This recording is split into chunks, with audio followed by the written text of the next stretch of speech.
Hey, what's going on? Fuck.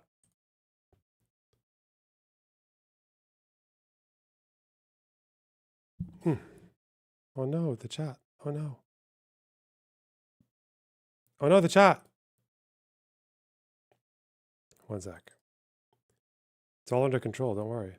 Why so early? Because I'm working on moving. I'm doing stuff in the morning and then streaming and then hopefully finishing early so I can do stuff at night as well. It's a stressful period, you guys. What the hell? It's so much more stressful. Would you ever take call-ins early in the stream for the Aussies? Yeah, maybe. Everyone deserves a shot. Well, like, who's this? Hello? Hello? Oh, hello. Oh, okay. Whoops, I did not. Yeah. Hello. What's up? Fine, how are you? I'm doing okay. What are you what are you covering today? More tariffs? You're an economist, Loner. You know what you're No. talking about? No? I trust. Okay. Well, yeah. I don't know. Gonna cover more serious stuff. Syria? Yeah. No, probably not today. Okay. Just tariffs and Hamas. Tariffs, Hamas, Trump, Bibi, maybe that Gary Stevenson guy. There's a few things, yeah.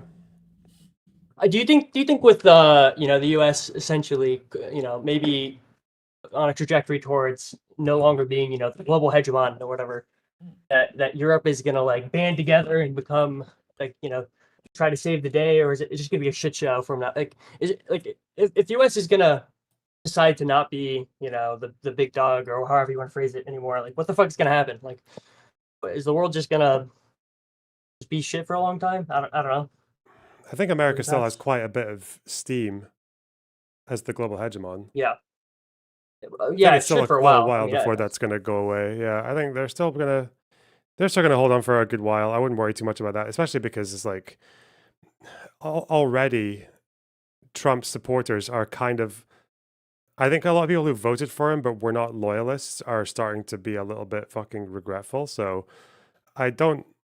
And midterms, like his, yeah, I don't know. There's so much that can go wrong for him, especially since he's yeah. all I really mean, old as yeah, well. Yeah, he's still a big fat yeah, man who could I, die at any fucking moment. Like, yeah, yeah. And then we get Vance as a yeah. I don't know what's gonna happen. It's scary as an American, but I'm like hoping that like the midterms you see turn around, but like I'm just it's like actually nowhere near the level of destruction. Like I just could not imagine the path that the U.S. has been going on for the past couple months. It's like feels crazy that we're getting like 3 more years of this. Like I just does not feel.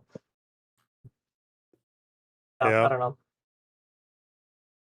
Well, you don't have to worry about it. You're not American, so No, it's just that America's decisions affect everyone now more than ever. So yeah, yeah, um, yeah. Yeah. I'm American in Would you that have you sense, part of the family. are you would you ever be scared to come to the US? Like some of the ICE stuff is like actually like really freaky to see them, even if you're here legally, even if you like yeah, would you be worried to travel to the US at all? Like is that do you feel I wouldn't worry about visiting. No, okay. Okay. um, I think there's still not really any sign there that someone like me would suffer from traveling. But as far as emigrating Yeah. there, that's completely out the window. Yeah. I've seen like people who overstayed their visas. Supposedly there was someone like in a detention center for like 6 months after overstaying a visa of like a week or something, which just seems crazy to me. Oh God, yeah. Yeah. Yeah, like there's like so gonna potentially hold her for up to 6 months, which is it seems like insane to me. But yeah, I don't know. Yeah, I know that Yeah, I don't. The El Salvador mega prison. That's the thing I was gonna watch today for sure. Oh yes, yeah. Is that some people were calling it a concentration camp, which I don't know about that, but yeah, definitely scary. Yeah, whatever it is, whatever you want to call it. Yeah. Well, I don't Okay. have any. I don't have any thoughts really. Sorry. Yeah, yeah.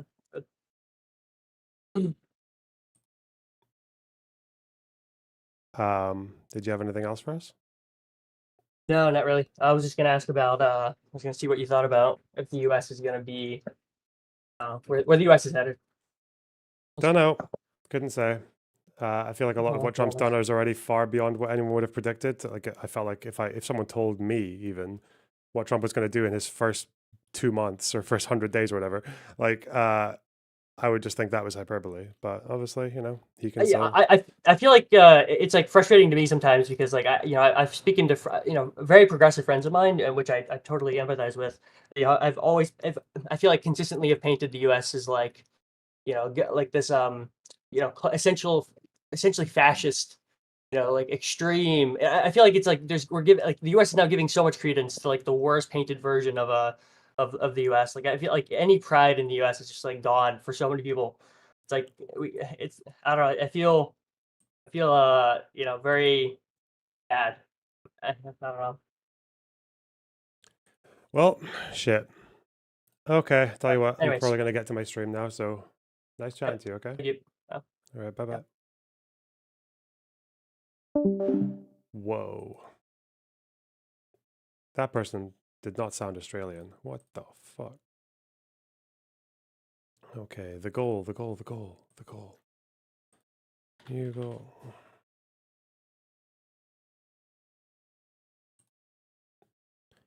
Okay. Why do I have to watch this guy? It's time stamped. Ah! This is the TikTok dipshit who had a go at me, wasn't it? The guy who had a go at my fucking Ethan Klein appearance. The confused Zionism of Ethan Klein. Oh, it's because there's. Okay. Well, if I'm mentioned, how can we say no? What do you got from me, son? Palestinians as human shields and sometimes killing them for fun as a form of slavery. And when you think about it, denying these Killing them for fun as a form of slavery. Okay. people autonomy and forcing them into a horrifying working environment is slave-esque, isn't it? And his highlighting of misogyny is the most obscene part because yes, the Houthis are probably misogynistic. Probably. Why am I watching this? What a waste of time. Probably. Apart from the fact that they would like literally detain women on trumped up charges because they weren't wearing a fucking hijab properly. And then accuse them of like drug dealing, prostitution. There was that fucking model that they took and they put her in they put her in jail, and then it turned out a few of the women were being passed around as sex slaves. That's documented by Yemeni human rights activists and lawyers, by the way, not by Saudi Arabia. But, these guys don't give a fuck. Probably Misogyny is prevalent all over the entire world. It happens everywhere. But when it comes to Israel, the extremity of their gender-based violence is absolutely obscene. A recent UN report documented this disproportionate targeting of women and young girls. It targeted the use of sexual violence, how their reproductive rights are infringed. I thought even the health ministry's numbers said that like 70+% of the people killed were male, but okay. Upon by Israel. So stop sitting there and pretending that you're some kind of defender of women's rights because you oppose the Houthis, but generally seem to have no problem with the IOF, and you haven't made a IOF. 2-hour-long video about Israel's supporters, people like Lonabox, who Ethan literally invited on his show. It is absolutely ridiculous. And Lonabox is a particularly important figure to highlight. Yes. Because Ethan, as I said, brought him on his show, but as the photo shows, he went As the photo shows, yes. As the photo shows, where I met like 50 different people in the space of 2 weeks. Including Palestinian activists and politicians, many of whom are on your side. But as the photo shows, okay. Fucking propaganda brain, Israel, man. laughing and smiling along with Eylon Levy, Netanyahu's former spokesman, until he was fired over some personal issues. What are we laughing about here? Do we even know? But ultimately, this guy has sought to make a career out of justifying the extermination of Palestinians. He was a pivotal figure, appearing on Western TV, using his British accent, which makes him endearing to Westerners to justify the I extermination. was going to say, Elon Levy is probably the least endearing person in the entire fucking planet. Like, there's no one less endearing than Elon Levy. What are you talking about? He is like the perfect example of how fucking miserable the Israeli Hasbara effort is, if this is their guy. But then they got rid of him, so... of Palestinians to lie about what was going on in Gaza so it was plausible for Israel to carry out its genocide. And since this point, he's continued making videos, including one from the other day where he explained why Palestinians had no right to the West Bank. And yet Ethan just does not care. He's not making 2-hour-long videos about Loner Box. He's making 2-hour-long videos about Hassan because he spoke to a 19-year-old. Hassan didn't spend time with the former spokesman of Benjamin Netanyahu, a man accused of leading a state perpetrating genocide. How can you reconcile the idea that you are pro-Palestine? Why did... Oh, God. So it's interesting that the people who... Yeah, whoever did it, they actually went through this entire channel and just picked out the most problematic figures they could find, which is Elon Levy and Yosef Haddad. Neither of whom, by the way, have ever said that it's okay to just target civilians. They won't say that. They won't say you should target civilians. They might make lots of excuses for Israel. They'll say, like, it's always a mistake or it's always fucking, like, collateral damage and all that. But the kind of people that Hassan supports and Glazes are people who support targeting civilians. They think it's okay to do that. So... when you welcome Lonerbox onto your show and don't care about this, yet spend your time... Are we going to engage with anything? Are we going to even try to clip me? Or is it just 2 photographs from a 2-week trip where we were doing like 3 interviews a day? Is that it? crying about Hassan interviewing a 19-year-old. It is a choice to make a video like this. A 19-year-old who he thought was a Houthi soldier, by the way. And not an interview, a Glaze session, a puff piece, which I didn't do with Yosef Haddad and Elon Levy. Even by being softball, I still pushed back on both of them more than Hassan did to the Houthi guy. So. Which sought to deplatform one of the biggest pro-Palestinian voices on Twitch. It is a choice to engage in smears of the pro-Palestinian movement and to seek to exoticize any... Okay, rope. Stop speaking in all caps. Jesus Christ. Let's see. No, thank you. I don't have much tolerance for rage bait today, guys. 3 interviews a day, where are they? They're on the Yobel channel. I'm sorry, it's not my fault that it's a big fucking job to edit 2 weeks worth of fucking footage. But you can be assured, okay? After much thorough investigation, I can confirm that there are KFCs in Israel, okay? I work so you guys don't have to. Slight mention of Destiny and Lonerbox worth a rage bait. For fuck's sake. Being a conflict journalist is a rough job. I spend a lot of time on this channel ragging on the British press, but there's a big difference between someone who goes into a war zone to try and uncover the truth of ongoing atrocities, and the ghouls that haunt the Daily Mail writing op-ed after op-ed about how trans people are single-handedly making all of your children woke and gay, or how every gerbil is secretly Hamas. In fact, in recent years, especially since a certain conflict erupted in the Eastern Mediterranean in late 2023, being a conflict journalist has gone from being a dangerous, albeit well-respected profession, to being a borderline death sentence. Oh, okay. On the 1st of April, 2025, Nick Turse of the Watson Institute for International and Public Affairs at Brown University released a report on news graveyards. In this report, Turse details what he calls the war on war reporters, the increasing prevalence of threats and violence against journalists in conflict zones, and how unprecedented threats to conflict journalists... Okay.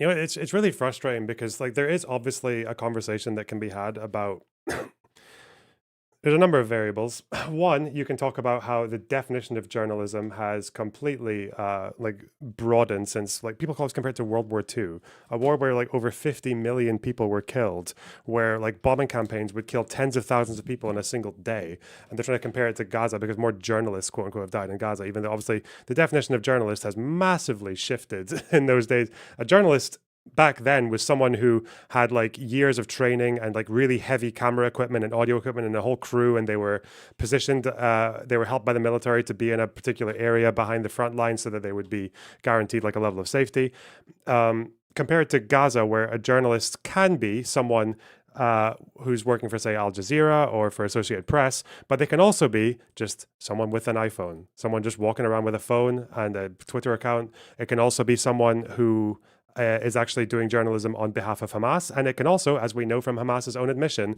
that they can be soldiers with cameras, like soldiers who film and also do operations. Like, especially in an area where citizen journalism, is quite prevalent. And the conversation that you can have is that although Hamas does actually put cameras in the hands of some of their soldiers, that obviously doesn't mean that every pro-Hamas journalist or even every journalist in Gaza is like targetable, because even if you're a Hamas journalist or a pro-Hamas journalist, you're not just targetable because you're doing propaganda for Hamas. That's not legal. You would have to prove that they were engaging in a form of incitement.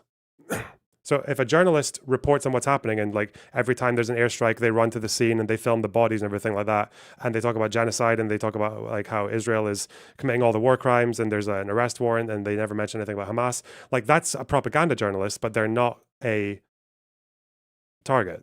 But if there are journalists who are reporting the same thing, but they're also celebrating October 7th, as quite a few of them did, or like supporting the resistance, or like talking about the need to take up arms against, that would make them targetable. That would be it. But we're just never going to have that conversation because these guys don't know or care about any of the reasons that more journalists have died in Gaza than died in World War II.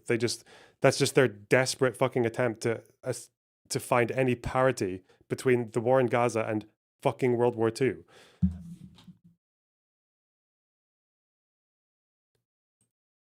Just talking about it makes them a target. No. Propaganda does not make you a target. Incitement makes you a target.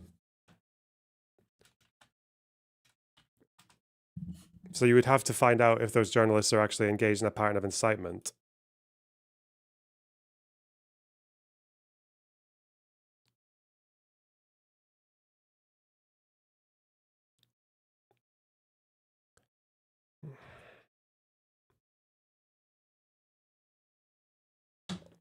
Anyway.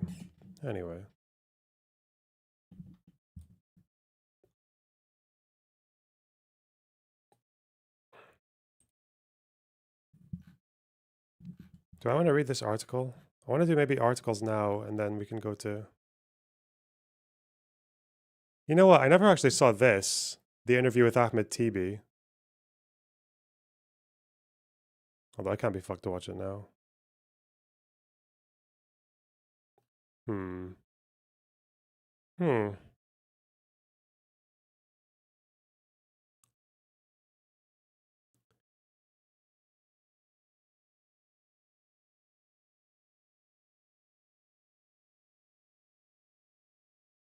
There's a Burger King in Gaza.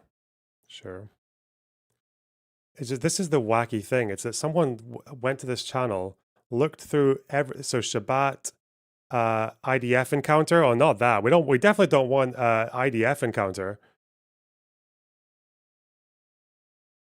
Mordecai Kadar. Oh, that's just a random Israeli voice that no one cares about. Yair Golan. Well, left-wing Israeli politician. Nah, don't care about that. Definitely not. Someone who opposes Netanyahu's approach to the war. Fuck that.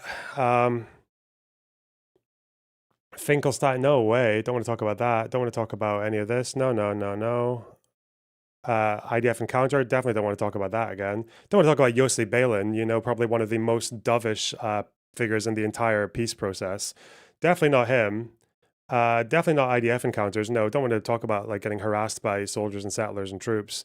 Don't want to talk about righteous victims. Don't want to talk about Olmert, you know, because he actually opposes Netanyahu quite a lot now and still supports two states. Don't want to talk about the history. I think this is about Lebanon. Don't want to talk about INSS. Fuck them. You know, they're just boring intel guys. No, fuck that. Don't want to talk about Angel Pfeffer, massive Netanyahu critic. I actually wrote a book about him as well. Haaretz journalist. Don't want to talk about Ben Ami, also fairly dovish left-wing peace processor. Definitely don't want to talk about Yosef Haddad. Oh, firebrand, like Arab-Israeli dipshit who fucking screams from the rooftops in favor of Israel at every fucking opportunity. Yeah, let's get him. Don't want to talk about the, meetup. Don't talk about Isawi Frage, Palestinian politician in the Knesset who advocated for affirmative action programs and actually got them passed for a good period when he was in government. Don't want to talk about Benny Morris, because, good historian. Fuck that. Definitely. Oh, West Bank. Fuck this. Fuck going into the West Bank. Talking about eating food in the fucking West Bank. Don't want to talk about stop the war protests and bring them home protests. Fuck that. No, no, no, no, no. Don't want to talk about bomb shelters in Sderot. Don't want to talk about looking at the destruction in Gaza. Fuck that. Lebanese border. Fuck no. Hezbollah. Fuck no. Definitely none of the West Bank stuff. Where's Elon Levy though? Oh, Yishai, let's get him in. Get in Yishai Flesher. So whoever did that, props.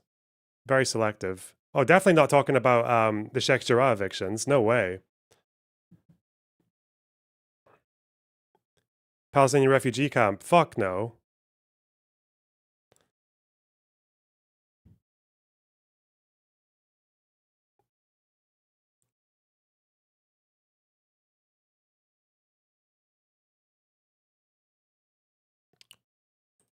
Whew. How many footage is it in all? Well,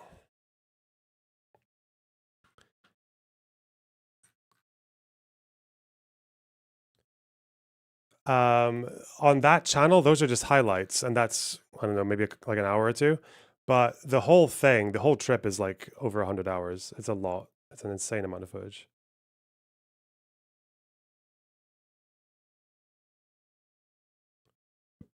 Okay.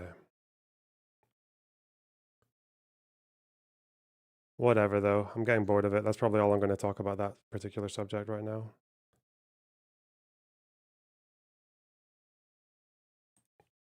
It's too uphill. It's too uphill dealing with all that fucking stupidity. What's this? I do want to look at. Am I going to get disillusioned by? I already kind of am because ever since I first watched him, I kind of knew there was something a little bit wrong with this guy, this Gary Stevenson dude. So the first impression I ever had of him was he was on Novara. He talks about how he was a really good city trader, one of the best in the world, I think. He talks about how he got in by being really good at maths or some shit, even though that was already a one red flag because you don't need to be good at maths to be good at trading, I don't think. So I think that was kind of like, that's just for people who don't know. It's impressive to people who don't know. Like they just imagine that someone who's good at stock market is like fucking Rain Man or something. Then there was also the fact that the way he talks about econ is really basic, and he would sometimes even just say things like he was on Novara and he said something about how he was like, don't listen to the analysts, what they're saying, okay? Just walk down the high street and talk about and think about what you see. And I'm like, that just sounds like a weird thing to say. It's just like, that just sounds like you have nothing to say. But he's like really growing as a kind of firebrandy, tax the rich kind of dude. So, and tax the rich is a good idea. It's obviously only going to get you so far because modern economies are different. Like it's difficult to tax the rich, especially if they have places that they can go to. But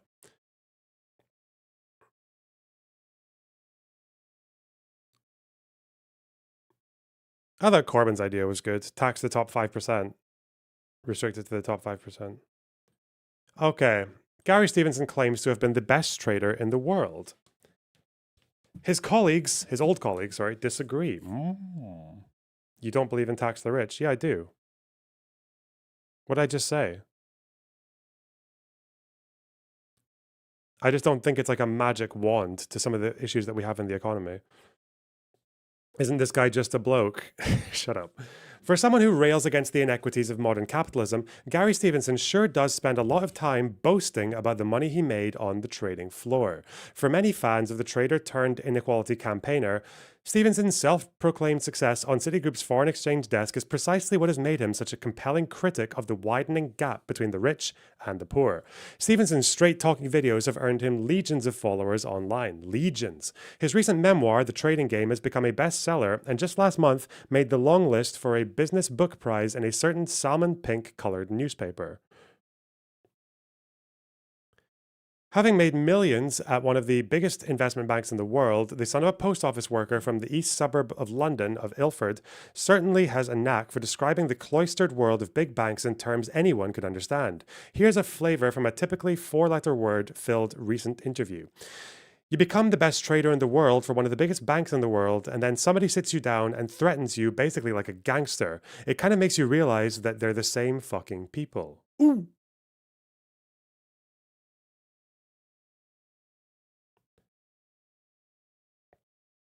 But was he as skilled a trader as he claims?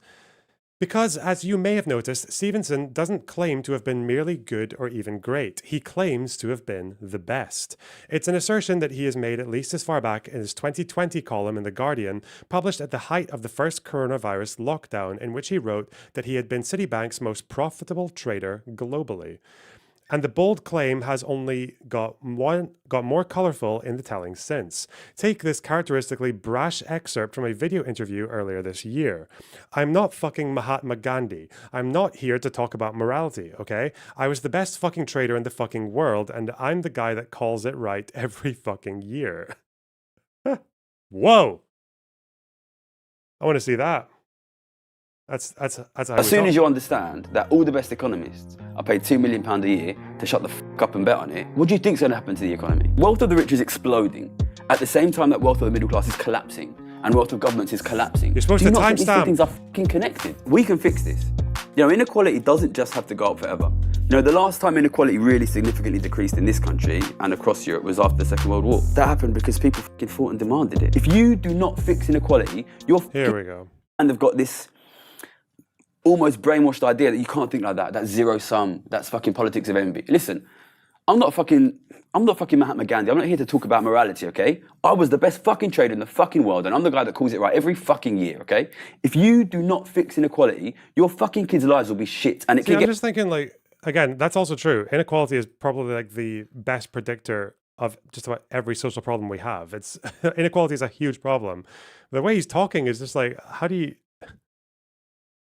I don't know what my every instinct I have is not to trust him. It's like the first time I ever saw Daniel Hagari speaking or Elon Levy even. It's like I'm not going to trust anything any of these guys say. But okay. These claims struck FT Alphaville as odd the first time we heard them in one of Stevenson's videos. Stevenson was still in his 20s when he left Citi, a young age to even be handed high enough risk limits to smash the lights out so dramatically. We wondered if the statement would be a little more qualified in The Trading Game, which chronicles both Stevenson's heady rise to Citi's trading floor and his eventual acrimonious exit from the US banking giant. Maybe Stevenson meant he was the best trader in Citi's foreign exchange division, or perhaps just on the STIRT desk, that's short-term interest trading, where he worked. It would still be no mean feat for such a youngster. But no, right at the start of the book, Stephen coolly explains that he's about to tell the story of how I became Citibank's most profitable trader in the whole world. Stevenson does put a bit more flesh on the bones of this claim later in the book, giving the hard figure of a peak 35 million profit achieved for the bank in 2011. Wait. Does he mean he made that much himself in a year?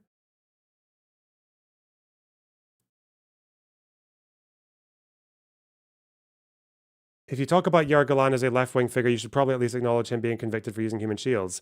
No, sorry. By the same token that I might mention that Arafat was a figure in the peace process, I don't need to every single fucking time qualify that he was a fucking murderer, like a decade earlier. Okay. When people talk about making 35 million a year for like a trading company, Is this like the same energy as people in McDonald's who think they're making the company fucking £10 every time they sell a meal? Like, even though they're, that's not really how that works.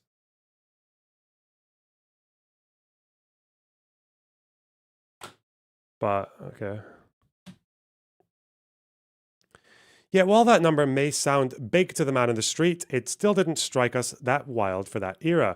Notably, it was only 2 years after Citi paid Andy Hall, the legendary oil trader nicknamed God, an eye-watering $100 million bonus. And note, that was Hall's personal share of a much higher profit generated for the bank. Ooh.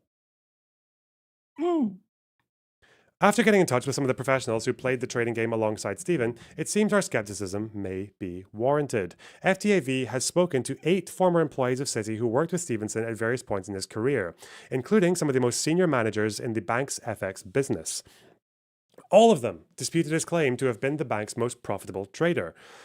More than one of his former colleagues on the trading desk alleged that Stevenson had delusions of grandeur, while several said they doubted his record would have put him in the top 10 in Citi's FX division at any point. For his part, in response to questions about his claims, Stevenson told us, "I stand by what I've said in the book. I have nothing further to add." Citi declined to comment. Fiction or non-fiction? Oh. Of the 8 traders or former traders who agreed to speak with FTAV, the majority worked alongside Stevenson on the STIRT desk. I'm just going to call it STIRT. Somewhat counterintuitively, given it has interest rates in the name, the STIRT desk sits within FX rather than rates trading at major banks such as Citi. The desk deals in FX derivatives such as forwards, contracts between 2 parties, or to buy and sell currency at a fixed price on a set future date. Some of those we spoke to also provided clear inspiration for the characters in The Trading Game, in which names and biographical details have been changed, but often not dramatically so. Take, for example, Kent Bray. Bray worked alongside Stevenson for years and goes by the nickname KB. He appears to have been the inspiration for JB in The Trading Game. In the book, JB is a trader with a hefty cocaine habit who first takes Stevenson under his wing when he lands on the STIRT desk as an intern. Speaking to FTAV, Bray candidly confirmed that he had a problem with cocaine during this time as a trader and that he has been in recovery for years. He now spends his time mentoring people in the city, counseling them on how to avoid succumbing to the pressures of such a high-stress career. Here's a picture of Stevenson and KB together on Citi's STIRT desk back in the early 2010s. Okay, nice one.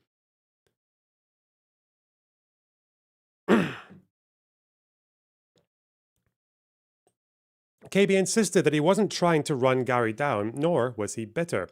He recalled, however, that he was stunned when he first heard his former desk mates claim to have been a Citi's top trader.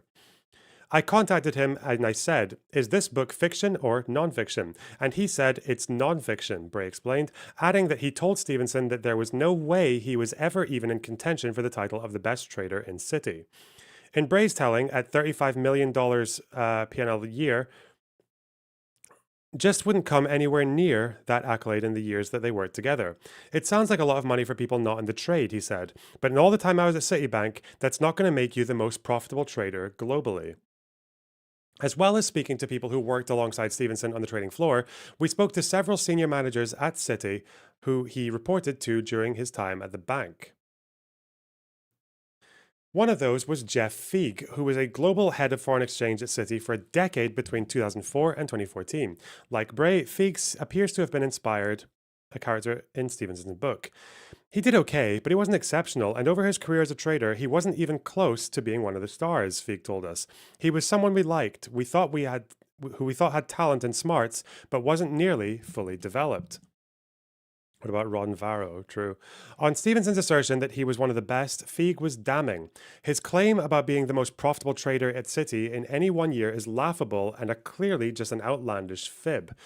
Another of Stevenson's old bosses remembered him as a nice kid, but quickly added that Gary was at no point even the highest P&L among the 20 to 25 traders who made up Citi's global STIRT team, let alone the whole bank. He didn't even have the risk limits to be the highest producer in any capacity, he added, describing Stevenson's $35 million in 2011 as not even close to the highest profit in STIRT that year.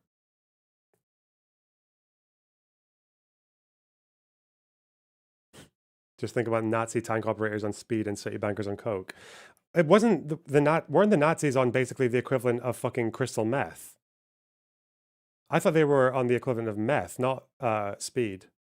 Or was it, is that, I don't know drugs that well. Or am I thinking about Hitler's cocktail? I'm pretty sure the Nazis were just on meth, like the soldiers. Is speed meth? Okay.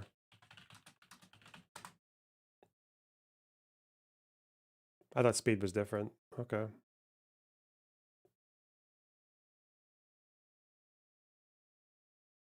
Meth is a kind of speed. I thought speed would be a kind of meth. What? It was meth though, yeah.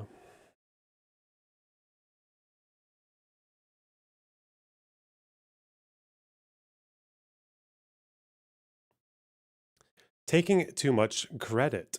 Just about everyone we spoke to had one big issue with Stevenson's claim to have been City's most profitable trader, or the fucking top trader in the fucking world in 2011, as he also put it. How would he even know? In the trading game, Stevenson explains that City had a website allowing the FX traders to see each other's P&Ls. It wasn't just the sturt traders who could see one another's P&L. It was all available on an internet website that everyone in the whole floor could see.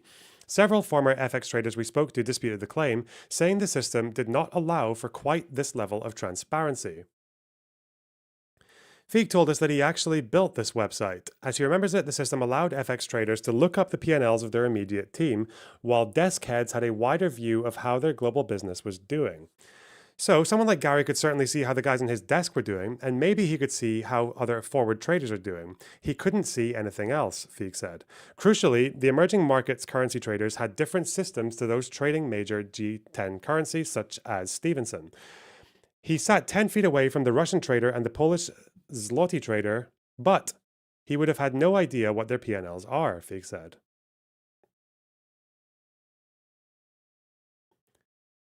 Three other traders from this time agreed with Feig that the P&L system would not have allowed a sturt trader to see the whole of FX. But, even if for the sake of argument, we accept Stevenson's claim that this internal system allowed anyone to look up the P&Ls across the FX trading floor, rather than just his specific sub-desk, everyone we asked was clear that there was certainly no way for any trader to bring up a wider list of all the individual P&Ls of everyone across every division of the bank, such as credit, rates, and equities. And while people would obviously gossip about windfalls they had heard traders made elsewhere, there was never an official global ranking of the bank's most profitable traders that was handed out to top performing employees. It's not like it's the Oscars or the Grammys or something, said Bray. Feig was more blunt. There is a 0% probability that he could know where he ranked in terms of trader profitability in City. To get a sense of how Stevenson's 35 million P&L in 2011 would stack up against the money made on another desk, FTAV spoke to a credit trader whose time at Citi overlapped Stevens. Amusingly, Stephen pours scorn on credit traders throughout his book, at one point alleging that they were all pricks, while frequently deriding their supposed penchant for pink monogrammed shirts. Okay. The former corporate bond trader explained that he vaguely remembered Stevenson from the latter's time as a grad trainee, noting with a chuckle that the East Londoner was very cocksure for a new arrival on the trading floor. Stevenson notes in his book that he spent his first weeks as an intern on the credit desk, so perhaps they crossed paths during that period? Who knows? The ex-trader described Gary's central claim as horseshit, noting by way of example that the investment trade credit traders in New York averaged around 30 to 40 million P&L back then, and that is just the average. There were people making hundreds of millions in a year, he said, noting that the volatility around the Greek sovereign debt crisis yielded some traders outsized profits in 2011. The whole thing is just ridiculous. Damn, so he was making money off the Greek sovereign debt crisis.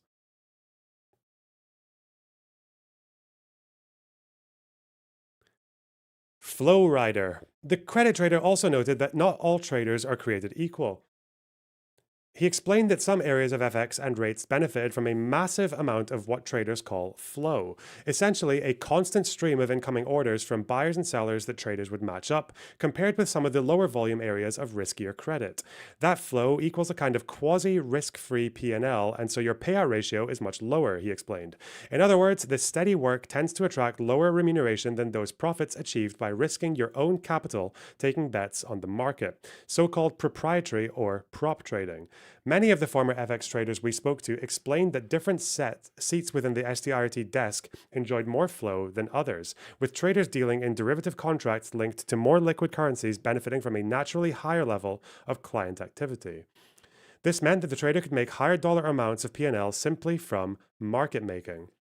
One of Stevenson's old colleagues broke it down in language the great British public can understand. Someone selling Oasis tickets is going to make a lot more profit than someone selling tickets for a brand you've never heard of. By 2011, Stevenson was overseeing the so-called short-end euro book. This meant he dealt in derivative contracts for counterparties looking to buy or sell euros in the near future, 30 days or fewer.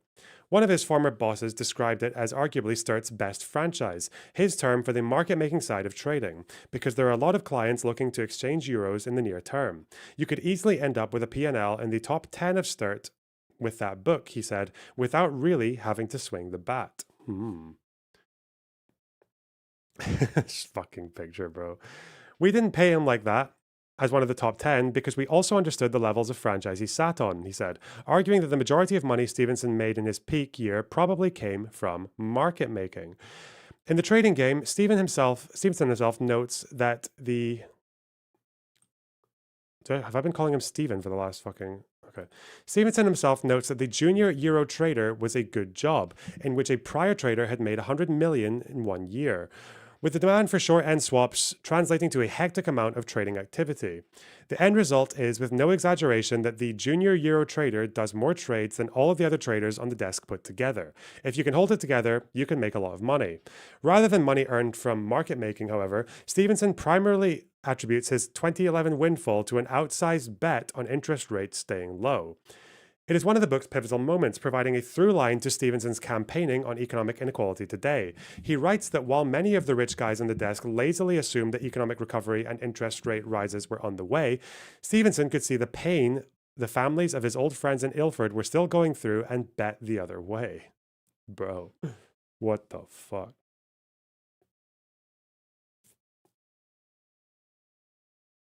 Among his former colleagues, there was a lot of debate over the accuracy of this account. Several argued that there were plenty of other traders betting that interest rates would stay low around the time, while one former colleague noted that the short-end euro book Stevenson was trading that year was by its very nature not particularly interest rate sensitive. Feig, however, said that it was certainly possible. Stevenson made money that way. He noted that while Sturt traders had a good ton of flow, they also made a lot of prop bets, and the money earned from flow in a seat like short-end euro could give a trader cushion with which to take proprietary views. Either way, Feig was clear that the money Stevenson made that year was not exceptional. $35, there's no way he was the most profitable trader in the world, he said. 35 is bucks millions for English traders. What the fuck? They have a comment section. Oh no. No, they don't. Oh shit. So, if not Stevenson, who was the most profitable FX trader of that era? When talking to former occupants of Citi's Sturt desk about the years that Stevenson was there, one kept cropping up, Rob Lloyd. Now retired from the City, Lloyd is by all accounts a no-nonsense Liverpudlian who traded sterling derivatives at Citi. He had a largely unspectacular career until the financial crisis rolled around. Then, in 2008, his intricate knowledge of the financial plumbing and underpins markets helped him make a killing when it all started to break. Lloydie, as KB affectionately refers to him, was known for taking a big prop style bets rather than happily clipping the spreads from market making. And in the years during and immediately after the financial crisis, Lloyd regularly put up annual P&Ls well in excess of 100 million. Several ex-City traders told us. Sarah Butcher of eFinancial Careers also identified Lloyd's widely acclaimed trading record in a piece that was early to kick the tires on Stevenson's claims. Oh, someone else was already on this. Sarah Butcher. Oh, she wrote a shorter one. Fuck. All right. If there should be a book written about anyone, it's Rob, said one of the former colleagues. Thing is, there is sort of a book written about Rob Lloyd. It's called The Trading Game. Ooh! Twist. This journalist is very snarky. Okay? They do not like Gary, okay? They're very happy that Gary is a fraud. Let's see.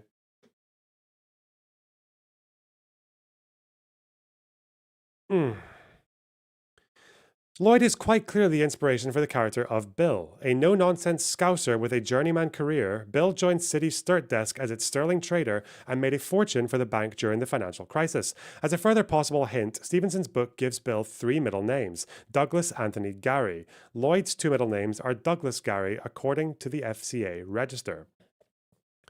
Bill is cast alongside Stevenson himself among the main heroes of the story. At one point, Bill gives the protagonist a piece of advice that he describes as the most important thing I have ever heard. Essentially, get your head out of economics textbooks and take a look at the real world if you want to understand how the economy really works.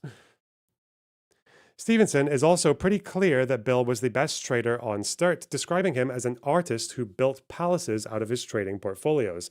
Bill, like the real-life Rob Lloyd, nets more than $100 million a year on several occasions, and Stevenson even writes that in 2010, he became the most profitable trader in the bank for the 3rd consecutive year. But by 2011, the year Stevenson claims that he took his mentor's crown at the most profitable trader in the bank, Bill is in semi-retirement, having stopped quoting the Sterling FX Swaps book and shifting to just taking massive bets on the UK economy. The trading game suggests Bill didn't have a good year, citing money lost during the market ruptures following the Fukushima nuclear accident and a misplaced bet on economic recovery that meant he was barely keeping his head above water. Some of those we spoke to were adamant that there was no year Stevenson outranked Floyd. Others suggested that sure, there may have been a year when trade went against Lloyd, and his P&L took a hit. He did take a lot of risk after all. We have not been able to ask the man himself. Lloyd did not respond to several messages and voicemails asking to have a chat about it all. The game was rigged, literally. Uh-oh.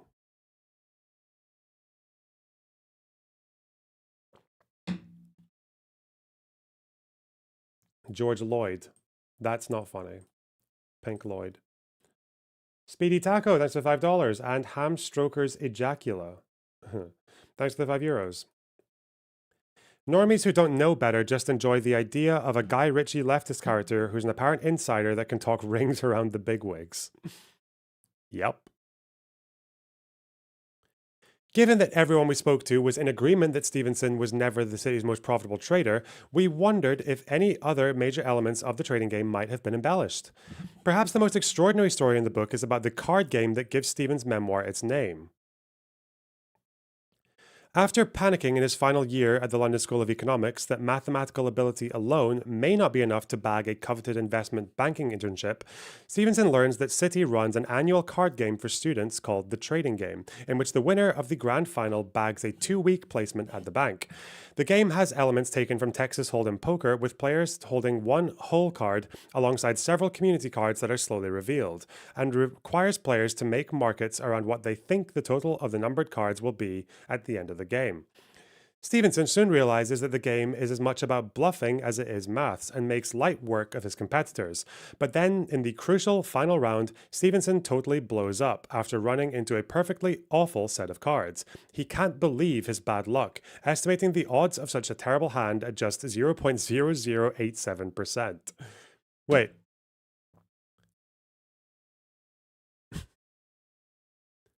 Is this because he's good at maths, or is this him just bullshitting? Okay. Until a City trader steps forward and announces that Stevenson was the winner after all. Gary's scores in the warm-up games were so far ahead of any other player that we decided to test him. We wanted to see how he reacted when every single thing turned against him, so we rigged the game. It's important to know whether a trader will back himself or back down. Gary, you backed yourself, and we like that. Well done. If I ever ended up in a community with people like this, I would absolutely fucking lamp myself. Like, oh my god. Uh-oh, another Destiny Orbiter thinks they know economics. John, you can tell me anything I've said about the economy that's wrong. I'm pretty sure I preface every single thing I say about the economy with I don't know that much about econ, pinch of salt, but I don't know. Oh, look, another hater who jumps to conclusions because they just want to hate. That's what they're like. Can't stop them.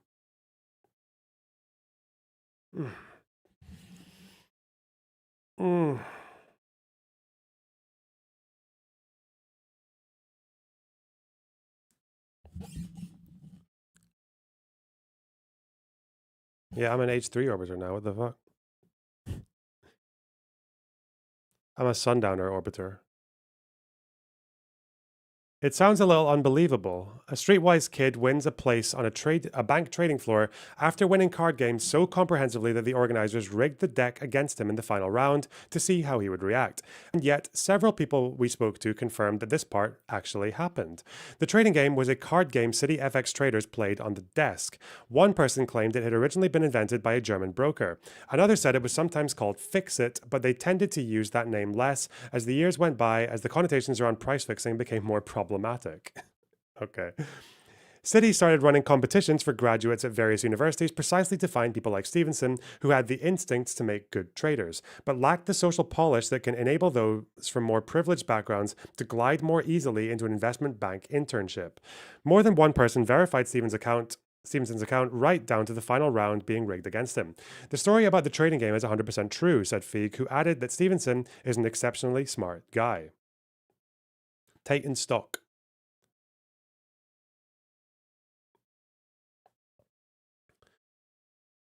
Away from the card game, a lot of people we spoke to had an issue with one anecdote or another in the book. That's hardly surprising. Memories of events from more than a decade ago are always going to differ. It is also worth noting that the trading game is billed as a confession, and Stevenson is upfront that he didn't treat everyone the best, including KB's alter ego GB.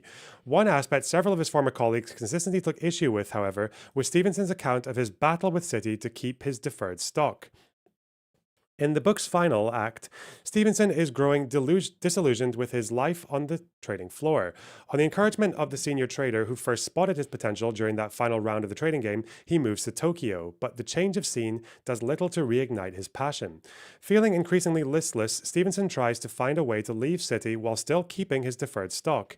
Banks pay bonuses that vest over time through this mechanism in order to stop traders walking out the door after their bonus lands. Stevenson remembers that a boss, who is called Caleb in the book, once used a charity clause to leave the bank with his deferred stock intact before returning a few years later. Stevenson goes to him and asks for the same deal. If he leaves Citi to go work for a charitable organization, he can keep the £1.5 million to £2 million deferred compensation he has accrued. Instead, the banker who previously gained his freedom under the very same clause not only tells Stevenson he can't leave and keep his stock, but over dinner at a ramen restaurant pointedly tells him that the story of a trader at another bank who tried to leave early and ended up mired in legal difficulties.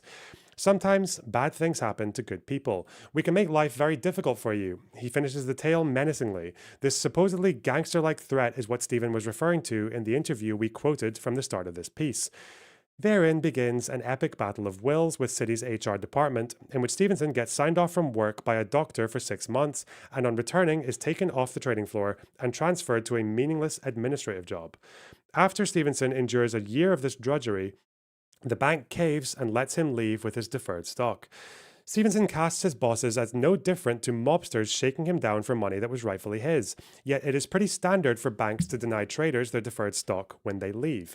The whole point of these programs is retention. Sure, banks have clauses that give them wriggle room to let some lucky people leave with their stock, but they are usually written to give them discretion on how they are applied. Bankers of far grander stature than Gary Stevenson have been denied their deferred compensation over the years. One only has to remember the time UBS unexpectedly refused to pay out the deferred comp of investment bank president Andrea Orcel, who, when he signed on as Santander chief executive, sparking one of the biggest employment disputes in modern banking when the Spanish bank rescinded his offer as a result. The people we spoke to said it was very unusual for a trader to leave while keeping their deferred stock. The real-world inspiration for Caleb was a rare exception, they said, largely in recognition of his work transforming the Sturt desk from an obscure corner of the trading floor into a money-making center by the time the financial crisis hit.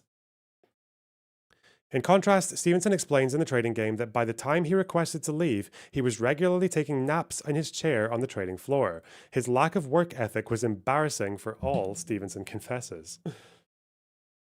Okay.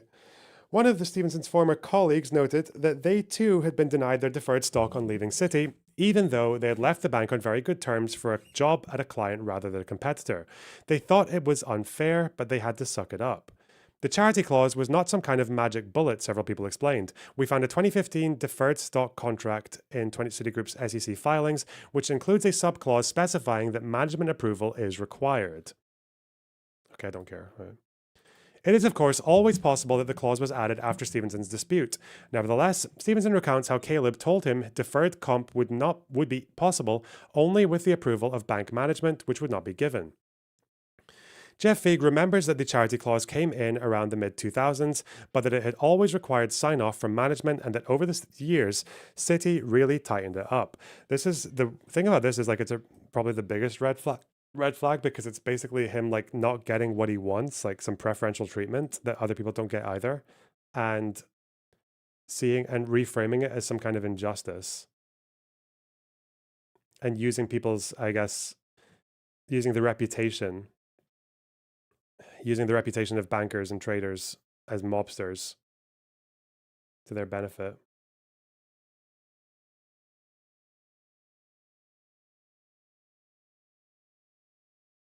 I get it.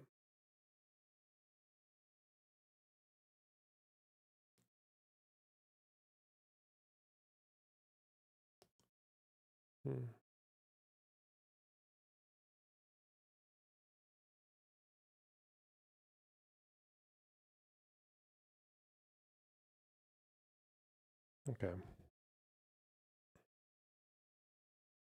To my memory, by the time Gary wanted to use it, it was essentially gone, he said, adding that it was also never intended for a trader so early in their career. If you've only been there a few years, you shouldn't be getting your stock, Feig added. It's not yours. Stevenson did leave with his millions of dollars worth of stock, however, and he's apparently now making good money as a popular commentator on economic disparity, telling the FT in an interview earlier this year that he is now one of the best paid economists in the entire fucking world. We imagine the likes of Larry Summers, Hal Varian, and Andre Schleifer may want to have a word. While Bray described the claim that Stevenson became the best trader in the world from betting on a broken economy as delusional, he said there was still much for which his former colleague deserved credit.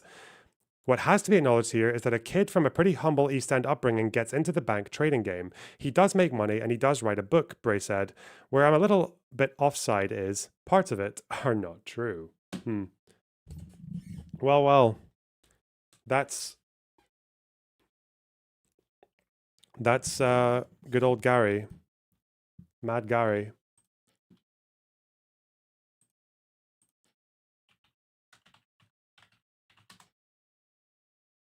He does do that thing where he talks about all of his friends not being able to afford to eat and shit, yeah, to feed their kids.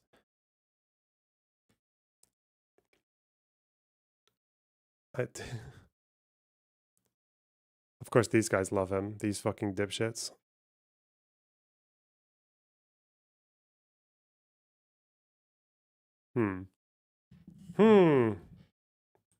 Does he ever do debates with like people who actually disagree with him properly? Who's this? Emergency debate. 3.4 million views. Sick of multi-millionaires This might be good. Let's see how far we got. telling kids who can't afford to turn the heating on, you just need to be Hang on. more entrepreneurial. It's sick, Dan. It's sick. Well, your video where you talk about if you don't have a rich dad, you're screwed. Well, to me, if I had have come across your content at 19, 20 years old, I would have been screwed. My friends can't feed their kids, okay? If it was that easy, why is everybody not doing it? I'll tell you why people aren't doing it. It's because... Can I just say one thing back on that? Apparently, Gary is still a trader, isn't he? He still trades. So if your friends can't afford to feed their kids, I mean, bro.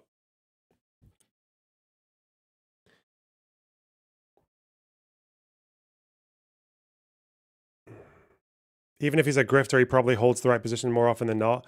Everything I see from him is he just sounds like a fucking like a populist who just has like this magic wand solution to every problem, which again is like actually a little bit toxic more than helpful, because if everyone thinks that you can just tax the rich out of every fucking economic problem we have, then that's just not going to get you anywhere. Like this was that's a really problematic approach, because even if you look at people who are really in favor of that, like I'm in favor of that, or like Thomas Piketty, who wrote that book Capital and shit, it's like, it's true that you could probably get the rich to pay a bit more, but beyond that, like, unless it's like a global effort, then they're going to have other places that they can hide their money. Like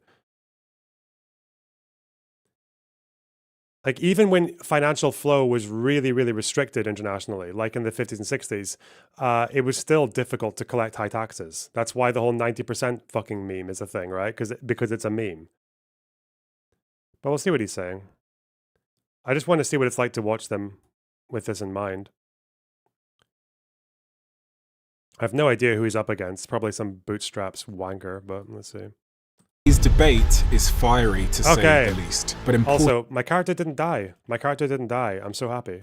nonetheless. As I sat down with two leading experts in wealth and entrepreneurship and the economy to discuss the state of the US, the state of the UK, and the Western world. Do you think the reason the average Brit or American are getting poorer is because they don't know how to create wealth? No, the reason people are getting poorer is because of big governments, record levels of taxes, an outdated schooling system, technology, and remote working. You sure about that? How do you disagree with those opinions? Living standards are falling because of growing wealth inequality. If you allow the rich to get richer, they squeeze the middle class and the poor class out of things like housing. Let's cut tax on people who are working hard, and let's raise tax on the richest and most powerful people in the world. That's an overly simplified view of things. We now have 1,000 millionaires a month leaving, which means every ordinary person who pays 10 grand a year in tax will now have to pay 20 grand a year in tax. You end up cutting off your nose to spite your face. If we are a country that don't try and do things which are necessary because they are hard, then our kids will live in poverty. What do you want people to do? There's a lot of different ways. Buckle up. This has always blown my mind a little bit. Also, the thing that really fucked me off about him was when Pierce and Dave Rubin, he actually gave Dave Rubin a fucking W, because they were asking him how much money he made or how much money he had from City, and he just wouldn't answer. He kept saying, "Buy my book." I'm like, bro, you're talking like a fucking billionaire who's ashamed of his wealth. 53% of you that listen to this show regularly haven't yet subscribed to the show. So could I ask you for Subscribe to the channel, assholes. Subscribe. a favor before we start? If you like the show and you like what we do here and you want to support us, the free, simple way that you can do just that is by hitting the only way to get subscribe rich button. quick. And my commitment to you is if you do that, then I'll do everything in my power, me and my team, to make sure that this show is better for you every single week. We'll listen to your feedback, we'll find the guests that you want me to speak to, and we'll continue to do what we do. Thank you so much. Gary, Daniel, you've been on the show a few times before, so I want to start with Gary and understand a little bit about your backstory and who you are. And having been through the trading game and read and watched many, many of your videos over time, I have a sort of deep understanding of that. But for anyone that doesn't know you, can you give me a picture of the context that has brought you to where you are today, writing about the things you're writing about today and running the YouTube channel and speaking to the subject matter that you're speaking about today? Take me right back and give me as much as you possibly can. Okay, so my name's Gary Stevenson. I was born in a place called Ilford, which is in outer East London. Quite a poor family, little terrace house by the railway, you know, playing football in the streets kind of stuff. Always very good at maths since I was a kid, very talented maths student. Eventually able to get into the London School of Economics, which is an extremely elite university, economics university in the centre of London, which is basically a kind of investment banking boot camp. Got a job as a trader, started working full-time as a short-term interest rates trader at Citibank in London in June 2008, when I was 21. Obviously, yeah, exactly, that's just before the big credit crash, the big Lehman crisis. And I watched the Lehman crisis happen in front of my eyes. I was, short-term interest rate trading is basically like short-term loans. And during the credit crisis, what a credit crisis is nobody can borrow any money. So like short-term loans become really, really important. My desk, which was like historically an unfashionable area of trading, became like the center of the crisis, well, one of the centers of the crisis. People started making tons of money. I was working with all these crazy people. And you can imagine me, like I turn up 21 years old and then like within 3 months, like everyone around me is making a ton of money during the credit crisis. But what really interested me was what happened after the crisis itself, which was, so we're betting on interest rates. Long story short, interest rates come down when the economy is weak and they go up when the economy is strong or when the economy is overheating from an inflation perspective. In 2008, all the interest rates go to zero. So suddenly, our job is basically predicting and betting on when will those interest rates go back up, which is when will the economy recover. And this is super interesting, right? In 2008, because all the interest rates went to zero so quickly, like before 2008, it's important to remember, rates would move from like 5.5 to 5.25. And then here in 2008, everywhere in the world slashing to zero. Boom, 0.5%. Exactly. And everybody, all the economists were like, wow, this is going to cause a massive recovery, because they thought that interest rates were powerful. And everybody predicted that rates would come back up in 2009, which of course we now know they didn't. Then everybody predicted that rates would go up in 2010, which we now know they didn't. And then at the beginning of 2011, everybody was predicting rates would definitely go up this year. And this to me was so interesting because, you know, I study maths and economics at one of the best economics universities in the world, and now I'm working with these traders who are getting paid £1 million a year to predict the economy, to predict the interest rates, and everybody is wrong year after year after year. And this was so amazing to me for a couple of reasons. First of all, it's like, wow, like this is a big thing that we as a society should understand, and like we're getting it wrong. But secondly, if all of the best guys in the world are getting this wrong, then if I can figure this out, I can make a ton of money here. Gary, how much money did you make for Citibank at the age of 24 years old? That year, 2011, I put this big bet on that it would get worse forever. And I was Citibank's most profitable trader in the world that year. And I made them just over $35 million. You made them $35 million. You eventually decide to leave Citibank. Yeah. Why? I mean, I think that's an interesting question, right? You know, in the sense that I've just explained to you what happened, which is I made a ton of money by betting on the collapse of Western society. I did it in 2011. I did it again in 2012. I would prefer for it not to collapse, Stephen. And I'm trying to stop it from collapsing. When you say it collapsing, what exactly are you referring to that you don't want to collapse? So you born in Botswana, right? Yeah. Do you still have family there? I've got family in Nigeria, which is where my family are from. I was born in Botswana because we were visiting there, but Okay. got family in Africa. Do you go to Nigeria much? No. I've got a home in Cape Town in South Africa, so I see it's a great place if you want to see inequality. I think there is a naivety in this country, in places like the US. Now, am I correct in remembering that this guy is still a trader? Does he not still trade?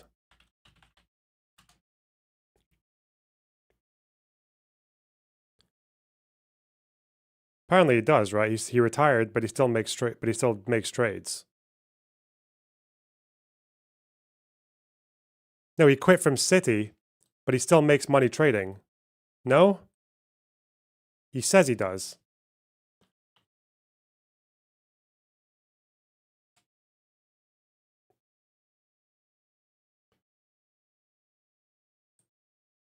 Still makes a lot of money trading, which he does to demonstrate to myself that I'm not insane. A lot of people can say pessimistic things, but not a lot of them can make hundreds of thousands of pounds every year on financial markets. I don't just say these things, I bet on them, and I make money every year. You can't do it. You can't do that if you're not right. If you made every economist who chats shit on the media bet on their own personal money on what they're saying, there'd be a lot less bullshit on the news. Okay. That the kind of inequality, the kind of broad poverty that you see in places like South Africa, in places like Nigeria, in places like India, can't happen here. It will happen here. That is the future of this So country. it's funny that he talks about in the past he would bet on like the economy suffering and everything like that, but I guess what does he make ethical trades now or? Country, that is the future of the US. And I'm not just saying that, I'm betting on it. And I've been betting on it for 15 years, and I've been right for 15 years. That is what I'm trying to avoid. Daniel, where'd you come from? Yeah, so I grew up in Australia. Bro, wait, I was where is the born fucking group to thing low-income here? family. Is there no group I grew up finder? in a place What that time had is it? 24% American time? unemployment. Oh, it's 7 a.m. Pretty much the Oh, only no. jobs or opportunities around me were things like the trades, building, construction, pest control, hospitality fresh. and tourism. At 14, I got a job at McDonald's, and then I got a job in a bar and Pizza That Hut was money. delivery driving. And I discover entrepreneurship. So I discover books about entrepreneurship, and I discover that some people make millions, similar to yourself. You saw Canary Wharf. I read a book about business ownership. And as we sit here today, can you give me the overview of your business success since then? Yeah, so I now have a group of companies that I've either started or bought. I've just sold a company, so there's 7 companies in the group. I've started a couple of software companies. One of our companies is now one of the fastest growing companies in the UK. We're a software business. Where are the fucking I've got Quilbos? a couple of agencies. I've got an education and training business. And when you think about the UK and broadly the Western world today, what is your assessment of where we're at as a country and what's concerning you? Because Gary expressed quite articulately that his big concern is that because of wealth inequality, we're going to end up in a similar position to the likes of India. What are you concerned about? I agree that it wasn't that long ago that we had real serious wealth inequality in this country. There are amazing photos from like 100 years ago of kids working in mines and kids doing oyster shucking and all this horrible work. And, there's a book Charles Dickens wrote called The Tale of Two Cities. And the opening line of the book is, it was the best of times, it was the worst of times. Wow. And I think we've actually gotten to that point was. here where some people in the UK, it's the best of times. If you, like in your situation, you're booming, you're a globally successful business. I've got a globally successful business. And then there are a lot of people who completely cannot relate to this. Energy prices are now the most expensive in the Western world. House prices are completely unaffordable. It used to take 3 years to save for a deposit. It's now 20 years if theoretically 20 years if you can save for a deposit. Man. Food prices are through the roof. So we're in a really difficult, for anyone who is not tapped into digital economy, fast growth and all of that sort of stuff, life is getting harder and worse. And things are collapsing. If you would go with that, there is a predictable path countries go on, and there's this thing called the Economic Freedom Index. And the Economic Freedom Index basically says how economically free are you? How much access do you have to free markets? Can you start a business? Can you scale a business? Does anything inhibit your ability to run your own life? Countries that have high degrees of economic freedom have very low poverty. They have widespread affluence. And countries that have low economic freedoms have high poverty. And it can be the difference between less than 10% right up to 70% poverty rates. And when countries go on a path towards economic freedom, poverty just drops. So India, for example, has been on that path, and they announced today that they've almost eradicated abject poverty or extreme poverty. The UK went on that path of low economic freedom to high economic freedom, and we saw poverty rates come right down. But in 2008, when the global financial crisis happened, one of the things that happened is the government said, we need to step in and we need to take charge. And everyone said, please do. So they came in and they said, all right, we're going to ramp up debt, ramp up taxes to pay for the debt, and we're also going to put all regulations in. And unfortunately, that starts to reduce economic freedom. Then the pandemic happens and they say, oh, we're going to spend more money again through debt. We're going to have more taxes, more regulations, less economic freedom. So the UK, we went from an 82, when I arrived in 2006, we went from 82 out of 100 down to 68 out of 100. So we're less economically free. And predictably, what we will always see happen, if you lower people's economic freedom, more poverty, less affluence, the millionaires and the wealth creators leave, the people who are stuck in dead-end jobs or no jobs get incredibly frustrated. Everyone starts looking for someone to blame. People are angry and they're like, who do we blame? And who do they blame? It's very different because in the US, US blames someone different to the UK. So we have a historical cultural memory. In the UK, we have a cultural memory that the people to blame are the rich. So we have landlords and aristocracy and the landed gentry. Those guys are to blame, right? So blame the rich is what we say in the UK. In the US, they have a very different view. Their cultural memory is that they're anti-government. They want limited government. In 2023, there was this song that came out called Rich Men North of Richmond. And it was the #1 song in America. And the lyrics of the song basically says, people in Washington do not care about working people. They are taxing everything we touch. You can't earn money. They depreciate the dollar. They tax, and they want to control our lives. Those are the lyrics of the songs, controlling our lives and taxing us. Okay. So the American reaction to this is who's to blame? Government. So we want smaller government. We want a Department of Government Efficiency to come in. We want someone as a wrecking ball who will come in and smash government. The British. So this guy's going to be like a small government fucking conservative versus the blame billionaires for everything populist shit. Okay, nice. Instinct is hate the rich. It must be the rich's fault. So when we look for, like, all of the Western countries that implemented lower economic freedoms created more poverty, less affluence, and more disruption to their economies. So both US and UK, for example, and Australia as well, but both sides of the pond want someone to blame. It's just that the Americans blame government and we blame the rich.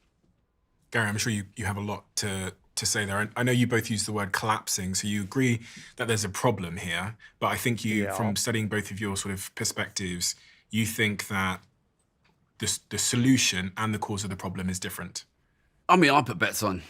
That's what I do. I put bets on. At the beginning of COVID. I can. Everything he's saying is like, he's doing that thing where these like fucking British charmers, they say everything twice or 3 times. I put bets on. Yeah, but I put bets on. I put bets on. It's like it's the charismatic thing where you say everything twice. Beautiful, beautiful.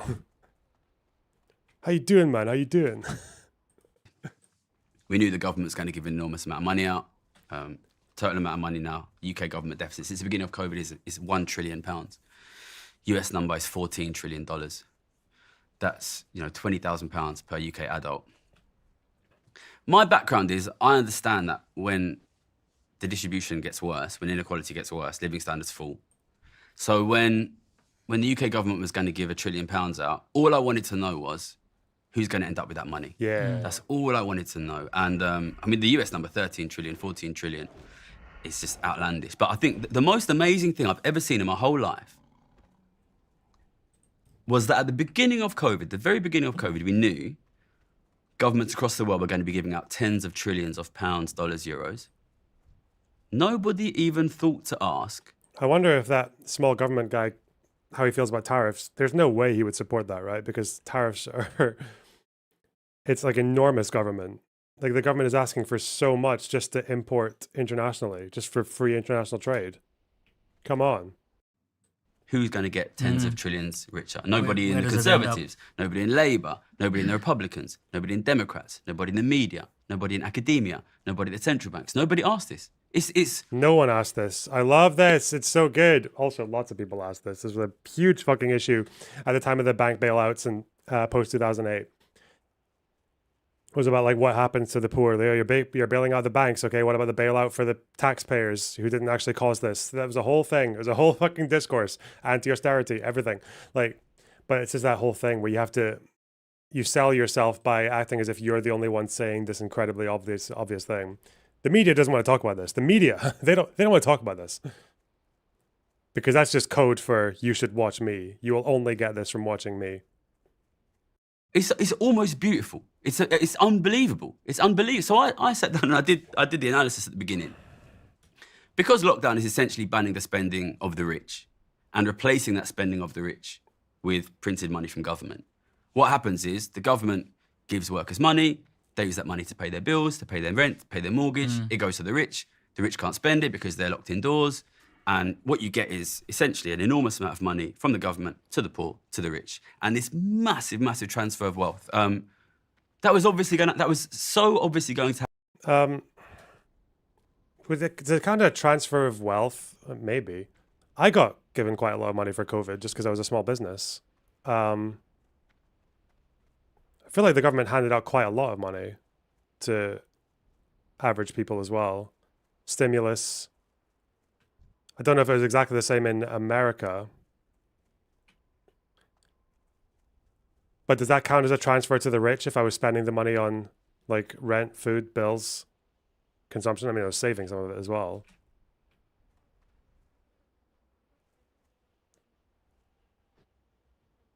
How many people are business? It's not just business owners though, because like, didn't other people get stimulus as well?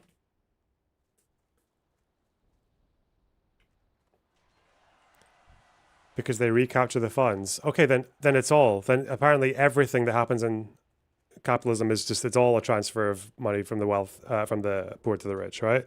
So even if you take taxpayer money, which the government used, which mostly comes from rich people, and then you give it to people like me, and then they spend that money and it goes to businesses again, actually also gets taxed again, then that's still a transfer of wealth.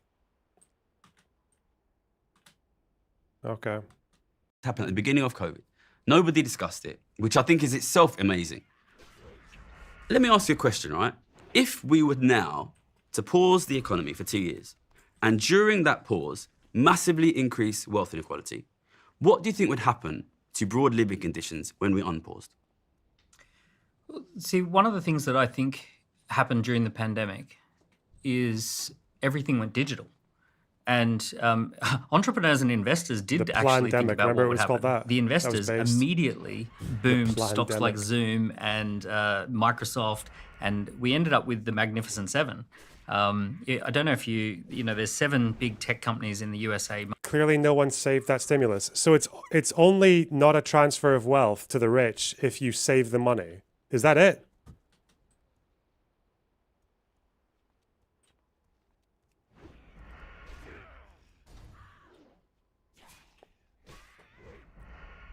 I don't know. I feel like when you're talking about a government payout and you're saying who's going to get that money, you could talk about the stimulus that came from the government at the beginning, which was for things like PPI and shit like that. Or PP, I can't remember what it was now. And then that's like money that actually just goes to subsidizing companies. Like if the government makes a payout to subsidize companies, obviously that's money that's just going to the rich, right? Unless they're paying employees with it. But why would you call that?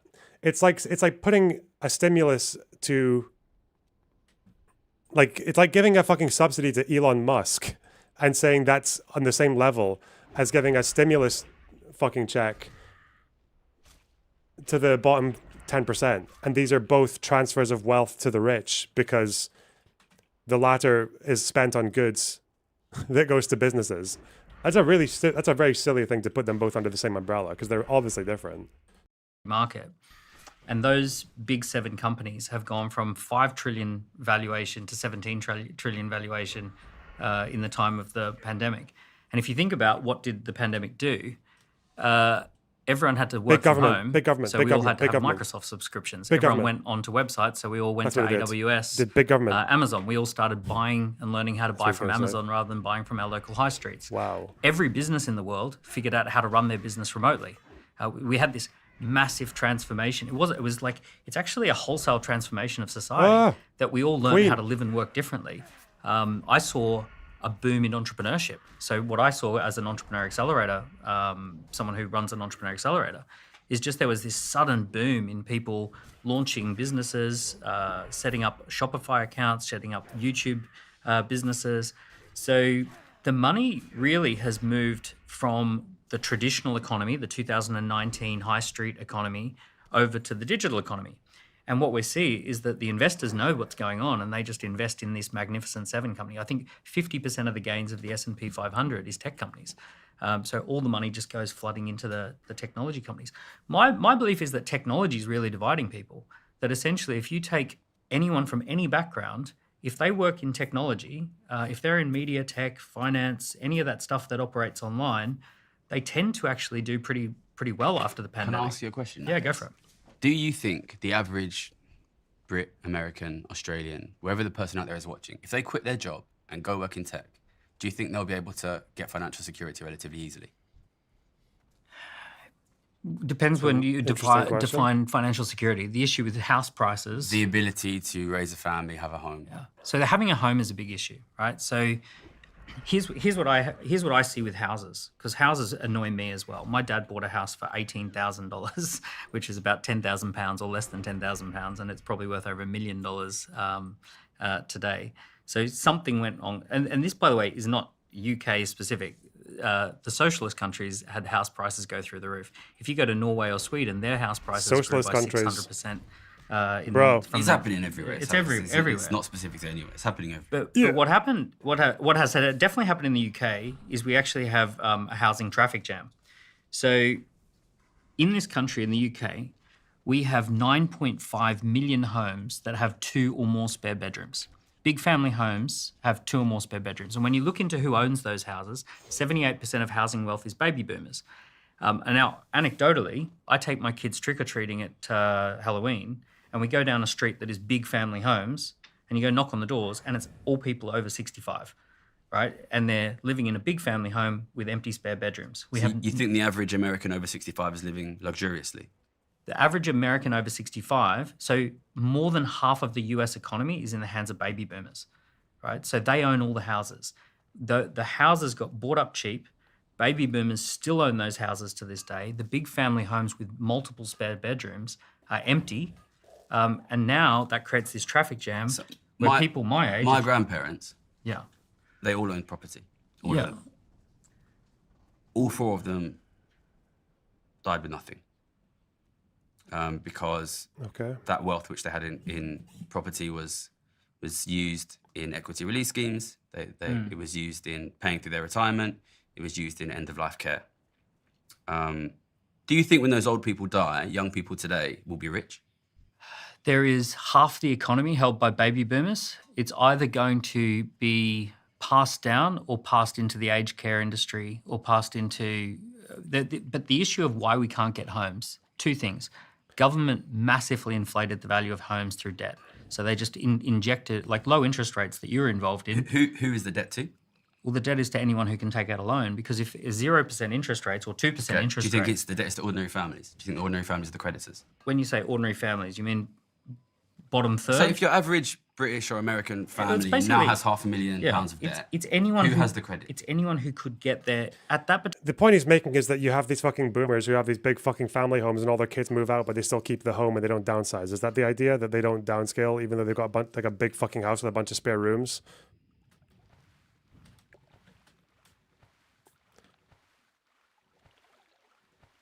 I mean, anecdotally, I know that. Like, fucking... My mom feels exceptional when she's got a room that... We lived in a very, very small flat, me and my mom and my sister. And even she's thinking of downsizing now because the fucking little box room that I used to live in, obviously, is long gone. And same with my sister. Ugh. But it's not a very common thing to do. Yeah, it is like, you do notice these like old people just staying in their big fucking family homes.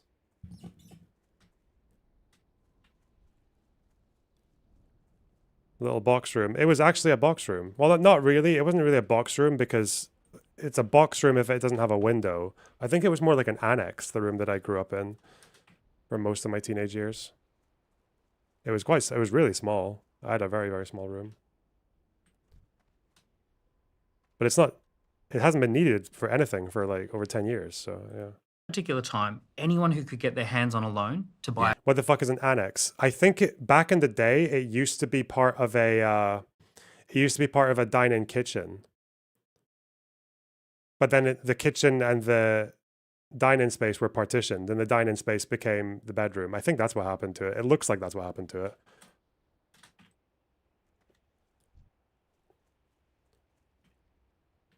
So yeah, the house that I grew up in is just like you got a very, very narrow kitchen.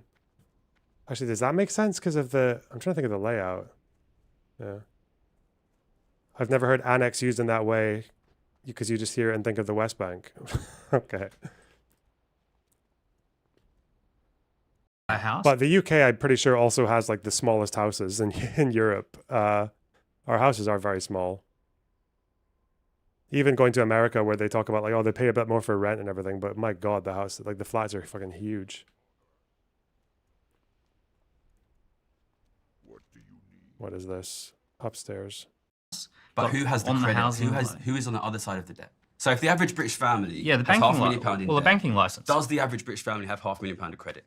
Well, a lot of people have got a lot of equity in their home now. You think the average British family is sitting on £500,000 cash? You're talking about equity, bro. What the fuck? The actual number is, but it's a couple of 100,000 worth of equity. 78. What about the credit on the loan? The credit on the loan. Who owns the credit on the loan? Bear in mind, it's disproportionately older people. So 78%. So you think the average British old person is sitting on millions of pounds of cash? Not millions of cash, no. Equity. Well, someone is on the other side of those mortgages. Just want to say, the difference is if you inflate the value of a house, you don't have cash, you have a house that's worth a lot of money. So 78% of home ownership wealth is in the hands of people over 65 now. It's baby boomer generation. And they got a great gift from the government, which is the government said, we're going to just give free loans away. See, it's things like that. Like, I don't know econ very well, but I understand what he's saying there when he's talking about equity and value in their house. But he's saying that they're sitting on that much in cash. That's like the complete opposite of what he said. Why is Gary doing that? Why is he not listening?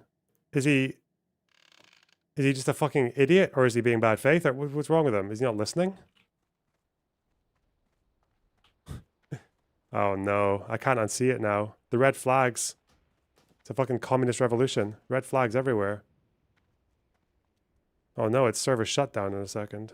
Fuck! Oh well, I'll go to the inn. And then I'll just watch this. Okay. If someone previously could have only afforded to take out a 200 grand loan with low interest rates, they can afford a 300 grand loan. Do you think it's okay that the average British or American young person will never own any wealth? The issue is not whether it's okay or not. The issue is what do you do about it? And Do you own wealth? I've got wealth, yeah. Do you own wealth? But Get 'em. it depends what you I call do. wealth. Bulldoze 'em. I do. Yeah. So do we, three multimillionaires, In it. do we think it's okay that the average Brit or American young person will never own any wealth? To me, that's Because not, I don't think that's okay. to me, that's not the debate. But is it Because okay? It's not. Well, it's not okay. No, we want widespread affluence. Would you rather that the people who currently are multimillionaires, would you rather that all of the wealth was owned by their kids? I think that the way you see the world as a trader is that the world is a zero-sum game. and Whoa! that there's basically the pie. Is Oh, a fixed shit. Pie and Uh-oh. it gets sliced up. How fast is the pie There's, growing now? there's something like this. There's something, What's UK GDP growth at the moment? yeah, it's not. It's Bro, not this high, guy's a right? fucking... 1%. I'll tell How you- much did your wealth Don't grow give in the him an last year? inch. Exponentially. Okay, so if our wealth, my wealth probably grew about 20% in the last Yeah. year, maybe 30, okay? If our wealth are growing 30% and the economy is growing at 1%, where's it coming from if it's not coming from our viewers? So I'll tell you where my wealth comes from. My wealth comes from building technology companies. And the way it works is pretty weird, which is that I invent something out of my head and I go to investors and I say to the investors, here's what we're going to create. And I give them a spreadsheet. And then they say, we'll give you a couple of $100,000 to get started, which is called seed capital. But that on paper makes me worth a couple of million. Right. Nice. But there's nothing has been taken from anyone at this point. The investors have said, okay, we'll invest some money. Then as the business succeeds, some more investors come along and they say, we'll give you a little bit more money to keep growing it. And I'm innovating something new. And let's say investors come in and give me £1 million and for 10% of the company, and the rest of the company is worth £9 million or $9 million, right? So I'm not stealing something from the existing economy. I'm bringing something from outside of the economy into the economy. And my quote unquote net worth is growing exponentially because investors say, we'll give you a little bit of money that values the rest of the pie at a lot of money. But So there's everyone's getting richer. in the wealth there's wealth extraction, which is what traders do. They extract from the existing economy, Whoa. and they bet on the economy. And then there's wealth creation, which what entrepreneurs do. They come up with new ideas, better ways of doing things, and they build wealth. So do you think the reason our viewers, the average Brit or American, are getting poorer is because they don't know how to create wealth? No, the reason people are getting poorer is because economic freedoms are being eroded. Okay. When we have high economic And you associate freedom, that with taxes? well, anything that it could be anything that impacts economic freedom. So taxes and regulations are big. Was economic freedom higher in the 50s? 50s was okay. So I appreciate the debate brewing. Let's go. 50s was a interesting time. We were in food rations in this country till 1956. So we had 10 years of food rations after the war. We had a labour shortage because only really men worked. Women hadn't entered the workforce in mass. There had been 300,000 or 400,000 men killed in war. So we actually had this big labour shortage. The whole country needed to rebuild because of the Blitz had bombed it. So we had this huge need for economic activity and not enough people to do it. We only had 2% unemployment. People who had had their legs blown off were put to work at that particular time. So we had this boom, this post-war boom, and we also had the post-war baby boom, which drove consumption. And then when we got to the 60s, we had the roaring 60s or the swinging 60s, right? Pretty amazing time in Britain. And along comes high taxes. And they put up the taxes massively at the end of the 60s. And it pretty much crashed the economy. One of the things that happened... So what were the tax rates in the 50s? Well, they went up as high as 80 to 90% for the top, In the 50s? for the top In earners. the I think it 50s? was in the 60s. You sure about that? Like, I think the 50s are unique. What 'cause is, it what was- is the answer, Gary? what is the I feel like you know. They went up after the war. They went up after the war. Well, in the US, actually, tax rates started got before the war. But also the size of government as a percentage of GDP was like 30%. It was a tiny, like we are now 45% of the UK economy is government spending. We have got a And massive who funds government that spending? debt.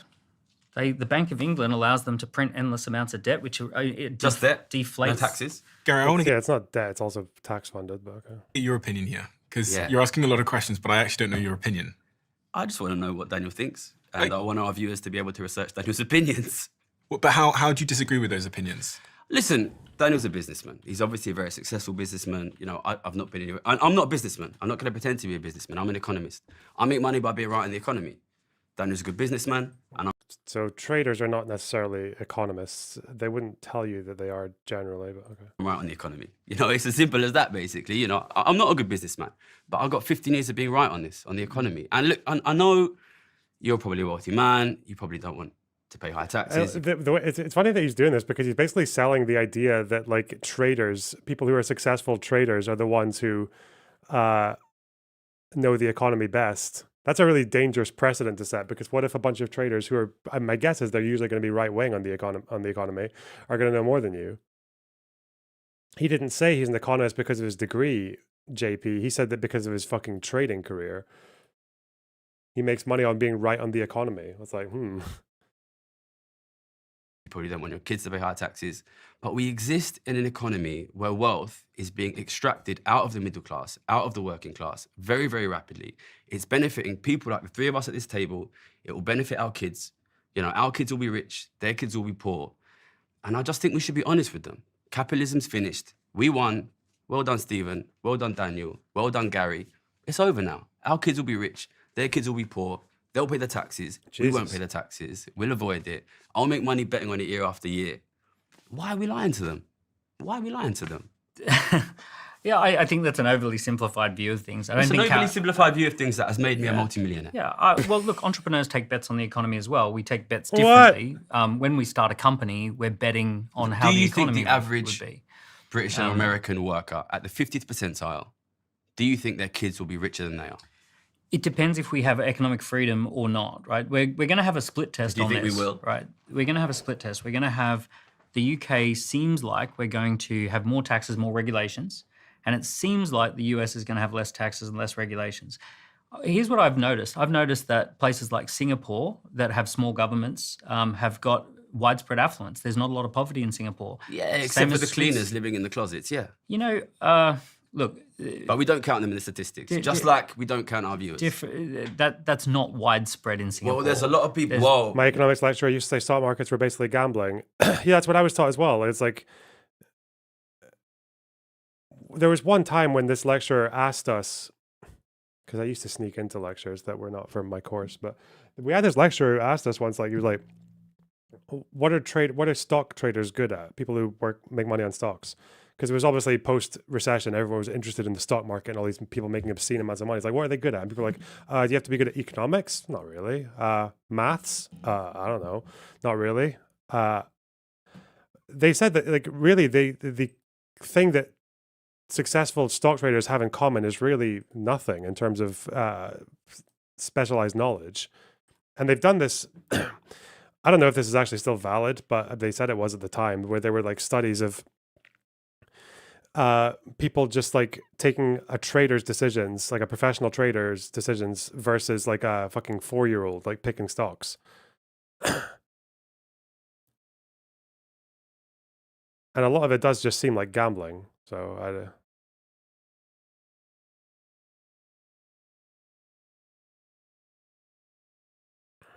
I've seen him in the closets. I've seen him in the closets. There are some, But they're not Singaporeans. well, also We only count the rich ones. look. Jesus. The issue is that they've come from even worse conditions in many cases. People move to Singapore for an increase in lifestyle, right? You could take Ireland or Switzerland, right? wasn't there a lobster that predicts stocks? Yeah, they've done it with mice as well. Yeah. free places. Ireland was economically in a disaster. Do you think the average Irish person lives well? Well, What their the economy fuck, man? almost Do you think the average Irish person has £1 million in the bank? Person lives well. their economy almost collapsed in 2011, and they went down the road of lower taxes, lower regulations, and they attracted all sorts of businesses into the economy. And do you think that works well for the average Irishman who doesn't own a home in Dublin? If you measure everything by home ownership, I'm measuring people by the by the way, average. I want to know what the average man or woman in Dublin today lives like. By the way, I'm also furious about the home ownership thing. Everyone is. I think it's utterly ridiculous the way, like the idea that homes are now worth 10 times the average wage, all of that. The difference is I blame government for that.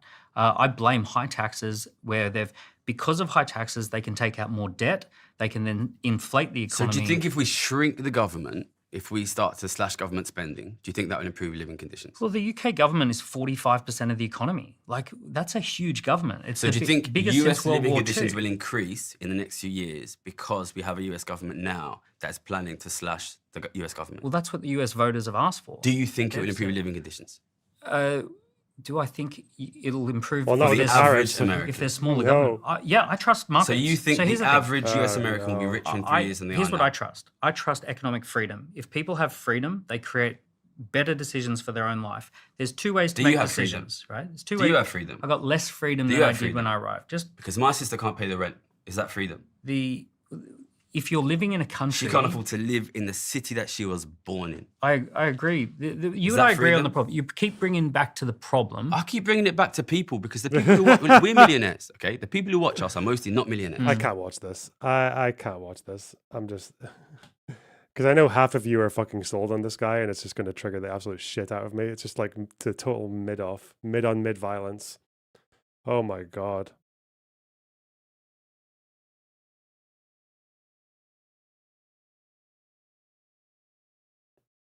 Emergency debate. Ugh.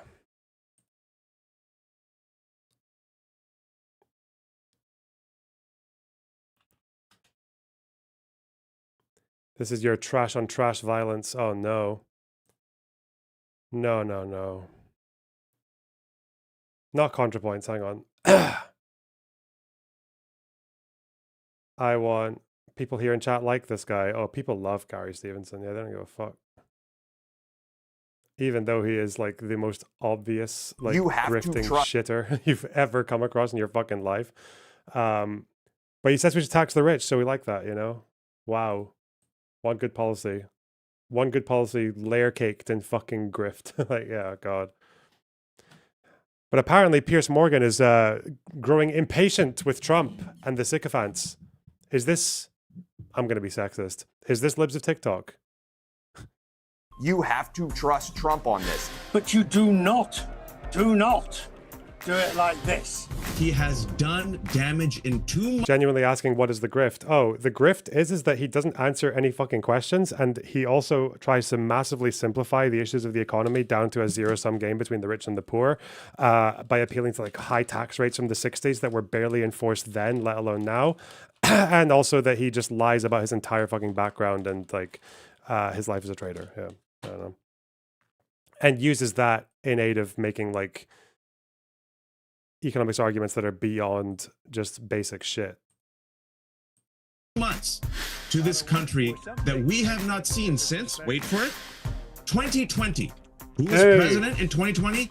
Donald Trump. I definitely think that we should be damaging a system that has systematically disadvantaged American workers for decades. I'm not saying the stock market doesn't matter, but I think to look at that as the only metric or indicator, I think sort of misses the forest for the trees. My neighbor, she's 93. She's not the elite. Now you just tell me. Just tell me. Oh, yeah. How do you justify That's not Libs of TikTok. this vandalism? I would suggest maybe if you're 93, all of your money shouldn't be in stocks. She lived through the Blitz. If she's 93 years old in England, I think she could handle a few days of stock market turmoil. And A few days. It's gone down to like, it's like a year lost, isn't it? I don't know if you, how much does the average old person have in their 401k as a percentage? Okay, wow. end up being okay. One of the biggest revelations since Trump's Liberation Day tariff bonanza is that X has so many economists and stock traders. 99% of active users are 100% certain that we're either barreling into a Great Depression or that the roaring 20s are back for the 21st century. And suddenly every Democrat talking head on television is the Wolf of Wall Street. President Trump, for now, is holding the line. I don't want anything to go down, but sometimes you have to take medicine to fix something. I talked to a lot of leaders, European, Asian, from all over the world. Yeah. They're dying to make a deal. But I said, we're not going to have deficits with your country. We're not going to do that, because to me, a deficit is a loss. We're going to have surpluses, or we're at worst going to be breaking even. So America is going to go from being the world's consumer to the world's fucking producer for some reason. Isn't it? Surely Trump is going to look at these other countries that have massive fucking trade surpluses with the United States, like fucking these countries that are obviously exporting a shitload more than they're buying, like Vietnam and Cambodia. And he's going to be like, isn't it interesting that these countries are like not really quite as well off as the United States, but they're the ones without. Okay, stupid. Now, what's going to happen with the market, I can't tell you, but I can tell you our country has gotten a lot stronger. Well, the big question is how much medicine the American people are prepared to take, if not the wider world. There's no doubt that markets are reeling, as Trump must have expected. Shares plunged in Europe and London, while Asian markets saw their worst drop in decades. People have every right to be seriously worried about what's going on. But markets are fickle indicators of confidence and stability. And they're only one indicator. They'll come roaring back if it looks like the gamble is paying off. Well, many of Trump's biggest supporters are not convinced, as we'll discuss. But many countries lashed by the tariffs seem very keen to make a very quick deal. So my view, as with all things Trump, is let's wait and see. Let's take a beat. Let's see if this can work. The problem with hitching yourself entirely to a single wagon is that it can end up racing down a steep hill and over the edge of a cliff. That's why so many in the legacy media are taking a very belated interest in everything from Hunter Biden's laptop to President Biden's dementia, a subject that continues to make Democrats squirm. Don't you think your party needs to acknowledge that President Biden was not up for the job of running for re-election and that this was a major mistake by the He made Democrats? that decision. I know, but you all went along with the idea that he was up for it, and he wasn't. And everybody saw it, and the country rejected it. Yeah, well, look, history will tell us to go back on that. That very well could be the case, Jake. What I'm concerned about is learning from those lessons. I would hope we would never do it again, make a mistake, make sure we go through and get someone. But I don't know where it helps us going forward.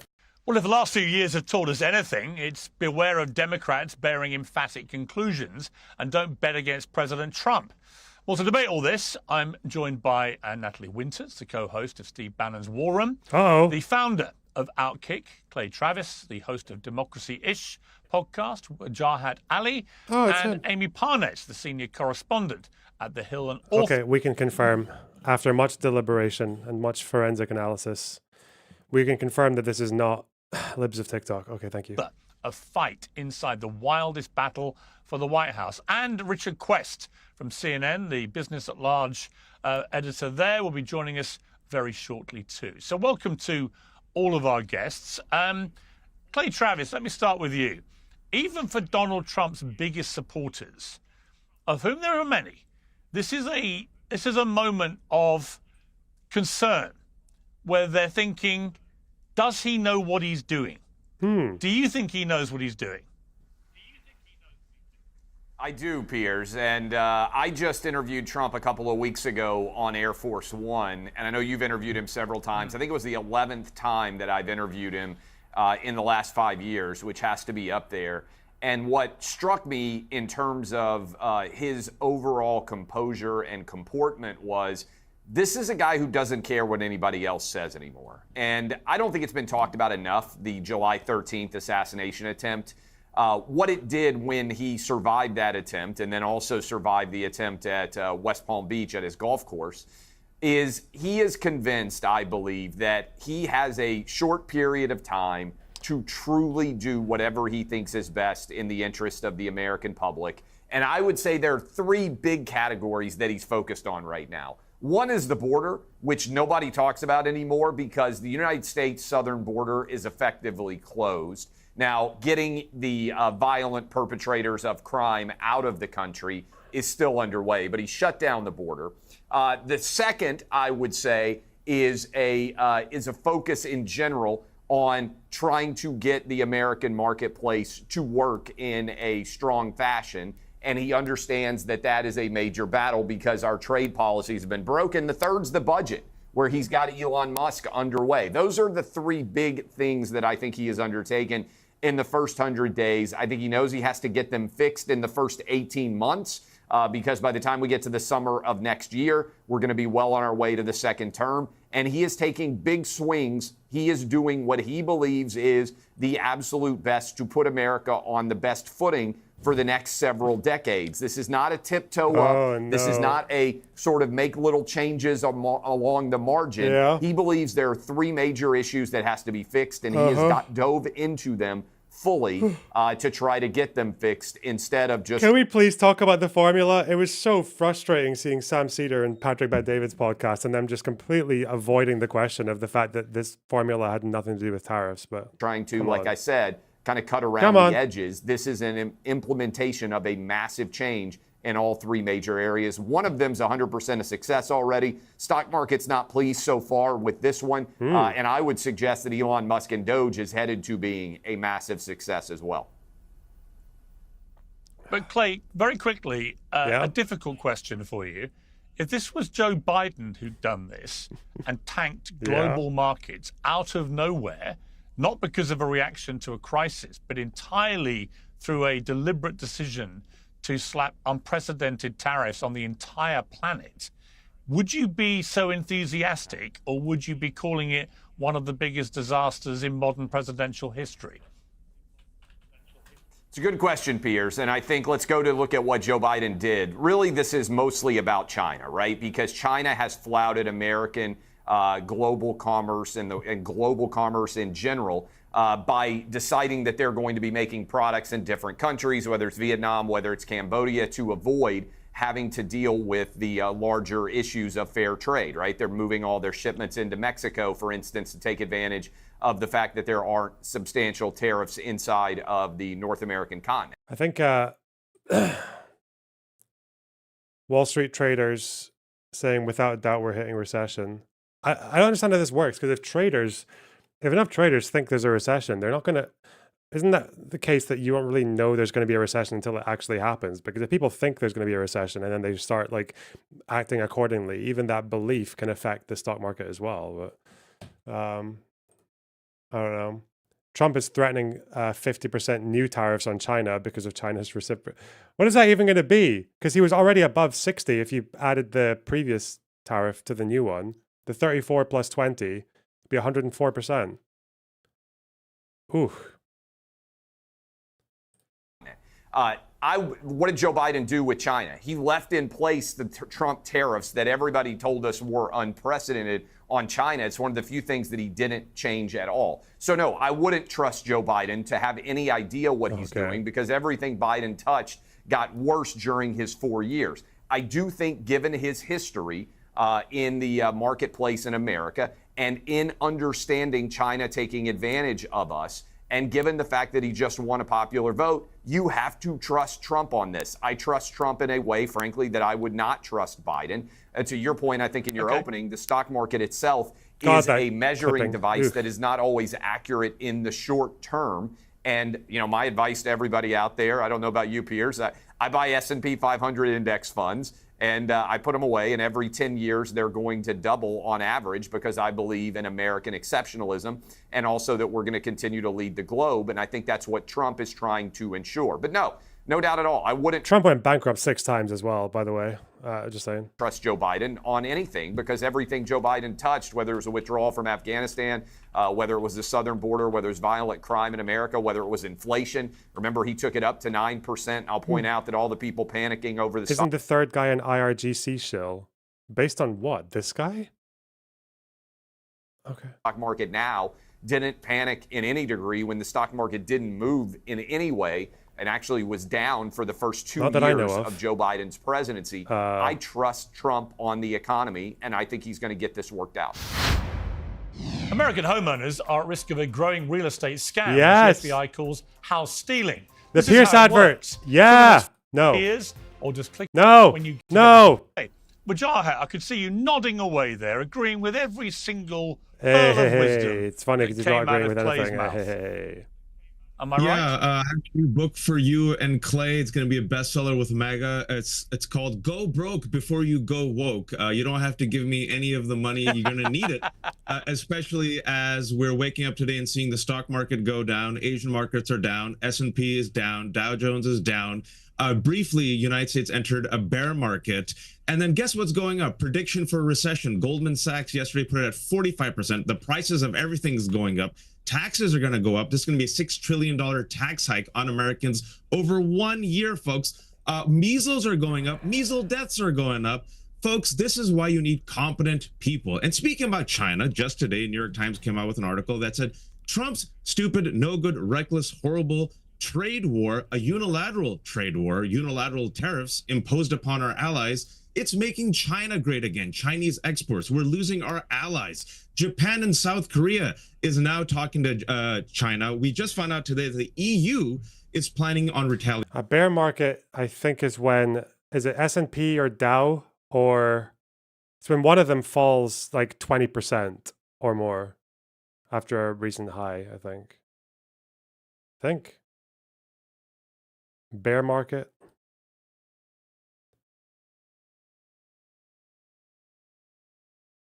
Canada's planning on retaliation, so they're not going to bend the knee. Donald Trump has no idea how tariffs work. How do I know? I listen to him. He has no idea how the trade deficit works. He thinks a trade deficit means that the other country is screwing you, right? So if you look at that beer chart of tariffs he put on, they came up with some formula, inserted that formula on all our allies. Now there's a trade war, there's panic. Jamie Dimon, of all people. It turns out, like, if you average out the amount of tariffs that happen across all these countries, because most of them are just actually to specific industries. So I think if you average it out across the global economy, it's like 2%. None of these countries have like an aggregate of 10, 15, 20, 30, 40, 50, 90% tariffs. Came out today. He's panicked. Goldman Sachs is panicked. Bill Ackman, huge Trump supporter, billionaire, he's panicked.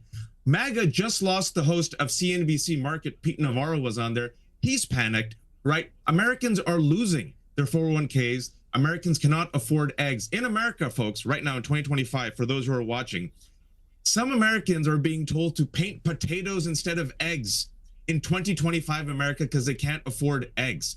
Folks, it's okay to criticize your party. I have criticized Joe Biden on your show for the past year and a half, Pierce.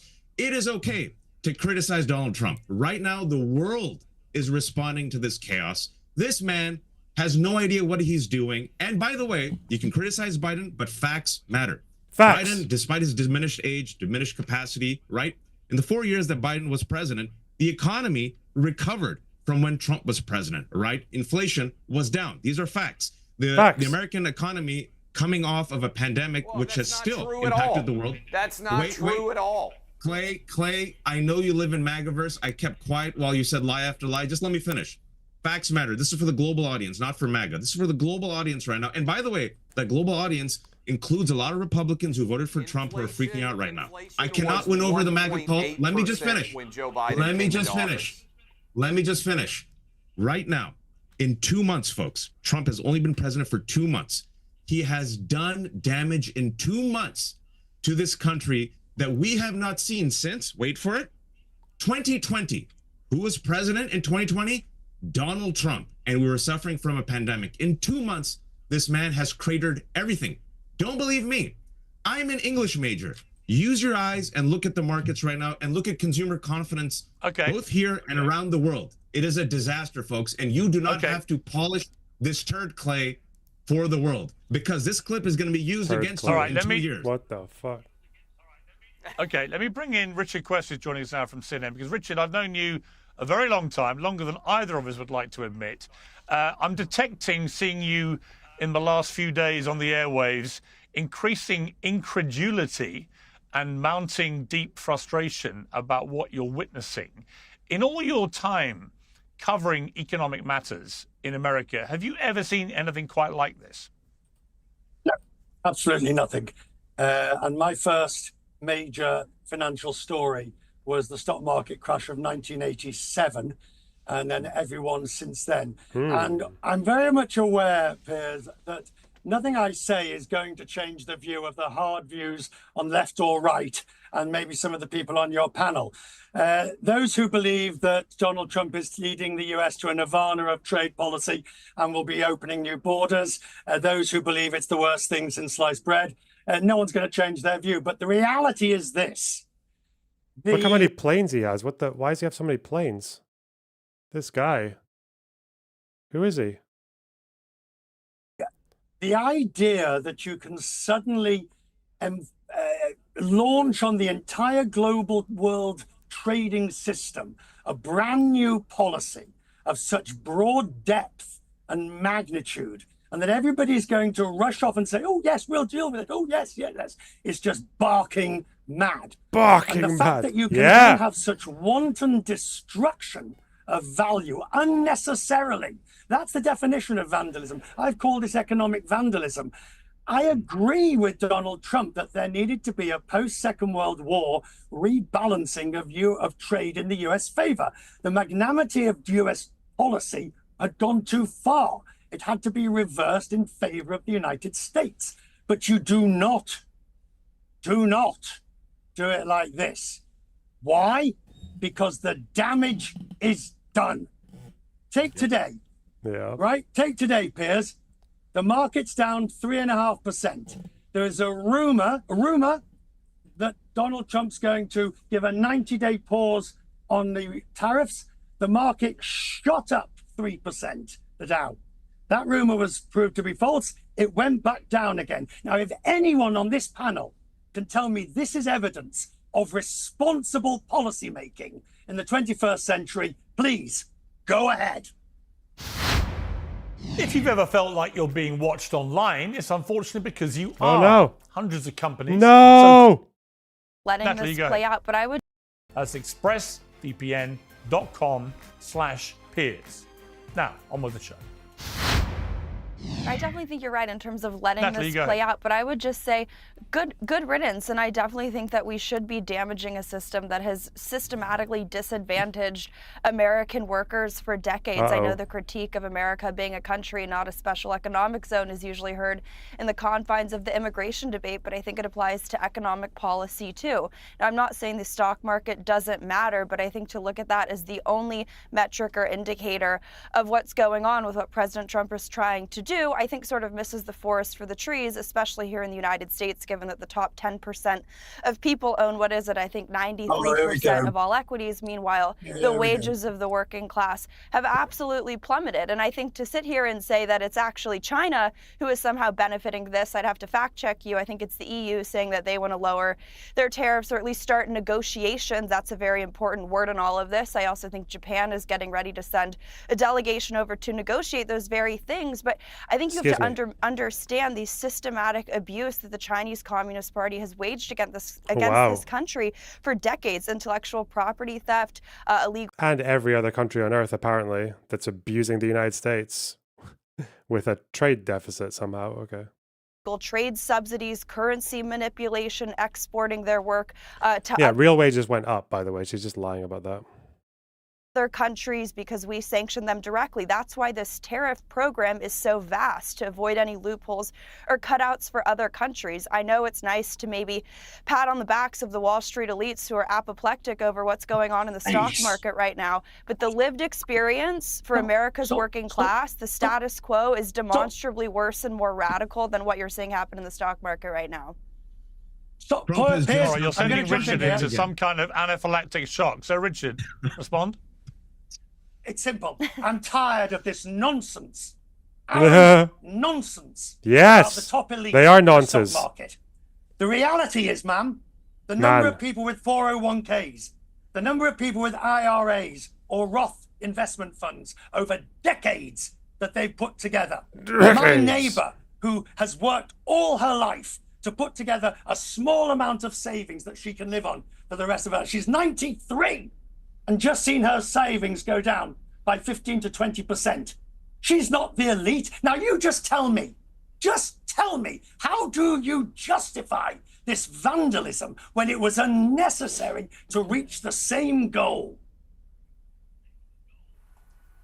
Natalie, respond to that. Because her Then I'm going to come to 401k Amy. would have been a lot higher if for the last few decades American politicians had actually prioritized her wage. The last few decades? We're just going to start saying that this is actually not a big problem because really, if we hadn't done, we should have done this decades ago. And then if we had, then the fucking 401ks would be worth way more now. Oh, God. Wages and not overseen NAFTA or China's ascension to the World Trade Organization. You're giving this sort of limited hangout worldview where you think what her 401k represents the entirety of what her financial well-being could have been. Tell you what, if politicians didn't just talk strong about tariffs, like what was it, Nancy Pelosi, Joe Biden, essentially all of the Democratic Party has been for a while. If you watch the old clips, they'll agree with me and not you. They just never had the guts to actually do it. The guts to blow up Americans' 401k. Amy, be waiting very. Hang on one second, Jaha. There's one member of our panel been waiting very patiently. Amy, welcome to Uncensored. Congratulations. Man, these guys really, really trust the plan, don't they? They really trust the most incoherent economic plan I've ever witnessed in my entire... It's like, I wonder if this is how they felt when fucking the 5-year plans went in the USSR. Oh, God. And they're just like, no, hang in there, guys. Hang in there. If you want to make an omelet, you got to break some incredibly expensive eggs. That's probably exactly what they said. On your book, which is setting the whole of America alight. And we're going to come to Joe Biden and his legacy and the cover-up and so on a little later. But just from a political point of view, this is one of the biggest rolls of a dice I can ever remember any world leader anywhere in the world rolling out. And I honestly, unlike everyone on social media, I don't know if this is going to work or not. What I do know is that Donald Trump's entire presidency, but also, therefore, his entire legacy as a president and politician may well hinge on whether this works or not.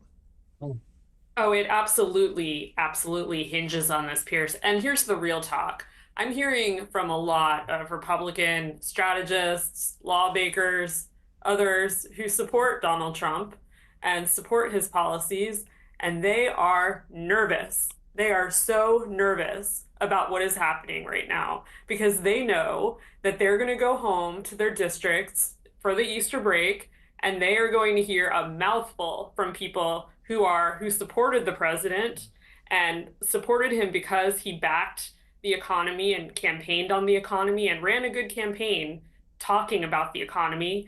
And they are going to go home and be face to face with these people who are unhappy, watching their 401ks plunge, watching everything nosedive. This is not what they bargained for. Yeah, I mean, Clay, this would be concerning if I was Donald Trump. You've got people like Ben Shapiro, big Trump supporter, coming out saying he thinks it's unconstitutional. You've got Bill Ackman, one of the most successful business guys in America, now saying we could be facing a kind of nuclear meltdown if this goes the wrong way. What is this?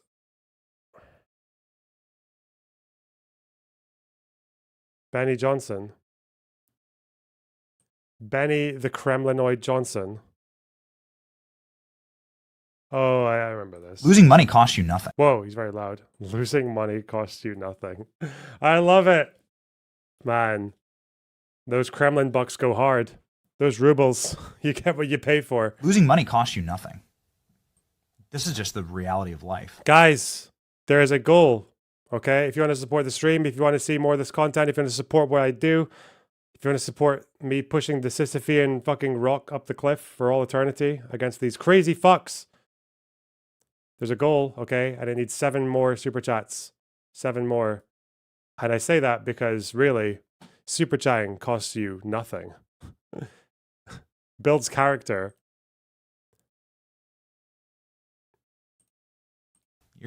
Losing money costs you nothing. This is just the reality of life. You're gonna, like, were you young and dumb? How much money did you lose? Everyone loses money. Everyone loses money. It costs you nothing. In fact, it builds quite a bit of character. In fact, you learn a lot of lessons actually by losing money. It's bloody Black Monday. Holy moly. The Kamala crash is here. Kamala needs to get in front of a camera today. People are losing their homes today. People are losing their fortunes today. People are losing their futures today. People are losing their 401ks today. This is shaping up to be one of the worst market days in American history. Losing money costs you nothing. What a fucking clown, man. It's just a job. That's all it is. Just a job. You've got a lot of people on the right who are historically supporters of Trump.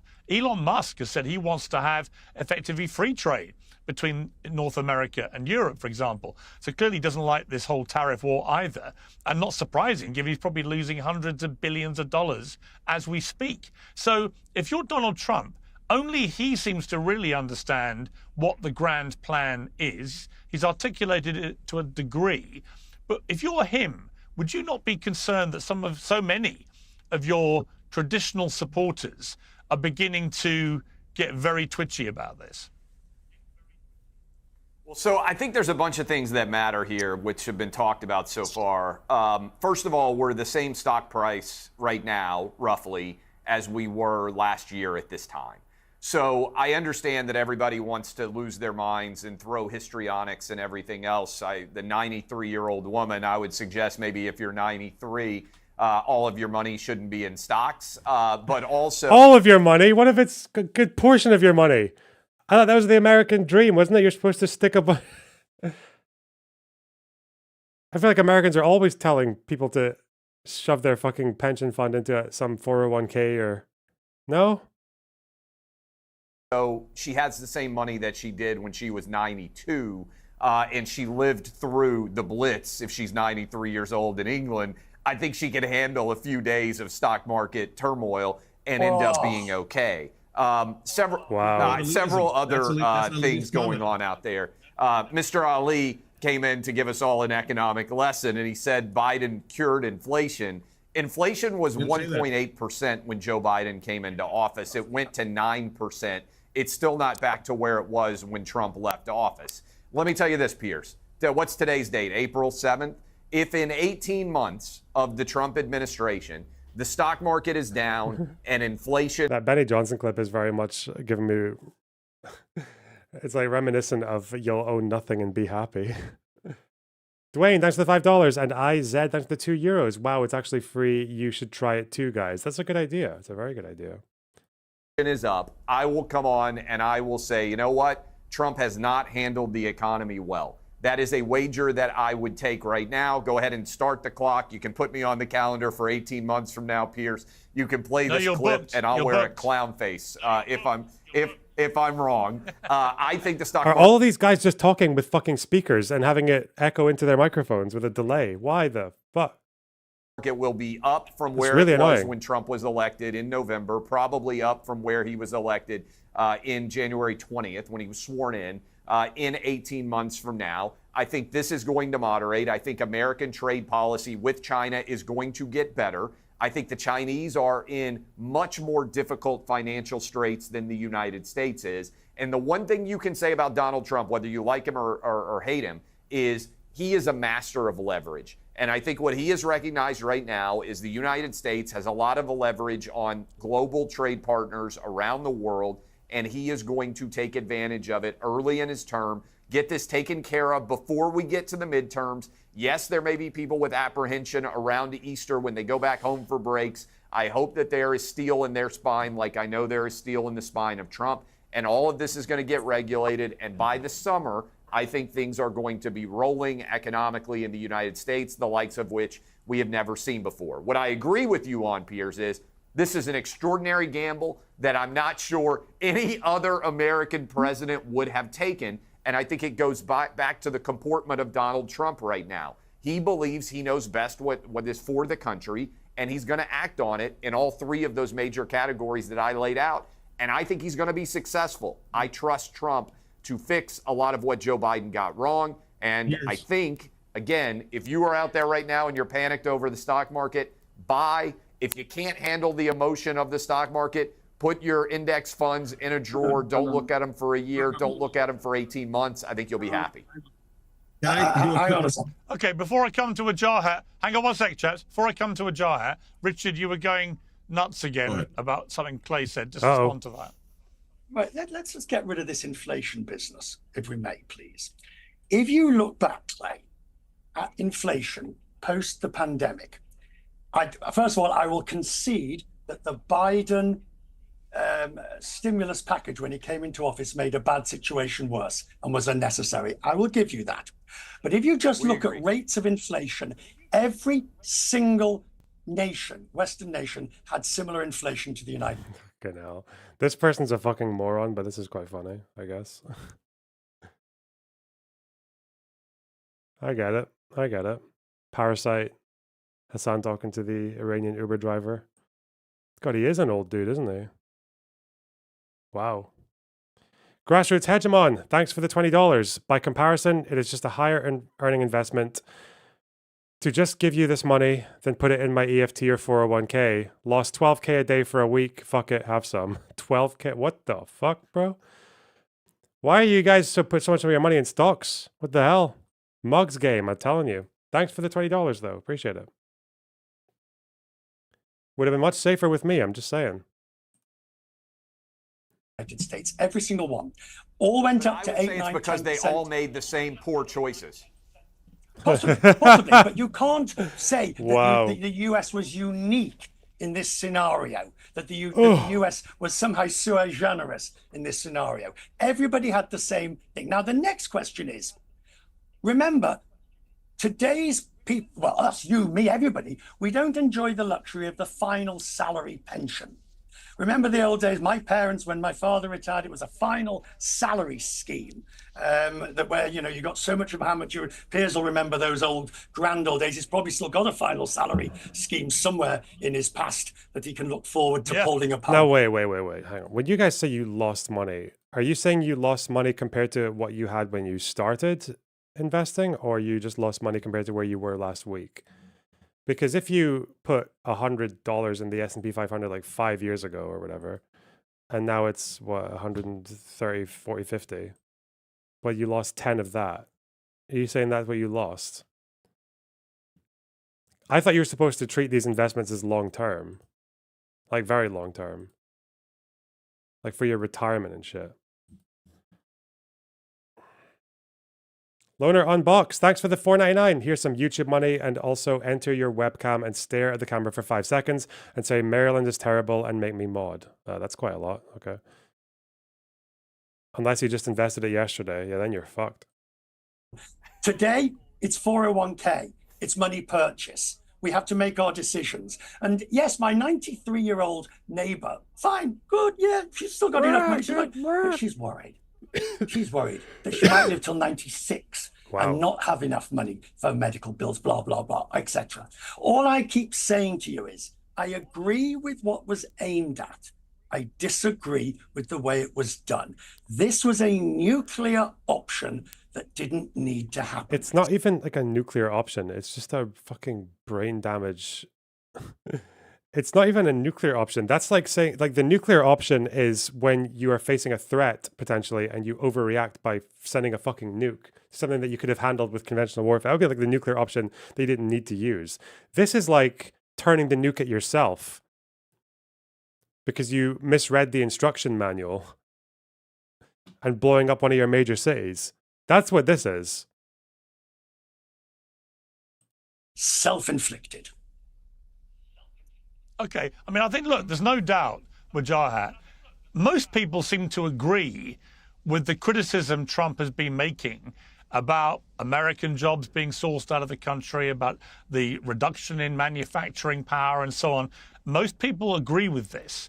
What do you want to do? Do you want America to compete with the fucking sweatshops? Like, what? I don't understand. Wasn't America basically at fucking full employment when this tariff got rolled out? What is this concession? It's so desperate just to give him something. Richard just said, it's the execution of the cure that is causing all the turmoil. But just for argument's sake with Jayat, what if he's right? I mean, as Clay said, Trump seems to have fixed the border crisis in 2 months, and almost nobody is mentioning that. It is a staggering thing that almost nobody is coming into America. Oh God, that little fucking screamer boy actually wants to debate. That's good. Hey. Illegally anymore over the southern border, given that nearly 10 million people are believed to have done that in Biden's last 4 years in office. So Trump has a blunt way of dealing with stuff, but what if he's right? What if actually flexing the American muscle in this extraordinary, unprecedented manner is utilizing the leverage which exists and ends up with a much fairer trade relationship between America and Europe, America and China, America and all these other countries? What if ultimately Clay Travis is back here in 18 months and he's doing a victory lap because Trump was right? Trump's already been proven wrong and the markets are showing it. Look, Trump could have united Americans and won over many progressives who, much like MAGA, want reform. They wanted a reform of a system that left many American workers behind and where the wealth went straight to the top and not to the bottom. What Trump does, unfortunately, is he comes to you as a house repairman. He goes, I'm going to repair your house. He blows up your house catches fire, the entire neighborhood burns down. And then Trump comes back and says, give me a 5-star review on Yelp and give me a tip. I'm the greatest house repairman. He's doing that with the global economy right now, right? America gets sneezes, the rest of the world gets sick. You and Richard know that sentiment, right? And we're seeing it play out in real time. A second thing I will tell Republicans right now, especially Natalie and Clay, this is just unsolicited advice. Politics. Donald Trump was elected because why? He said he will bring down the price of eggs. He will bring down the price of groceries. He will reduce inflation. The number one topic was economy. The number one... Curtis, thanks to the 2 Canadian. Losing money. Yeah, that's what you want to do. Actually, you're not really losing anything. That's what I see it. Concern for American voters right now is the economy. Immigration has gone all the way to 4th. It's the economy. So right now, nothing sounds more elitist, more out of touch, more condescending, more cruel, more sociopathic to Americans and Brits. I agree with what Richard was saying right now. You should listen to him. He is actually on point. Then telling Americans and Brits, people who have worked their entire lives just to save a little bit of money, people who have worked their entire lives to have a little bit of Social Security, hey, buy the dip. They're not millionaires. Dwayne, thanks to the $5. Our society wasn't built to account for a leader that gets their economic policy from a Dr. Seuss book. Who could account for that? What, like checks and balances or the economic safeguards? Because I don't really know. I'm really interested in finding out what what institutions are in place in the global economy to prevent like another Great Depression, because it feels like every time there's like a new recession, the material cost of it to the average person is like lower. So 2008 was obviously like the biggest dip since the Depression, but you didn't have like the fucking breadlines levels of unemployment and 25% plus and shit like that for like a whole decade. So I'm just wondering, have people just like found ways to cushion the blows better, or is it just because the nature of these recessions were different, or is it just because the pain has actually just shifted somewhere else?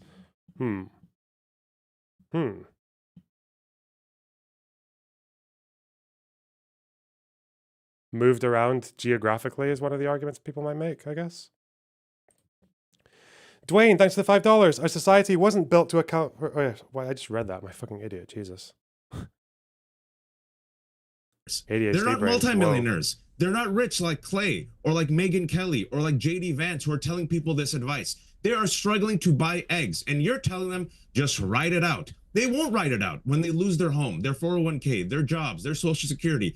Hundreds of thousands of federal employees have lost their jobs because of DOGE. They've lost their insurance. Consumer confidence is down. We have lost jobs. Now they're coming after Social Security, Medicaid. There's going to be tax hikes. You're telling people, as you're sitting there with 7 figures, even high 6 figures, hey, write it out, grandma. That is cruel. It is a terrible political statement and policy. You promise people, Donald Trump promised people, he's going to come in, he's going to bring the price of eggs down, he's going to fix the economy, he's going to bring inflation down, he's the king of the art of the deal. And now this utter chaos in real time. Look at the markets in real time, and already people were struggling. Folks, this is... Tim R, thanks for the $5. Wow, this super chat only cost me 5 pence by the time it's transferred value box. And Consciousness, thanks for the £5. Buying the loner hardcore wow dip. Hey, good morning. Going to be disastrous. And Clay, I'm going to keep you to your word. I expect you to be in clown paint, and I want you to wear a big red nose, and you can eat some halal crow as well. I will be back. Okay, Wait, can I respond to this, switch, Piers? Can I respond quickly? Very quickly, because I want to talk to Amy about her book, because that's also I will wear the greatest clown costume of all time. The price of eggs down 50%, by the way, since he cares so much. Wow. And below where they were when Biden was in office. And the price of gas is at a 5-year low. 40% of Americans have no stocks at all. They look at the price of groceries and they look at the price of gas. Both are... Why? What is this article? Let's see, CBS.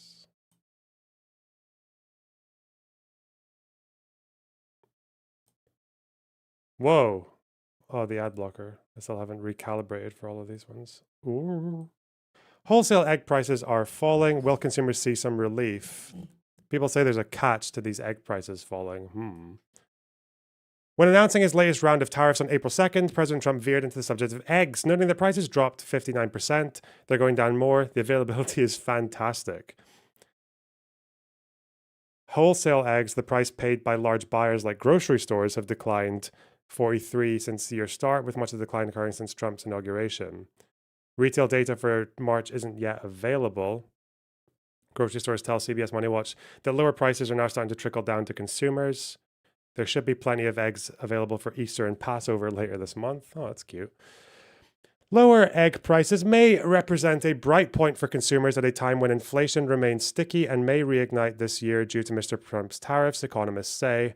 The new levies are set to hit all imports from food products to automobiles. Egg prices have declined partly due to the U.S. Department of Agriculture's 5-point plan to tackle the issue, which includes battling the bird flu and importing eggs from nations including Turkey and South Korea.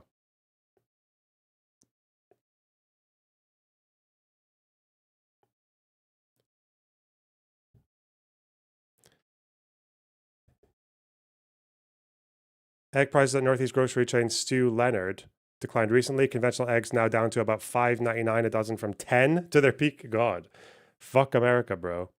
Who wants to debate you? Oh, that Chris Kunter guy who was screaming and using pictures of me with Alan Levy to make a point, I guess.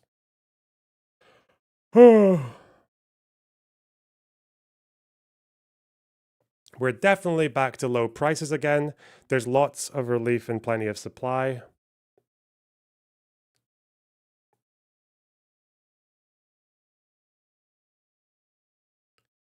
The TikToker, yes. He just emailed me saying, do you want to debate Palestine and your justification of the genocide? And I was like, oh, that sounds riveting, you know? Why not? Nothing better to do.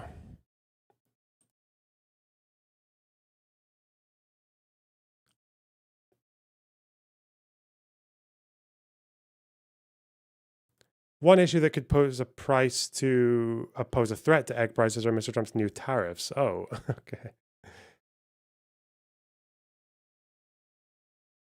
Because eggs come from, what, Turkey and South Korea?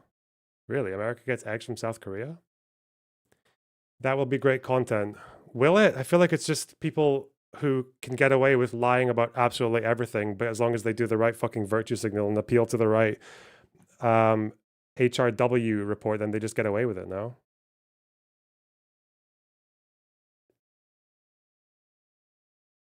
They do everything to make their audience happy, but I guess it's the same from here. I could probably ask them like what they think my position on the war is, because that's generally something that no one on that side actually bothers to listen to.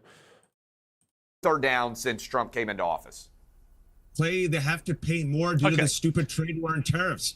All of us have to pay more for goods for an unnecessary reason because Trump installed and created this horrific. Well, trade I would and tariff policy. say, Vijaya, okay, but I would say, as with all things that Trump does, normally it's followed by a few days of utter hysteria, whatever he says, and then there's a moment to actually see what he's really doing and what he's actually going to do and whether it's going to work. I don't know, right? So I genuinely am one of those freakish people in America right now who does not know what's going to happen here. I think anything could happen, and I wouldn't bet the bank against Trump because he has immersed himself in economic worlds for 50 years. As he reminds us, he went to the Wharton School of Economics, so he's not an idiot when it comes to this stuff. And I don't think he would jeopardize. Well, hang on. I don't think he would jeopardize. He's my friend. Yeah, I've got no problem with that. You're my friend. So I've got friends from all sides of the political divide. Granddad's Lounge, thanks to £5. Hey, learner, mind quickly looking over the bullet points of Dugin's Foundations of Geopolitics. I think it perfectly explains Trump's motives. Okay, maybe.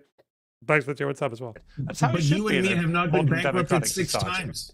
Are they You and me have not been bankrupted 6 times. You and me have not bankrupted casinos. You and me. Nor have we won the presidency.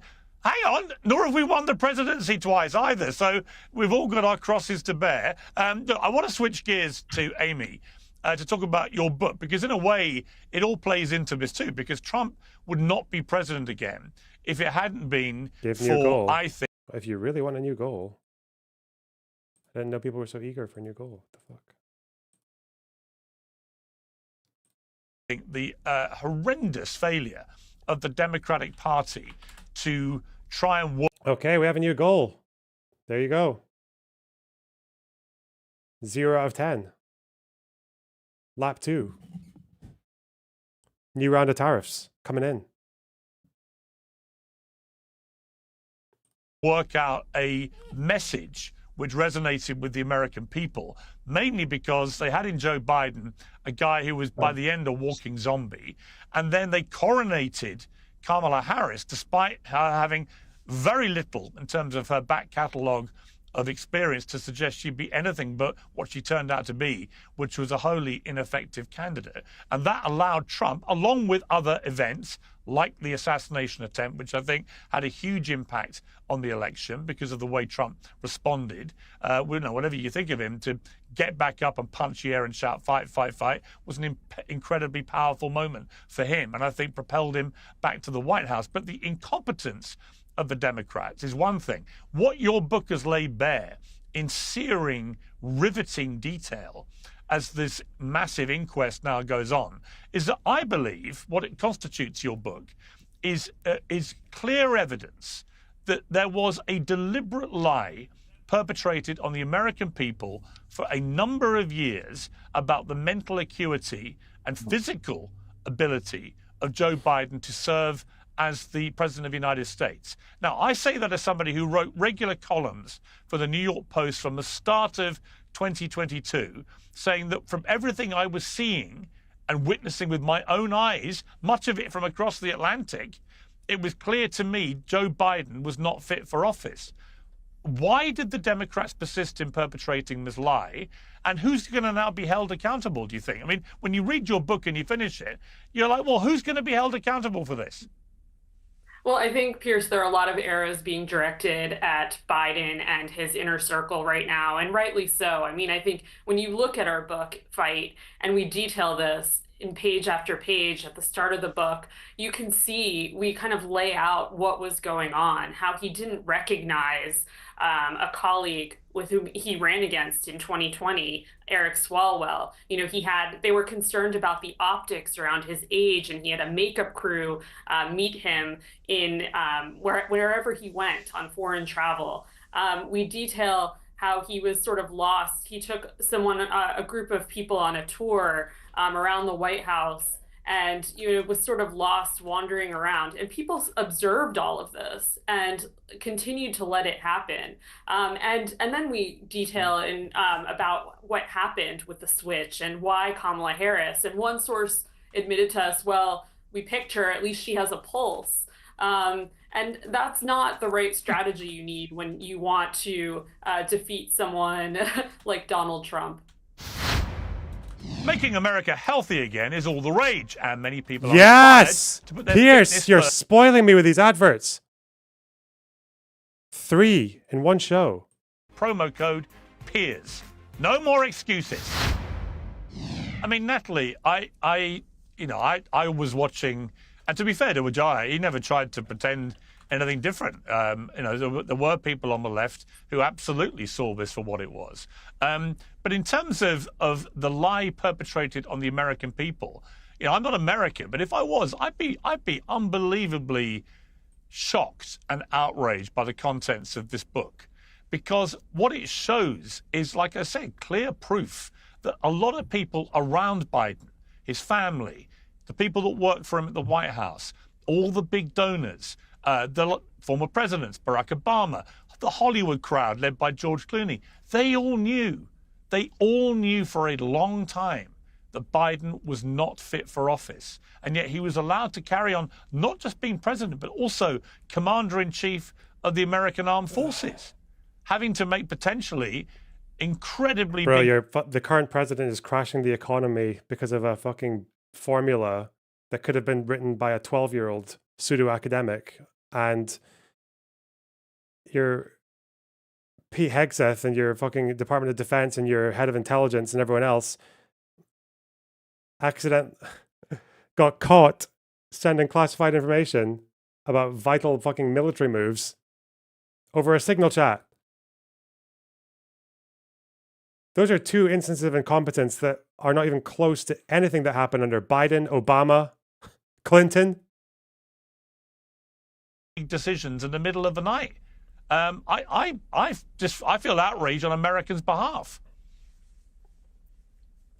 Yeah, I would certainly say I'm outraged, but definitely not shocked. If anything, I think it goes more to the heart of the issue, which is the cover-up, if not outright conspiracy, that I think a lot of these legacy media outlets, in conjunction with sort of the dark money apparatus of the Democratic Party, so many of his top advisors, which is something that I think we on the Republican side have been talking about for years, and we get called crazy conspiracy theorists. My only question would be if you could cover and hide the mental acuity, if not just outright complete mental degradation of the sitting president, which, by the way, I don't think was just happening in the final few months of his administration. I think it was there from day one. I think you look at the just disastrous withdrawal from Afghanistan. I think it goes all the way to the top.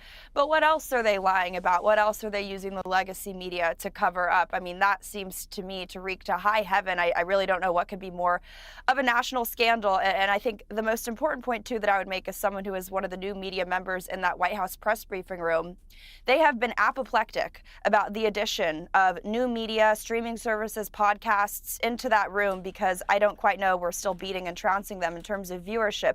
They had 4 years to report on the decline, mental, physical, was in your face, on the sitting president, Joe Biden, and none of them said anything until about, 1 week? Maybe there was a Wall Street Journal piece before he departed office. So that's why the new media is in there, because people don't trust the legacy media. Not that that's a novel or new thing to say, but I think this is a really compelling story to illustrate that.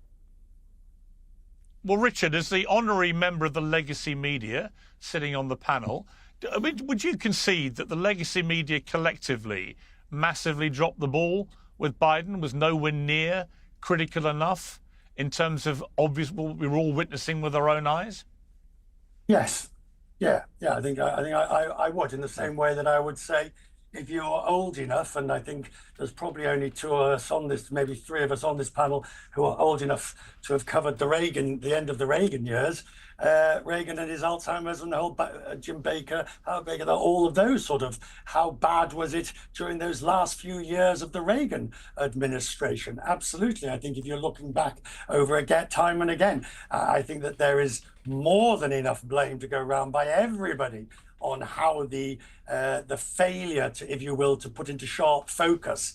But it was very, very, very well managed by the White House, by the Biden White House, who ensured that nobody got close and the truth never really escaped. But yes, clearly, a great service was not done anymore during the Reagan years, there's always that element of it.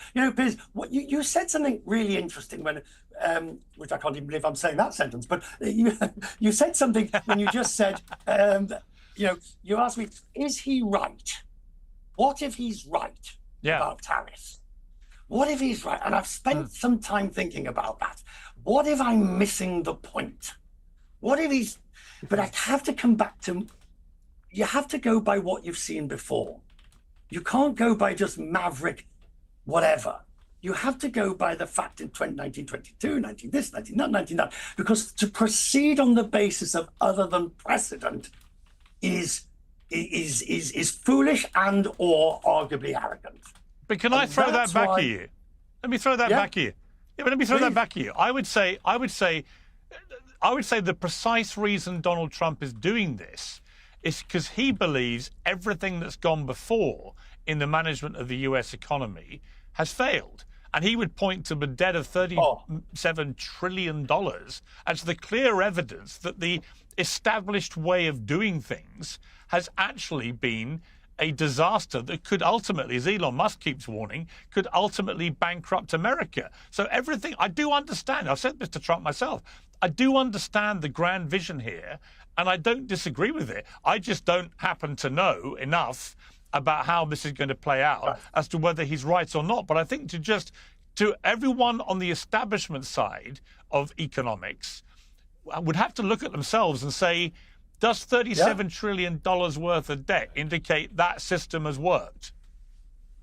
I agree with you, and I absolutely agree with you that he was elected for change, and I agree with you that he was elected for massive change, completely in the same way Thatcher was elected for massive change in Britain, and we went through that whole business in the 1980s completely. He has a mandate to change. But if I said to you, Piers, you know, the economic policy is to drive the wrong way on the interstate, but don't worry, other cars will get out the way. But don't worry, common sense tells you don't do it, and history and precedent tells you don't do it. But you go ahead and do it. Hang on. Well, hang on. If you're in a massive tank, it probably works. If you're in a massive tank, it's a bit like when works, I would equate it. Well, I would equate it if an elephant walks along the road the wrong way in the African bush. Every other animal gets out the way. Where does the 500-pound gorilla sit? Wherever it wants. But now we've got something. Can I just give you an example? I've just been watching on the wires now. Donald Trump has now threatened to increase the retaliatory tariffs by 50% against China because China's had the temerity to put its 34%. This is how trade wars happen. Now, where do you go? Let's say, and by the way, he's going to do this tomorrow. Right? He's going to do this tomorrow. So now tell me, anybody, what happens next? He does it, they do it. The EU jumps in. Trump's driving well, I don't know the answer. What I would say, let me bring Wajahat in here. I mean, Wajahat, let me just say something. I've known Trump for 20 years. I've interviewed him 30, 40 times. And I remember the first time I interviewed him for British GQ magazine. You can go and read it. It's online. He talks passionately then about his anger at the way China rips off America.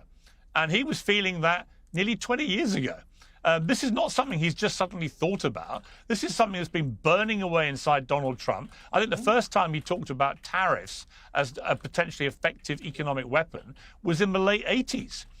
So this is not something that should be a surprise to anyone. And also, Wajahat, unlike a lot of presidents, Trump is doing exactly what he said he'd do. The scale of it might be bigger, but he made no pretense in the campaign of not wanting to deploy tariffs as a big stick to, as he put it, redress the trade imbalances around the world that the United States had. I remember I was on your show and I told your audience that Donald Trump went on Joe Rogan's show and said the most beautiful word in the English language is tariffs. And in the 80s, you're right. He believes that the trade deficit, he doesn't understand trade deficits, which means that Wharton needs to give back Donald Trump all his money. He thinks any trade deficit means that America is being what? Screwed. He's thought this way since the 80s. This is why he needs to rely on experts and not Laura Loomer or Pete Navarro, who goes by Ron Vera and cites himself in his book. Donald Trump needs competent people. Donald Trump needs to listen to Richard on your show. What just happened right now? Richard's right. Breaking news. Trump threatens an additional 50% tariffs on China, which could bring the tariff rate for some Chinese imports. Okay, I think we have a debate tomorrow. Let's see. Wow, cool. I'm supposed to have one soon. I know Sev wants me to debate some crazy MAGA Zionist, but I don't know if I've heard from her. To more than 100%. I'm an English major. And even I know that is terrible for the US economy, for the US consumer. Why? Because tariffs are taxes that are paid by the consumer. And what's going to happen with tariffs? They're inherently inflationary. So the price of everything is going to go up. And like Richard said, China did not bend the knee to Donald Trump, right? That was his big gamble. I'm in my Cybertruck going against traffic. I'm in my tank. Get out of the way. You're going to get crushed, right? China didn't bend the knee. Canada didn't bend the knee. Just came out in the New York Times that EU is promising retaliation, escalation, trade war, global recession. Folks, this is a disaster. And I'll say something to connect to the book. This is where I want to give my panelists, MAGA friends, not my foes. I'm not a sociopath. I don't need people to suffer in order to feel great again. Even people who voted for Trump, folks, I'm talking to you. This is not good for you. You can criticize your party when they're doing wrong. You can criticize Donald Trump when you're doing wrong. I criticize Biden all the time. Democrats are criticizing their party. The favorability rate of Democrats is at 29%. This is disastrous, and Republicans in the House need to step in, just like, and I'll give credit to a few Republicans. I agreed with Rand Paul for the first time last week. Rand Paul was with Tim Kaine talking about how disastrous this trade war is. These tariffs are not just for the economy, but also for, wait for it, politics. They have to run for re-election. So some Republicans in the House and some new media, you know, people like Natalie and others, need to whisper to Donald Trump that he is taking the Cybertruck off the rails and off the hill, and that Cybertruck on its own might explode. Oh, shit. I've actually seen Cybertrucks go off the hill, and they perform remarkably robustly, just for the record. I've got to leave it there. Clay, I'll see you in 18 months. I mean, I'll see you before, but Clay is definitely booked for 18 months' time, because actually that will be a few months before the... That will be a few months before the midterms. In fact, I'll reconvene the entire panel and replay what all of you said, because it will be fascinating. Because if it hasn't worked in 18 months and the economy's floundering, then the Republicans will get an absolute shellacking in the midterms, and they'll get a shellacking in the general election that follows, and Trump's legacy will be destroyed. Conversely, if it does work, Trump gets on Mount Rushmore. I've got to leave it there. Amy, I loved your book. Good luck, guys. Inside the Wildest Battle for the White House. A riveting read, making justified headlines everywhere, and a pretty shocking indictment of the cover-up to protect America from knowing the truth about its last president. At least this one can string a sentence together, which is a major upgrade. So thank you all very much indeed. It'll be a wild ride to see where this all goes, but I really appreciated all your perspectives. Thank you. Okay. I'm guessing it's probably good practice to watch the person I'm going to be debating, even though I've watched a bit before. And since the debate is me on trial, I guess I don't need to fucking learn that much. He apparently just wants to talk about my justification of the genocide. So that just sounds like a shit show from the beginning. But the myth of Israeli settlers. Is Israel lying about the Bibis children? Human shields. I mean, I don't think I disagree on human shields with Israel doing it. I don't want to spend an hour watching him talk about Ethan Klein. I could go to his TikToks. Ignotus, thanks for the $10. I dislike how many Americans like Piers Morgan. Have some dollar. Super chats cost me nothing, I guess. Hey, appreciate that. Thanks very much. Wow. 6 whole videos. Well, he's a TikToker. He's a TikToker. But he started to do YouTube 2 months ago. The myth of Israeli settlers. What's that about?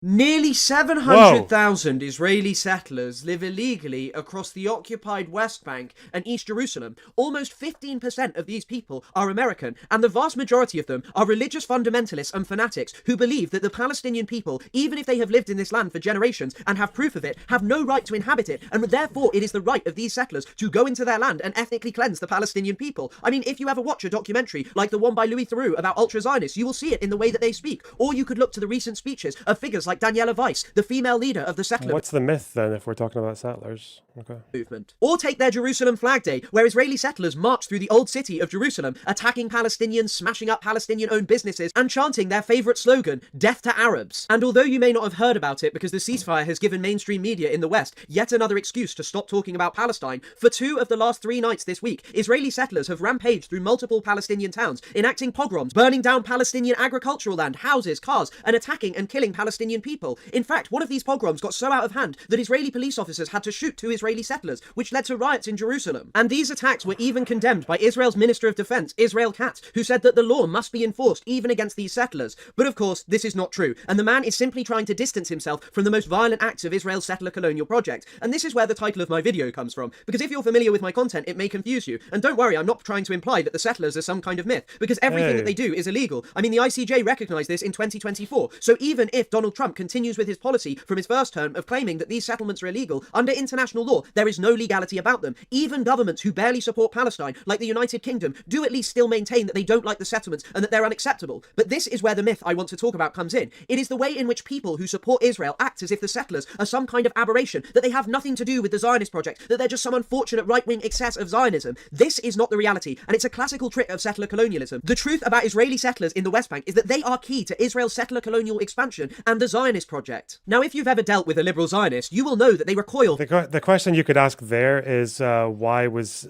Israel before the 6-Day War willing to accept its border with Jordan roughly as it was?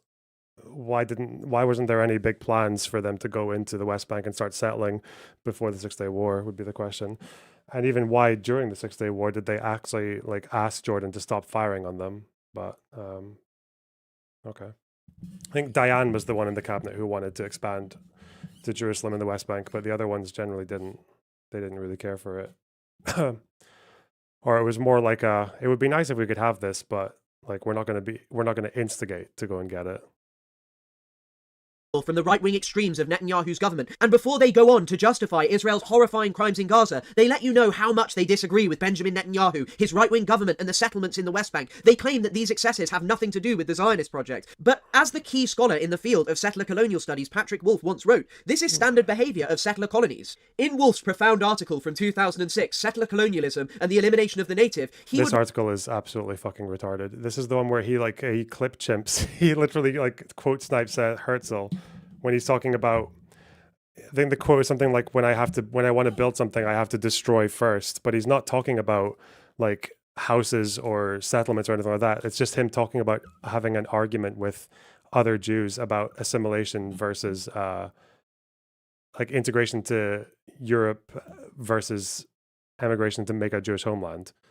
And he's talking about dismantling the argument before making his own one. But, yeah. Right, rather than something separate from or running counter to the colonial state, the murderous activities of the frontier rabble constitute its principal means of expansion. These have occurred behind the screen of the frontier, in the wake of which, once the dust has settled, the irregular acts that took place have been regularised, and the boundaries of white settlement extended. Characteristically, officials express regret at the lawlessness of this protest, while resigning themselves to its inevitability. And Patrick Wolf's words are as accurate today as they were when he first wrote them. Israeli settlers since October the 7th, 2023, and until March of 2024, built 18 new roads in the West Bank that, whilst unauthorised by the Israeli government, they did nothing about them. And this is the standard practice of every single Israeli government. The only time where settlements were ever dismantled was in the Gaza Strip by Ariel Sharon. But the truth is that these settlements weren't dismantled out of the goodness of Sharon's heart. There just weren't that many Israeli settlers living in the Gaza Strip, and they kept on coming under attack by Hamas along with the soldiers protecting them. So there was really no reason to keep these settlements alive in Gaza. And by pulling out and reconstituting their forces around the Gaza Strip, Israel could continue its occupation. Why did they dismantle? Sharon also dismantled 4 settlements in the West Bank. It's also not true. The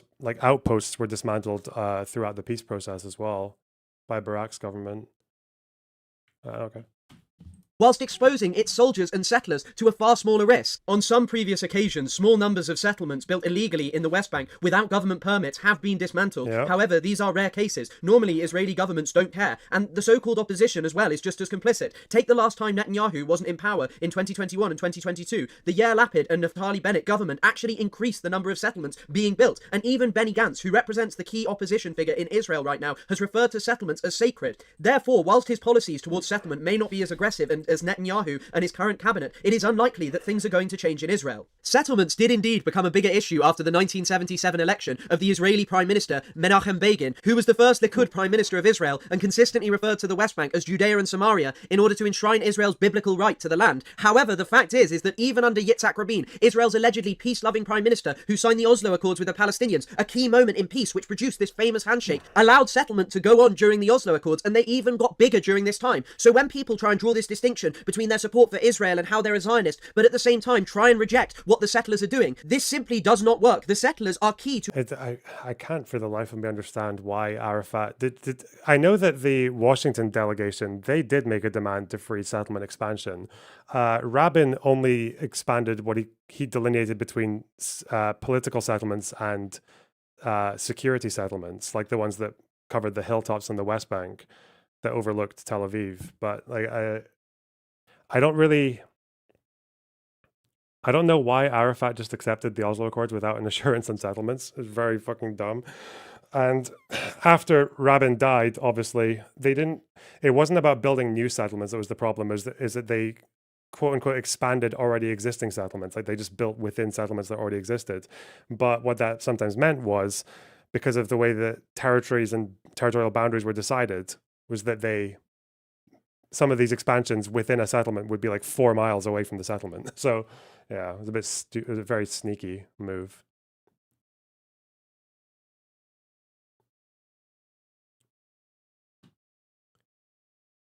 I don't suppose he hasn't. I mean, I know he has an answer for this.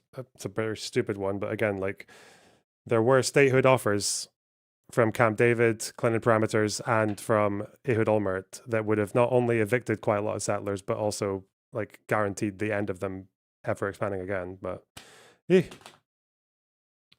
to Israeli state expansion and have been for decades. So that even these people who claim to be liberal Zionists and don't support the worst excesses of Israel, ultimately this is what the Zionist project looks like. They believe that they have a biblical... Okay, so the argument is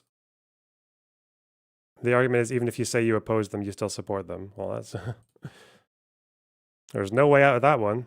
Hell no. Do you think there will be security settlements soon in Lebanon? No, Israel occupied Lebanon for like 20 years and they didn't build settlements there. So, and the 5,000 settlers in Sinai, they were removed. Same with Gaza. The West Bank ones are just fucked. There's so many of them. If they ever do get dismantled, it's only going to be... I think it's still possible. It's still possible to, because again, most of them are close to the Green Line. Most of the settlers, the people, are close to the Green Line, and that can be changed for land swaps. There is land that can be swapped. That's not like a huge issue. But the ones that have embedded themselves, like if they ever do that, even if Olmert's plan went through, you'd have seen what happened in Gaza, but for like 100,000 plus people, of just getting them fucking brutalized by the IDF and ramming them out, kicking and screaming and all that. And again, it's like, I don't have any fucking sympathy for them, but it would be difficult. Right to all of historic Palestine, and every single Israeli government does nothing about these settlers, so they are complicit in what they are doing. And as I began this video, these settlers are dangerous religious fanatics. This has been the case really since the 1970s, when the godfather of the Israeli far right, Meir Kahane, began to preach his ideology of attacking Palestinians in a campaign which he called Terror Against Terror, where he encouraged people to engage in something called price tag attacks, which were basically going into Palestinian villages, burning down their homes, attacking them, and generally just harassing Palestinians in response to suicide attacks or other actions by militants in the West Bank and Gaza Strip. The only really significant change that has happened in recent years is the power that the ideology of Kahane has gained within Israel, and every time I mention this guy, I feel like it is worth noting how extreme he actually was. He tried to blow up the Al-Aqsa Mosque himself. If Hezbollah refuses to give up arms, isn't that logical? It seems like Israel won't leave without disarming. Israel is literally occupying like 5 hilltops right on the edge of the blue line. It's not really like they're not inside villages anymore. They're literally just on hilltops. I don't think, are they going to build a settlement on a hilltop? On the blue line? I guess it already is. If you count like a little observation post as a fucking settlement, then okay.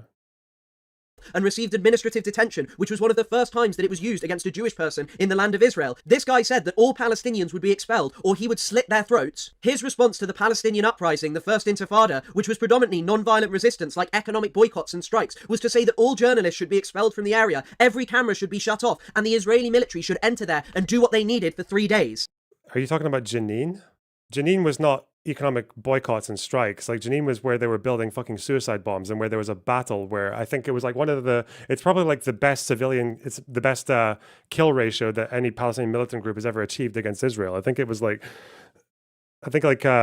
50 Palestinian militants died and or was it, and 25 Israeli soldiers, something like that. It was like, that was a very intense battle.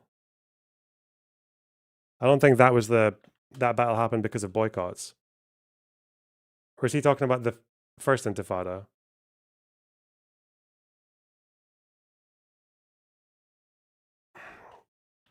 What's he talking about journalists for 3 days? First Intifada. No journalists, 3 days. Hello. Or is it Jabalia? Oh. Hello, Sev. You mentioned First Intifada, not Second. First Okay. Intifada, there was like minor violence, but it was against security forces, but not against civilians. Like, there was violence. It was just like not against civilians, so it was kind of justified because it's like occupation forces. Yeah. Unless we're and- counting settlers as civilians, because I think settlers were targeted as well, right? I'm not sure about settlers, but most of the people that were targeted were armed and like a part of the occupation were like inside the West Bank. It wasn't like civilians. Yeah, they didn't go into Israel I guess proper as much, yeah. Yeah, they didn't go into Israel proper, but they also the reaction to the First Intifada from Israeli security forces were like they killed 140 people in like one of the protests. Is what like sparked this massive outrage of like violence afterwards. Yeah, because It was like like an insane response to protests. Yeah, I know that's why Because I don't think they killed anyone before like Israel killed a bunch of protesters. They didn't kill anyone. There was violence, but they didn't kill anyone. Yeah, because the fucking main weapon of the First Intifada was stones. Yeah. Stones. I think some Molotovs were probably thrown, but at like vehicles that wouldn't really be damaged by them. You know, Knives, really fucking armored them. knives as well. Yeah, but that's what, like, when you look at like lots of artwork in the First Intifada, it's like stones and knives. Yeah, but I don't know how they used the knives. Like, I don't think they tried to stab anybody. I think they would have stabbed soldiers, no?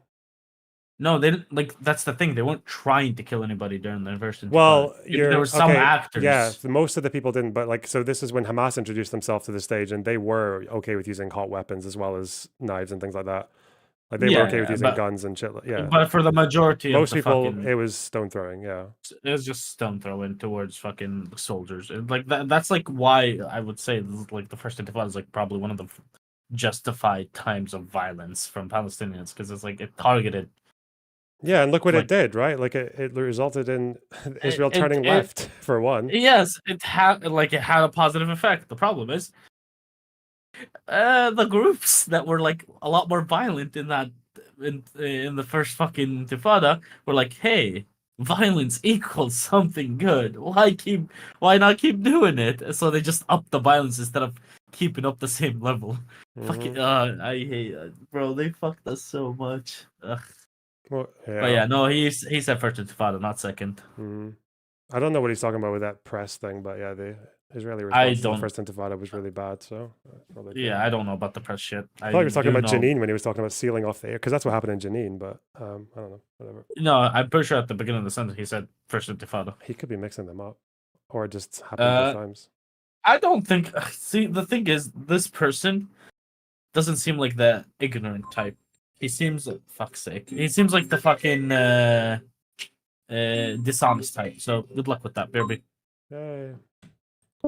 And now, an adherent to this guy's ideology, who is a settler himself in the West Bank, Itamar Ben-Gvir controls Israel's police and their prison system. This guy is a religious fanatic with an ideology that is ultimately no different to ISIS. He believes in Jewish supremacy and their right to do whatever they want to Palestinians. He doesn't care about taking their land, he doesn't care about expelling them, and he most certainly doesn't care about destroying the Al-Aqsa Mosque, one of the most beautiful buildings in all of historic Palestine, and one of the 3 most holy sites in Islam with incredible importance to Palestinian Muslims. He had a photo of this being toppled in his house, and when the reporter said to him, Itamar, there's something something in the way. He said, "We will change this." Similarly, Bezalel Smotrich, Israel's finance minister, a man who said that he didn't want his wife giving birth next to Arabs because they were his enemies, now controls the finances of Israel. He is consistently able to deny taxes going to the Palestinian Authority, the government in the West Bank, so they can't pay the salaries of people there, and unemployment increases, and simultaneously he's authorizing more and more illegal settlements in Palestinian land and giving them huge amounts of funding. So really, the only thing that has changed in Israel is that now you have ideologically committed settlers in their government who are able to offer funding, military and political support to religious fanatics in the West Bank. The only difference, that's kind of fucking massive difference. It must be so hard for being an Israeli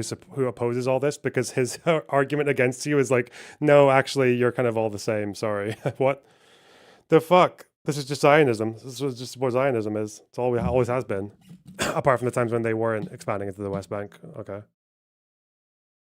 And the outcomes for Palestinians have been horrendous. Whilst in the West we have to hear every week about hate marches because people are protesting for Palestine and alleged anti-Semitism on the streets. In the West Bank, there are regular pogroms where masked Israelis are going into Palestinian villages, beating them, throwing stones at them, harassing them, stealing livestock, stealing land, killing them, and generally just targeting Palestinians because they are not Jewish people. And yet there is almost total silence on this. The Western governments may occasionally condemn it and put in a couple of sanctions, but they never go hard enough. They never sanction Ben-Gvir and Smotrich. They might not want to meet them, but they don't do anything about it. And this is where the trick that Wolf was... He's saying this after Biden was taking an unprecedented move in sanctioning settlers. Okay. Rip. Okay. That was boring. Bibas children. I mean, there's actually quite a bit of news to talk about, which I'd say notably is the Bibas family. And I'm not sure I quite believe what Israel is saying. I'm not sure I do. Okay. I'm not sure I do. Hold on. I think that... Look, I think the missing body thing is indicative of the kind of mess that Gaza's in, basically, and the fact that there are so many just random bodies lying around Gaza, and that it's littered with mangled human remains, and that many of them have all been buried together, and that perhaps she was sort of mixed with his... I mean, it's pretty horrible for the family. But this is the part that I'm not so sure about. So apparently, terrorists murdered Kafir and Ariel Bibas with bare hands, took horrific actions to cover up crimes. I'm not sure I quite believe that, and I don't think it's wrong to say that I don't believe that, to be honest. Okay. Because... Why not? I was thinking about, should I have posted my TikTok, to be honest? Like, should I have posted it? Because it was like, oh, well, you know... And then I just realised Israel's lies are just never ending. And I said this in my TikTok. There's no reason to believe what Israel says, because it just categorically just does not tell the truth. Just the entire country, again. Imagine if anyone did this with, like, with the health ministry, for example. Like, oh, it's just Hamas. Nothing they say is true. Nothing. Imagine that. I love it how we can have nuance for, like, oh yeah, Hamas will lie about a lot of things. The media office will lie. They've got propagandists who lie. Maybe this guy doesn't actually believe that they lie, even though they do habitually. But an Israeli, like, head of fucking forensic pathology, the Forensic Institute, they're not. That's just all of Israel. Liars. What the fuck is this account? So I think Israel is just doing this to justify the genocide. Now, Israel has lied before. I would say the most notable example is the Al Ahli Baptist Hospital. And the reason I say the Al Ahli Baptist Hospital is that Israel intentionally spread disinformation. Now, this is by Forensic Architecture. The thing is Forensic Architecture basically released a very detailed report, and Forensic Architecture can't tell you exactly who bombed the Al Ahli Baptist Hospital. However... They will say it was most likely a rocket. They will say that. Is he going to mention that? What Forensic Architecture can tell you is that Israeli propagandists, high-level governmental spokesmen, went on television and said things that were objectively false. Now, he's talking about this one guy with the Al Jazeera video, which, by the way, everyone initially thought this was the rocket because the video just looks like that rocket is falling onto the hospital. But there's a bit of a blank in between when the light goes out on it, and then you don't actually see where it's falling. This one guy uses it on the fucking news. The IDF statement on this doesn't actually include this video at all, like on their website. But this is what they hinge upon to just say, oh, they must lie about the entire thing. This is the key one. After the explosion, Lieutenant Colonel Peter Lerner, an Israeli military spokesman, appeared on CNN and the BBC pointing to a still from an Al Jazeera live stream showing a mid-air explosion. Lerner claimed that this footage captured the misfiring rocket responsible for the blast at Al Ahli. According to our analysis, the missile is likely an interceptor unrelated to the Al Ahli blast. The original Al Jazeera footage Lerner referenced captures a bright light in the sky, followed by a mid-air explosion. 8 seconds later, the footage shows the blast at the hospital. In a 3D model of Gaza, we geolocated, stabilized and positioned 2 videos capturing the same mid-air explosion that Lerner claimed was the responsible for the Al Ahli blast. The first video was filmed on the phone of Al Jazeera journalist in Gaza City, and the second video was filmed by a stationary camera in Tel Aviv. By triangulating the position of the missile at each frame, we determined a full trajectory. I am not going to sit here and pretend that I understand fully what they're talking about. I mean, I have a basic grasp of what they're saying, but this is obviously not my expertise. So they used Blender. We first tracked the motion of the camera, identifying static features in the hospital. These anchor points allow the software to recreate, so this is just explaining how they did it, basically. You can look at all of this, and basically what it keeps on saying. Multiple news outlets cited the Israeli military spokesman Daniel Hagari's claim that it was a Palestinian rocket that struck the Al Ahli Baptist Hospital, with most of the damage done due to the propellant, not just the warhead. Similar claims were made by Human Rights Watch, the Washington Post, BBC, and AP. Our analysis, however, suggests that all 17 visible rockets in the salvo the Israeli military claimed was responsible had finished burning their fuel mid-flight, meaning that by Hagari's own logic, they could not have caused the damage to Al-Ahli. Further developing the methodology used to analyze the Israeli interceptor, we reconstructed the trajectory of all visible rockets rising from the launch site by cross-referencing a video. What does this have to do with the claims about the Bibas children? Okay. Latif Hazara, with another from Tel Aviv, frame by frame. According to our findings, all 17 rockets stopped flaring at 1 kilometer altitude, about 4 kilometers west of Al-Ahli, and traveled a comparable distance at a comparable speed, between 1.8 and 2 kilometers and 5.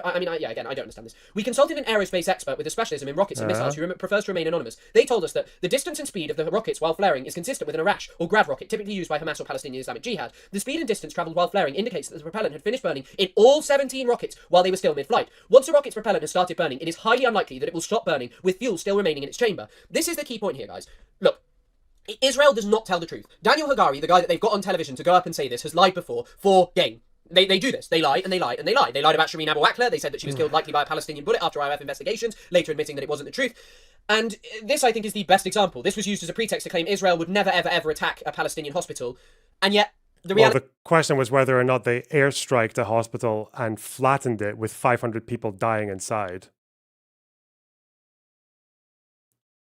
That was the claim, but okay. He was exactly the opposite. So on this topic of this, so the IDF has come out and said, the IOF actually, no IDF, no, thank you. Captors of Bibas children brutally murdered them with their bare hands. Military spokesperson dismisses claims Hamas claims children killed in Israeli airstrike, says captors mutilated bodies to cover up the crimes and demands return of their mothers. Even on fucking October the 7th, regarded as a second Holocaust, there were no cases of children being murdered by anyone's bare hands. Now this is a comment of someone, and I don't know how this is true, but so this is also what someone was claiming. Apparently, determining the cause of death for a body 14 months after death without preservation is extremely complex and depends on several factors. Environmental conditions, humidity, temperature, exposure to insects and scavengers. Now, this would be a very key point. Tunnels have very high humidity. In fact, there's a really interesting story from Vietnam. In Vietnam, apparently this... Are we going to pretend to know how much people can... So he doesn't understand anything about forensic architecture's analysis, but he believes it. Okay, yeah, they know more than you. But for forensic analysis, he also doesn't know anything about that, but he does trust the idea that it was impossible to decide whether or not someone was strangled to death 14 months later. Why? American soldier got down in the tunnels and he was selective. Okay. Like sick. He was disgusted by the smell and he was like, oh my god, there's rotting flesh down here. And what he'd actually found was a rice cache that wasn't secured properly. And because there's water, it had rotted the rice and it makes such an awful smell. And so in the Gaza tunnels, you likely have the same problem of a vast amount of moisture, especially in more primitive tunnels. So when you kind of talk about this in the context of identifying a body after that, it might be difficult. Nature of the soil, acidic or alkaline soil can accelerate. Don't know anything about that about Gaza soil. Fractures, bullet wounds or visible wounds may still be detected. Without refrigeration, soft tissues will decompose quickly, leaving mainly bones. They weren't refrigerated. If some tissue is still present, toxicological and historical analysis may take several weeks to months. If only bones remain, determining cause of death can be difficult, but fracture or impact analysis may take several weeks to months. If the body is severely decomposed, identifying the cause becomes uncertain and may require reconstruction and DNA testing. So this is what is interesting. Now, someone commented this. It's yeah. So they're saying it's difficult to determine cause of death 15 months later. Difficult. Okay. It's pretty difficult to work Maybe out undeterminable. But who knows? Who knows? I will say, who knows? Who knows? It's just, on balance, I think Israel has a history of lying. And the other thing I think is very important to know is this, which is a recent article by Yuval Abraham. So to go back to this, so I have my problems with plus 972 because plus 972 is subject to the Israeli military censor. Israel has a strict military censor. Like literally, here's the Wikipedia. The Israeli military center is a unit in the IDF Directorate of Military Intelligence tasked with carrying out all preventative... So where's he going into the claims about the Bibas children?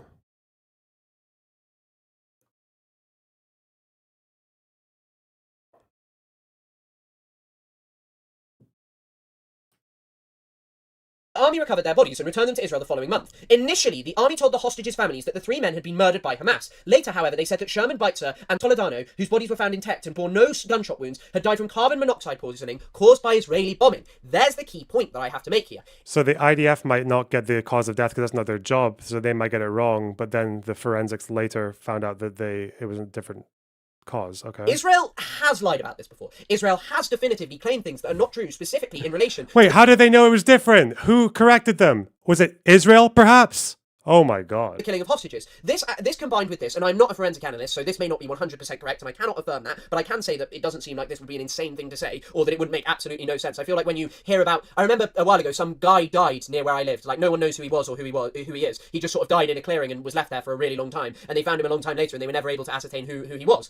And so I feel like, if you combine all of these things, is it 100% likely that this happened? Now, there's also a factor, which I've discussed with some people, of why would it make sense to kill these people? Why would it make sense to kill them? Hamas isn't stupid.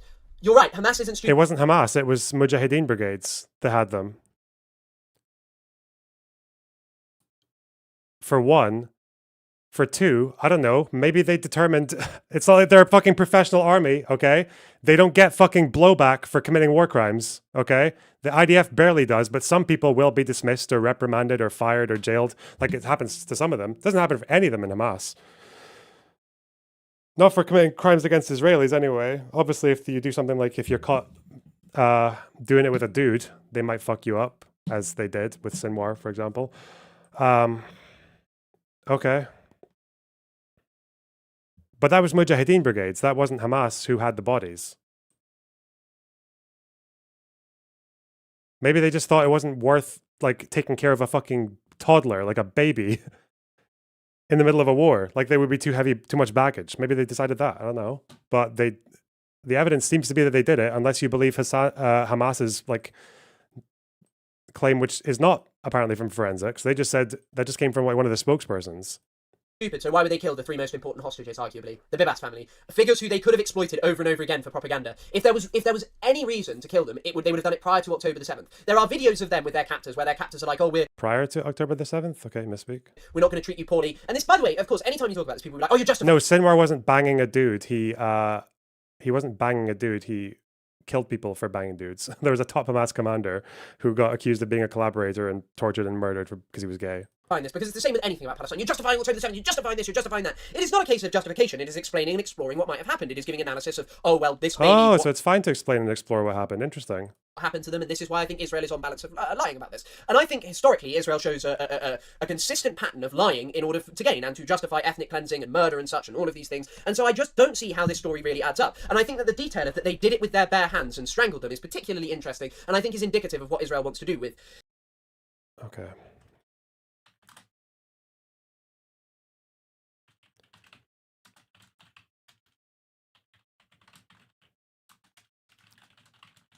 So no argument outside of, I'll just make some notes for these two things. Why not? No argument outside of an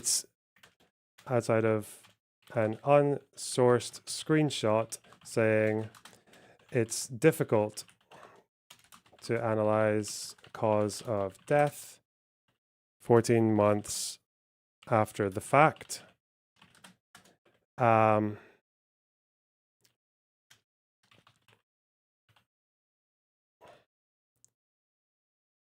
Explaining or trying to understand what happened is not justifying, because I can just turn that back onto him for every accusation he makes against me. What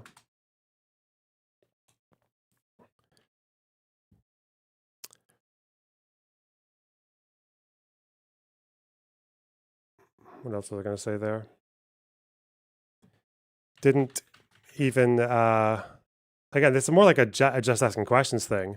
Didn't even bother to look into who had them. It wasn't Hamas. It was the Mujahideen brigades. Okay. Which betrays a pretty pathetic lack of curiosity for something that you are so quick to make a conclusion on, but okay.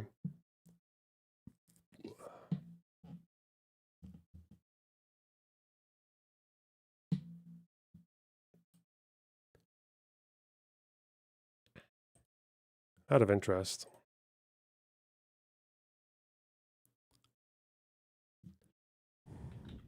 What's the bone that can get fucked up? It's not your collarbone, is it? That can get fucked up if you're strangled. It's the one that's like kind of the front.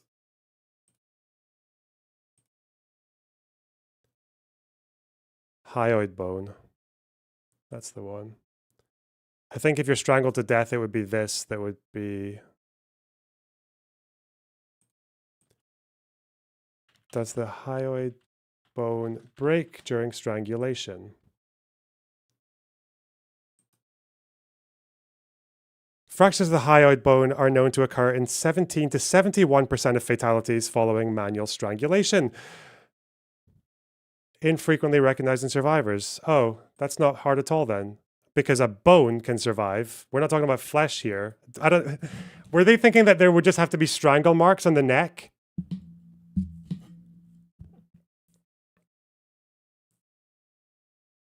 And this is for older people. This is for adults, not for babies, obviously, where it's a lot more delicate.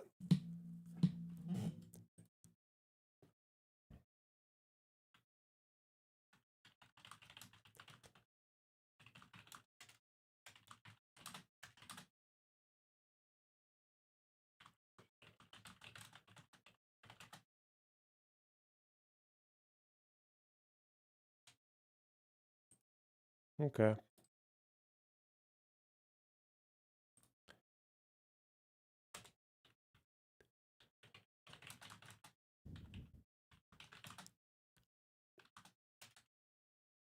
Strangulation.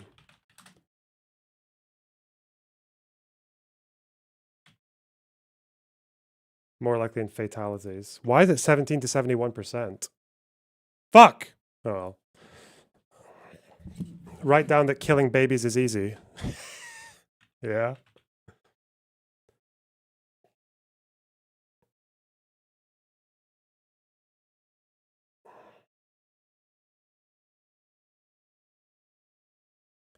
Okay.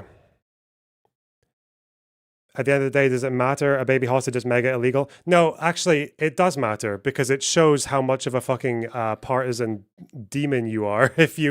Because the standard of evidence that was applied was Chen Kugel, who was the head of the Israeli Forensic Institute, was the one who said that this was the cause of death. It was the head of Israeli forensics. So forensic analysis was done. And people always say, oh, where are the forensics for the rapes? The other side said, oh, Hamas said that it was a bombing. I'm sorry, if you trust the health ministry, but not the head of forensics in Israel, it's probably because you're a terrorist, okay? Like, I don't know what to say. You're allowed to trust the health ministry, like, they are generally reliable, but if you're going to do that, and you don't trust the fucking Israeli forensics, yeah, you're probably, like, the head of forensics, Hen Hugel. Yeah, you're probably just a terrorist, if those are your instincts. You're probably just a bad dude.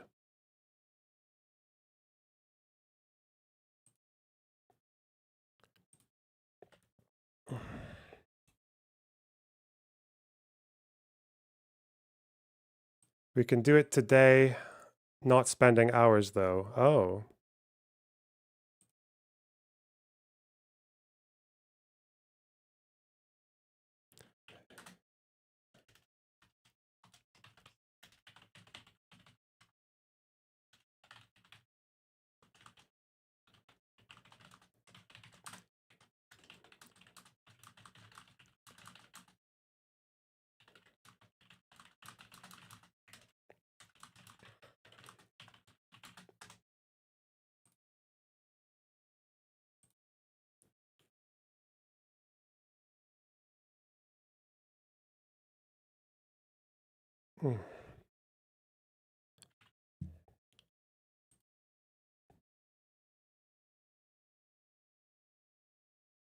Stocks are up. Listen. People are buying on the lows, okay? It's false hope. They're not. Are we in full recovery? Are we fucked? Oh no.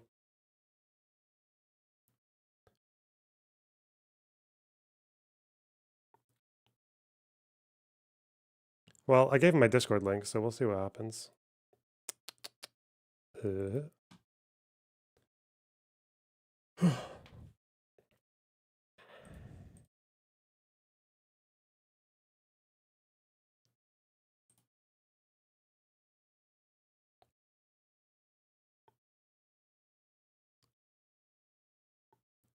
Need to watch something. Need to decompress. Do I want to watch this guy? Oh no. James O'Brien. Hamas ready to end the war. Besant interview. And joining me now is Trump's Treasury Secretary. This is the guy that Smugbug was talking about, wasn't he? This is the guy that Smugbug was talking about.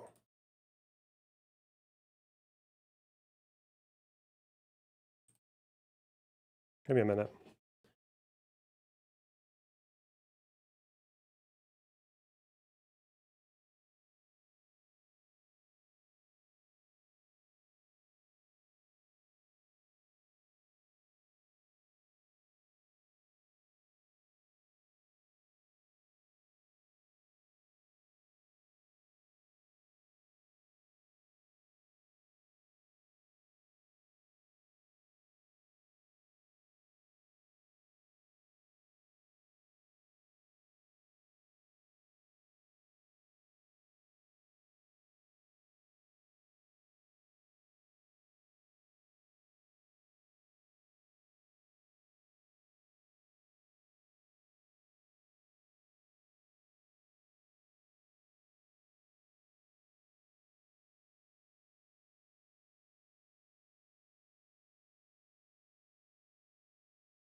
Why doesn't Yeet post Lorna Box? They do sometimes.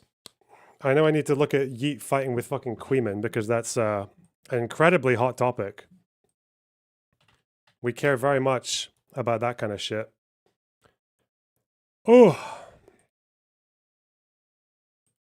Okay.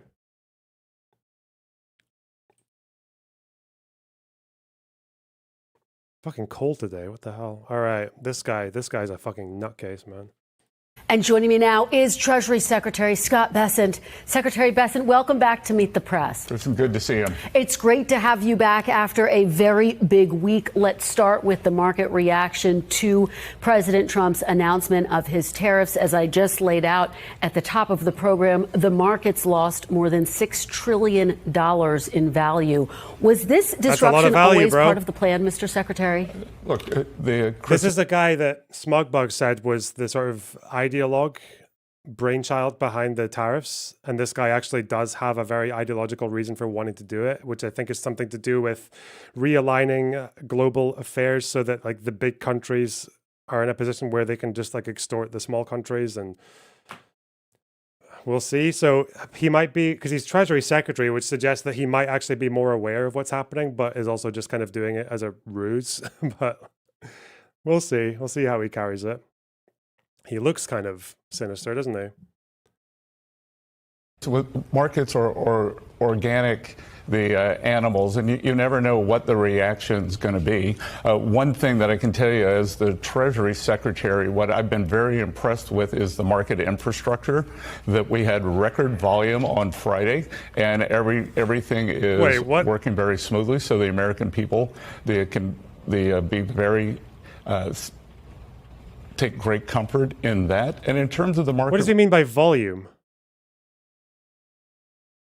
The number of trades. What? What? Wait. Wouldn't volume go up in a crash as well, though?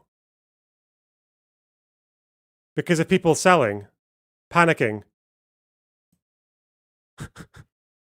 A record volume of people dumping their shit. Dumping their fucking toxic waste of a stock. But okay, this guy's good. Okay, I like this guy's evil, okay? This guy's not stupid, okay? This guy is the devil. If he's managed to become the Treasury Secretary, he knows exactly what he's doing here. He's just doing the thing where it's like, it's like if he said the volatility is up. The volatility is really high because volatility goes up in crisis, right?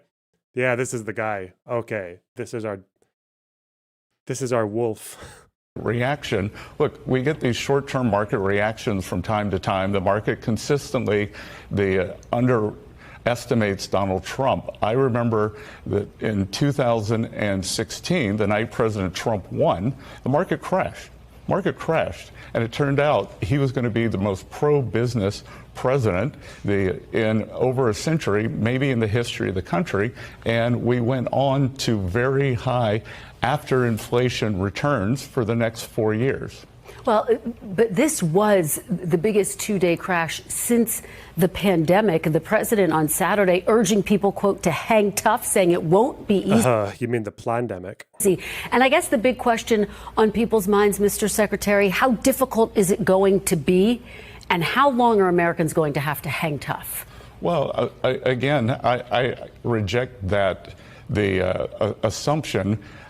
There doesn't have to be a recession. Who knows how the market is going to react in a day, in a week. What we are looking at is building the long-term economic fundamentals for prosperity that I think the previous administration had put us on a course toward financial calamity. But it's just in terms of the uncertainty, I think, that people are feeling and seeing. And President Trump saying he wants people to hang tough, acknowledging there's going to be what he has described as a short period of pain. Can you help provide some clarity for folks? How long will this period of uncertainty be? Are we talking about weeks? Are we talking about months? Are we talking about years? This is an adjustment process. We saw with President Reagan when he brought down the great inflation and we got past the Carter malaise that there was some choppiness at that time, but he held the course, and we're going to hold the course. And this has been years in the building, years in the making. This unsustainable system, our trading partners have taken advantage of us. We can see that through the large surpluses. We can see this through the large budget deficits. And also, Chris, this is a national security problem, which we saw during COVID. We saw during COVID that optimal supply chains are not resilient.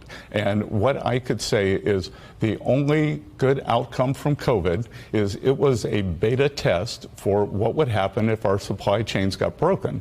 And President Trump has decided that we cannot be at risk like that for our crucial medicines, for semiconductors, for shipping. And we are going to move forward so the American people can know that they are going to have a more secure future. And yet, President Trump promised that he was going to improve the economy starting on day one. He said prices are going to come down. More than 160 million Americans, Mr. Secretary, as you know, are invested in the market. Many of them have spent their lives saving for their retirement. What is your message to Americans who want to retire right now and who've just seen their lifetime savings drop significantly? Well, take pride in the high volume. You did it for your... The volume's high. You can pay your retirement, you can pay your pension fund with volume. Chris, I think that's a false narrative. Americans who want to retire right now, the Americans who have put away for years in their savings accounts, I think don't look at the day-to-day fluctuations of what's happening. And, in fact, most Americans don't have everything in the market. Most Americans in a 401k have what's called a 60-40. Wait, why would that matter? Why would you have to stress that they don't have everything in the market? Is that because they made a massive fucking loss in the market? Account that 60 of 40 accounts they are down 5 or 6% on the year. People have a long-term view. They have a program that the reason the stock market is considered a good investment is because it's a long-term investment. If you look day to day, week to week, it's very risky.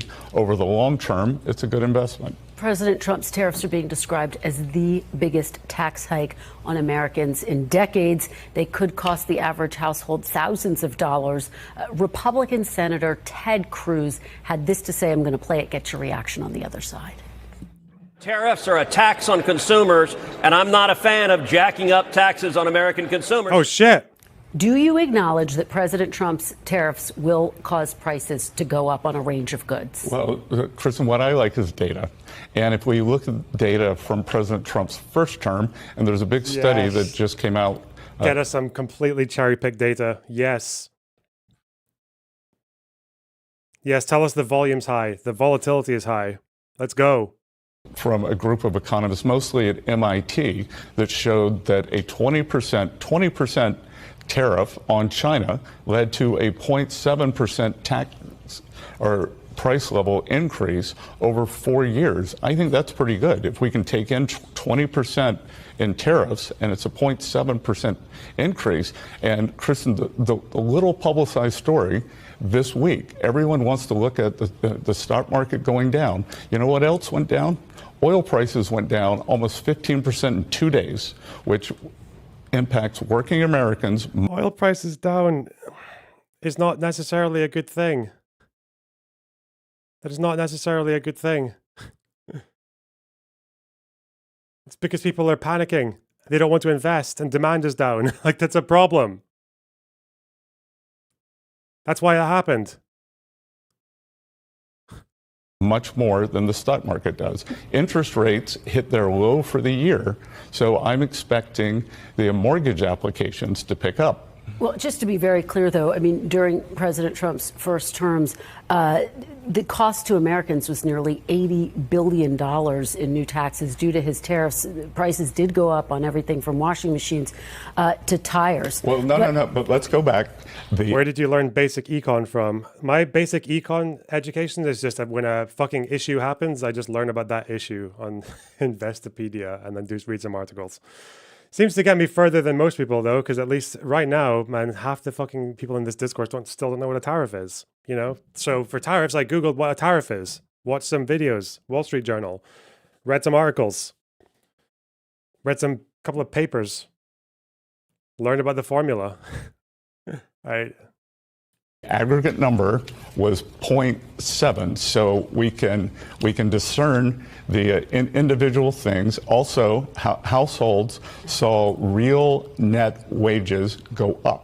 So if wages go up faster than prices, which is not what happened over the past 4 years, that's why the bottom 50% got eviscerated. Well, let me ask you about your view, because last January you wrote that, quote, tariffs are inflationary. The Fed chair said the same thing on Friday, that tariffs announced this week cause higher inflation. Have you expressed any concerns to President Trump directly that his tariff policy could be inflationary? No, what I've said is tariffs are a one-time price adjustment. So there's a big difference between insipid, endemic inflation within the system and consistent price level increases and a one-time adjustment. But the other thing that we're doing is we are raising wages for working Americans. We're bringing down regulation. So there are estimates that regulations have cost the average household about $8,000, that when we get this tax bill through, then we will make the tax levels permanent. And again, the drop in the energy prices, the drop in interest cost, I think real after-tax wages are going to go up for Americans, and that's what's important. One of the big questions and points of confusion, I think, is are these tariffs permanent or are they a negotiating tactic? Some administration officials have said they're permanent. President Trump himself has said he's open to negotiating. So let me just ask you, is President Trump willing to negotiate, or are these tariffs permanent? Well, I think that's going to be a decision for President Trump, but I can tell you that as only he can do at this moment, he's created maximum leverage for himself.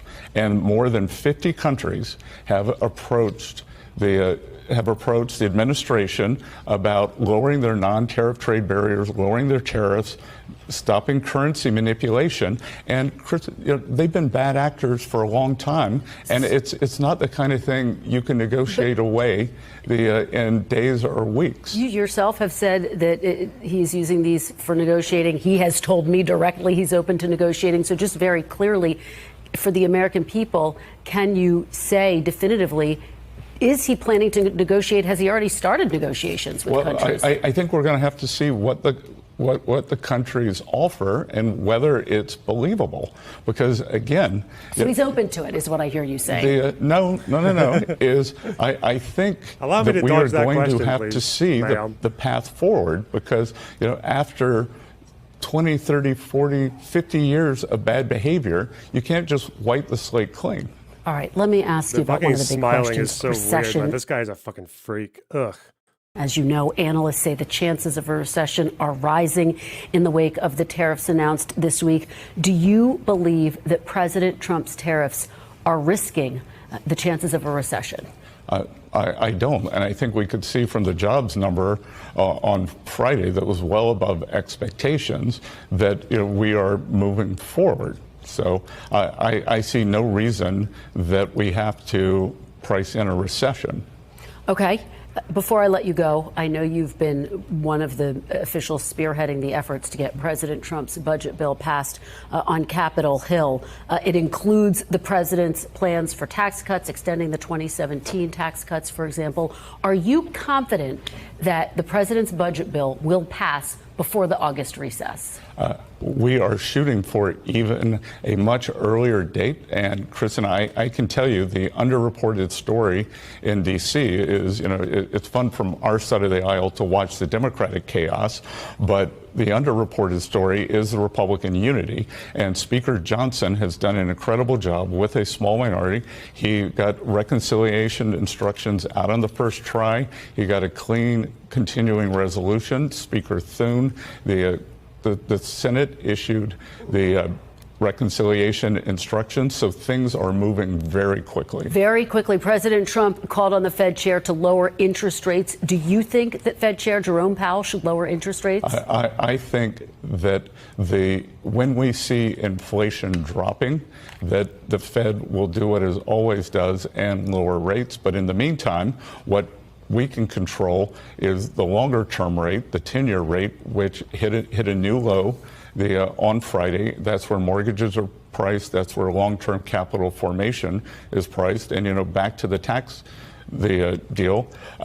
When we can pass that, we will have economic certainty. Okay, we'll be watching for that timeline you just laid out very closely. Secretary Scott Bessent, thank you so much for being here. No one's going to... There's no fucking timeline, man. This is the most, unpredictable, pointless fucking black hole that they... It's actually insane, because the other two times when there's been this much of a dip, one was 2008, which obviously no one planned, okay? And trust me, people have looked. And... the next one was COVID, but this is literally just it's just a bunch of executive orders. That's what did this. Based on a formula that has nothing to do with tariffs. Unbelievable. I can't with these people. Okay, let's debate someone. Hello. Hello? Whoa, you are insanely loud. Hang on. I think that should be fine. I can just drag you down on my end. Do you want to keep talking? Hold on, I was just muting myself to see whether my chat can hear you. Oh, can they? 1, 2, 3, 4, 5, 6. Yeah, they said unfortunately they can hear you. Okay. So you didn't seem too happy with my videos, Mr. Lonerbox. No. Why not? Strawmans, just like What bad was the arguments. You said that I was excusing and that it was brought onto Ethan Klein's show to support Israeli war crimes, even though on that appearance I literally described Israel's performance in that war as habitually committing war crimes. So. Oh, really? Because I've seen a lot of videos of you saying otherwise, There was one where you were doing some forensic analysis, giving an explanation why kids weren't actually being shot in the head, how that wasn't a command coming, up top from the IDF, and how, I think when you responded to my original video, you said when the general's plan was being implemented, you tried to claim that, Netanyahu and the top brass, they just didn't know what was happening, right?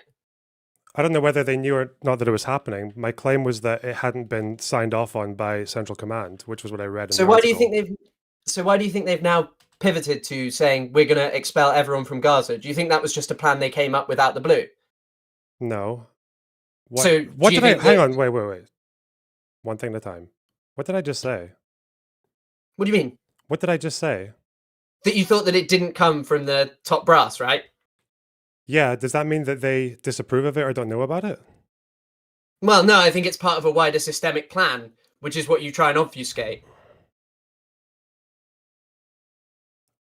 Okay. And try and act as if it's like, oh, these things, these IDF soldiers, you know, they're just implementing bad things on the ground. There's baddies like Yehuda Vat. So, first of all, why do you... Okay. So, I don't... This is also from the same H3 podcast where I said that Netanyahu was a war criminal. Mm-hmm. So how can I call him a war criminal, but then also say that he, like, the top brass just doesn't want to implement the general's plan? I can show you what I read in the article. Because you've done it over and over again. You do it all the time. There are loads of bad empanada videos. No, wait. Okay, yeah, we can talk about bad empanada videos if you want. Okay, one thing at a time. No. We're not having a long discussion about that. His videos have long clips where you edited your own stream, didn't you? You took out part of your stream because you weren't willing to avow what you'd actually said. What did I actually say that I clipped out?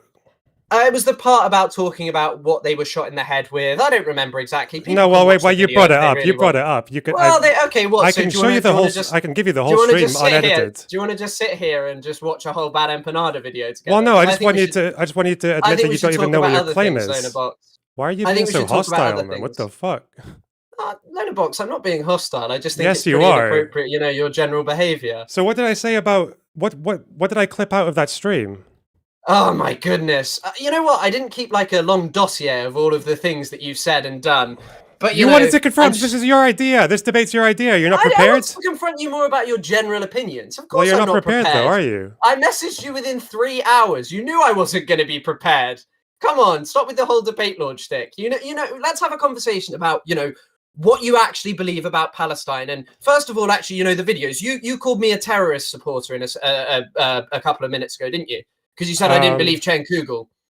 Yeah, your standard on that was kind of ridiculous. Also, just to stop you from backing away from it, the bit that I clipped out of that stream was a bit that was flagged because it was videos of people like doing fucking shooting videos with fake blood, and I took that out because it might get like a TOS flag. Okay, but obviously, I'm sure that was. But Bad Empanada said that I argued that those images in the New York Times article of kids with bullets in their heads was fake. I never said they were fake. I said the opposite. I said the opposite, actually. Didn't I actually push back on someone who said that they were fake? Shoot them in the head. They were different kinds. They're not all snipers doing it. Well, that's true. They're not all snipers. No, don't anyway me. I said that I never said that they were fake. Bad Empanada lied about it. Do you agree with that or no?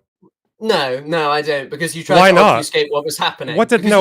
You said the claim was that I said that they were fake images. I didn't say they were fake images. Goodness me. So this is all you're going to do. Just sit there and go, well, you said exactly this and I said exactly that. Well, it's just interesting that if you can't concede on one piece of information, then what's the point, You want to watch a whole video on Bad Empanada then? I can find you the clip where I say that the images are real, and then I'm like, why would you say I was saying they were fake?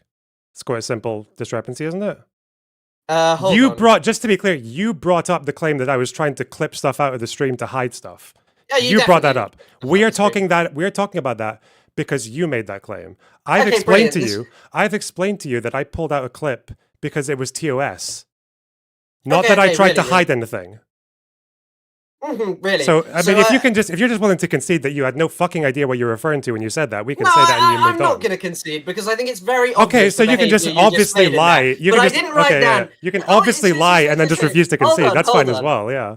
Hold on. So all you're just going to do. So you don't know which bit I clipped out, but you brought it up. You brought up the clipping. Okay. So I didn't write down exactly the words that you clipped out, but it's very obvious what you were saying. You were trying to obfuscate the fact that Israel has been systemically massacring children, shooting them in the head, because there is absolutely no distinction between civilians and combatants in the Gaza Strip. But I would prefer to actually talk about, what we came onto, and I'd like to address the, initial points that you came up with. So if you really want me to concede that, and that will just shut you up for a second, that's fine.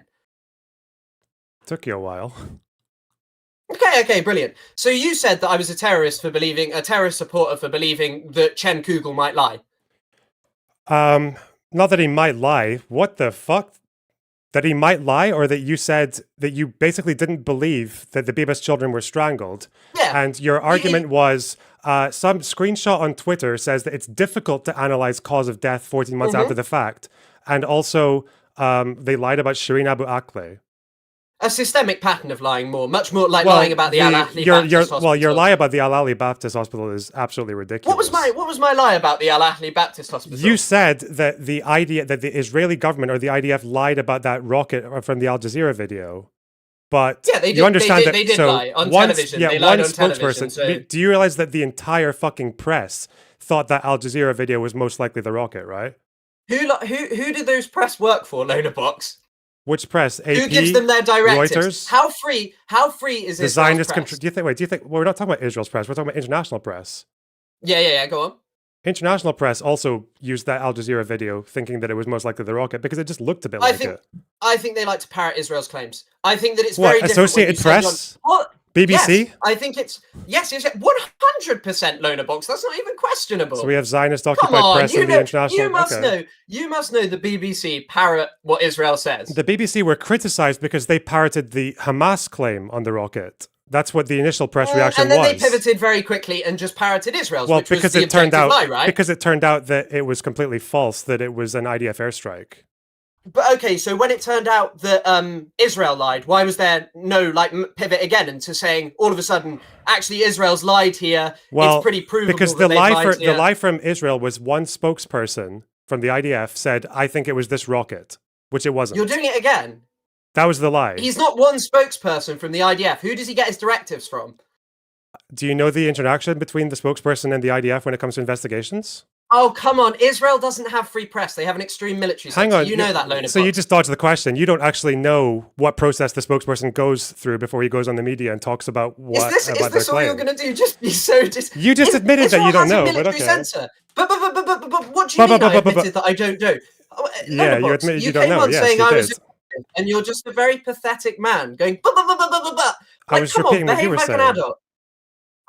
No, you didn't. You just tried to shout at me. I was just because you actually don't have an argument here. Hold on. So sorry. Do you admit that Israel has a military censor, right? Yeah, they do. That's got nothing to do with the IDF spokesperson. So do you think the falsely using an Al just Jazeera allowed video? to say whatever they want on TV? Do you think the spokesperson's just allowed to say whatever they want on TV?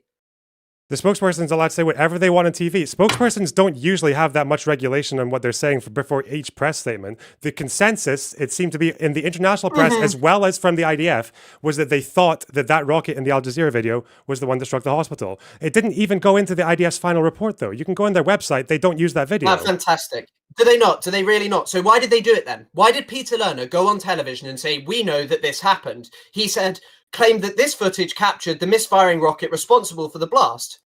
Because he's an IDF spokesperson who's trying to fucking beef up his army. And at the time when this whole thing is in disarray... What does beef up his army mean? As in he was willing to jump to a conclusion that he shouldn't have.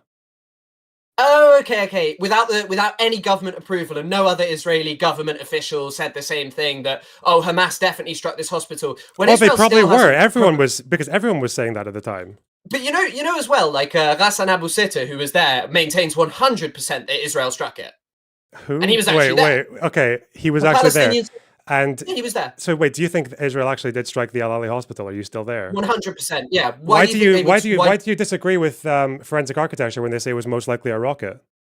Where does it say it was most likely a rocket? Because it says that all of the rockets from the photo burnt out. Where does it say it was most likely? All the rockets from which salvo? From the Islamic Jihad one or the Hamas one? Where does it say most likely it was a rocket? Yeah, let me find it for you. I'll find it for you. Okay. There's no words most likely a rocket. Okay, I'll show it for you. It might be likely or more likely. Al Ahly. It's in my... Hang on. Israel Palestine, Al Ahly blast, forensic architecture. This is from... When was their final analysis? They did an initial one on... March was 2020. March is the one I was looking at, or February, I don't know. Okay. And this is from... So initially they said it was an artillery fire that might have done it. And then they walk it back, and they do this Twitter thread here on November 14th, where they say... So that's... Which date? November 14th, 2024. Yes. And they didn't walk this back, by my recollection. They never actually said... that it's more likely something November else. 24th when? 2023? 23, yes.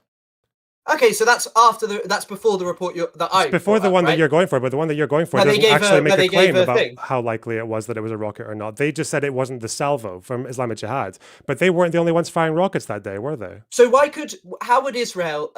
hasn't Israel shown definitive evidence since, seeing as they have huge surveillance technology, complete control over the skies? Why haven't they shown? Wait, who were the first ones on the site of the explosion? What do you mean? Were the IDF the first ones on the site after the explosion, or was it not Hamas? What do you mean it was Hamas on the site first? As in, it was the Hamas emergency services that went there first. You mean it was the Gaza Health Ministry who was No, there not first? the health ministry. It would have been the it's whatever institution they have that runs the fire service and the emergency service. It's not the health Civil ministry. Defense Forces. Civil Defense. It was them. Yeah. You're also aware that they claimed to have a piece of the munition, but they never produced And they it. didn't. Well, I mean, what would be the point? Because there's no international investigators allowed in the Gaza Strip, really, is there? Why would they not produce the evidence of the strike, though? They can show you the munition that landed there in the car park, didn't they? Perhaps it got lost. You know, Gaza's been bombed a bit, hasn't it? It got lost. Are you fucking joking? Who knows, Loner Box, you know? What do you mean, who knows? Is that your Well, analysis? you know, when who you knows, I guess. You're When also you bomb aware the hell that out of everything there, you're when also you bomb the hell out of everything there, Uh-huh. when you bomb it, and I've also, you know, I've met Ghassan Abu Sitta, and he was there, and he maintains 100% that it was an Israeli rocket that struck it. The amount of deaths that were caused, the amount of injuries, it's not consistent with any rocket that, like, any Palestinian group possesses. How do you know that? It landed in a Because car when has park. there ever been What an happens incident when where they what happens killed- when a rocket lands in when there are a bunch of cars around? What do cars have What do you inside mean? them? I don't think it would cause an explosion that big. And he also What? Based on maintains there what? was much Based more on blades- based on what? What do you mean? Based on what? What your instincts? So you don't think because a rocket that still has fuel in it because it's fallen short and lands in a car park where cars are full of fuel? Hold on, Loner Box. But the forensic architecture noted that all of those from the salvo burnt up. The rocket fuel was burnt up. They So what are only you even analyzed talking one about? salvo. They analyzed the Islamic Oh, so Jihad there were rockets. loads more that they just forgot to analyze. Right. I see, Loner Box. Can That you makes a lot contradict of that? sense. Sorry, do you disagree that Hamas were firing rockets that day as well? Well, I mean, seemingly the big salvo was analyzed, and there seems to be no specific Oh, evidence. so I'll that ask you the this question again because you're dodging it. Okay, Do you what? disagree that Hamas was firing rockets that day as well, like they posted on their Telegram? But they're analyzing So Hamas firing rockets. They yeah. were They're analyzing. They hold analyzed on. 17 rockets from Islamic Jihad. You fucking liar. Hamas were firing rockets as well that were not analyzed by forensic architecture. No. God. I mean, Loner Box. You're what- also what a aware that rude little man if you look you at are. if you're also aware just that if you look shouting at me. you're also aware that if you look at Human Rights Watch, didn't they also say Yeah, that their one of their weapons analysts said that in like 25 years of doing this, it's never been the case where they've been unable to produce ammunition from a strike. Like What do you mean? as in every time, like a rocket or a Which missile report? or an artillery shell, it was from an ex-Human Rights guy, Human Rights Watch. But guy. what, where is it? Let me find it for you. Wait, what claim did I just make out of interest? You said that that there's a Human Rights Watch report where it was said that Not a report, an ex-Human Rights Watch Okay, great. analyst who said that. So forensic architecture maintain that they have debunked the claim that Israel has still not provided that it was a Hamas or Palestinian. No, they Islamic haven't. They've Jihad just rocket. said no, they haven't. All that forensic Yeah, they architecture, have. all Yeah, they've they have. done. Look at their report with Ghassan Abu Sitta. They say that we have since we, among others, debunked this claim. Which claim? They say it. Read The before source it. of the blast was immediately a point of contestation. Israeli officials suggested that a failed rocket launched by Hamas or Palestinian Islamic Jihad. This seems to be the only thing you have that you're like, well, actually, Hamas did this. No, look at the October report. The October report, which they walked back on. What do you mean? This is October 2024. 24. So it's a year later. So you understand that they analyzed in that one that with the 17 rockets, that's from an Islamic Jihad rocket barrage. It's in just them. Sorry. And say also, again. you also acknowledge that they are the only ones who made this conclusion that all 17 rockets were accounted for. What do you mean? Well, I think they've done by far the most succinct analysis of it. Can you provide me another no, example? I mean Because everyone else yeah. everyone else has been clear, as well as forensic architecture as well. By the way, when they said that the crater was most consistent with a rocket, I've showed you that as well. I need to add you as a friend for you to accept. Including the link. crater. Based on videos and photographs, the ultimate we constructed a digital model and conducted a spatial analysis of each of the blasts, including the crater and impacts. Yes, so on... A digital reconstruction of the crater to locations of the shrapnel markings, which is the blast of the shrapnel caught node. Much of the analysis of today's explosion has been conducted from afar. By contrast, Dr. Abu Sitta's testimony offers a ground-level view. Since the start of Israel's assault, blah, blah, blah, blah, blah. But anyway, so why do you think it's so strange that, they would, Israel wouldn't attack this hospital when they've got a systemic pattern of... I'm going to leave the conjecture because we can just look at... You don't even agree on what these organizations said. You don't even agree on what these organizations said. So Forensic Architecture, that's a systemic November pattern of 14th, Israel they say on October 20th, we shared an image of what we suggested could be an artillery shell impact crater. This was a mistake. The image likely showed impact from a rocket. Now, if my recollection is, the crater did not change at any point between November 2023 and March 24. So Forensic Architecture still says likely impact from a rocket, like every other investigation that went into this. And the fact that Hamas and Islamic Jihad said that they had a piece of this munition, never produced it. The next day, it wasn't that it got lost in an Israeli airstrike or anything else. It's that he just said that it dissolved like salt in the water, which is what you say when you are fucking lying. Brilliant, brilliant. So do you think that this is out of line with Israel's general behavior in Gaza? Do you not think that Israel systemically targeted hospitals? Sorry. I'm not letting you get away with just worming your way around that entire analysis. Get away with what? And acknowledging that what, did Israel not have any rockets? Did Israel not have any rockets? Qassam rockets? No. Did Israel not have any rockets? Well, where does it say that it was a Qassam rocket? And why, if it was a Qassam rocket, there would be video footage that Israel would surely have access which to? Which munitions are Israel firing into Gaza that they would say they fire artillery, they have airstrikes, they have drone strikes? If they're saying impact from a rocket.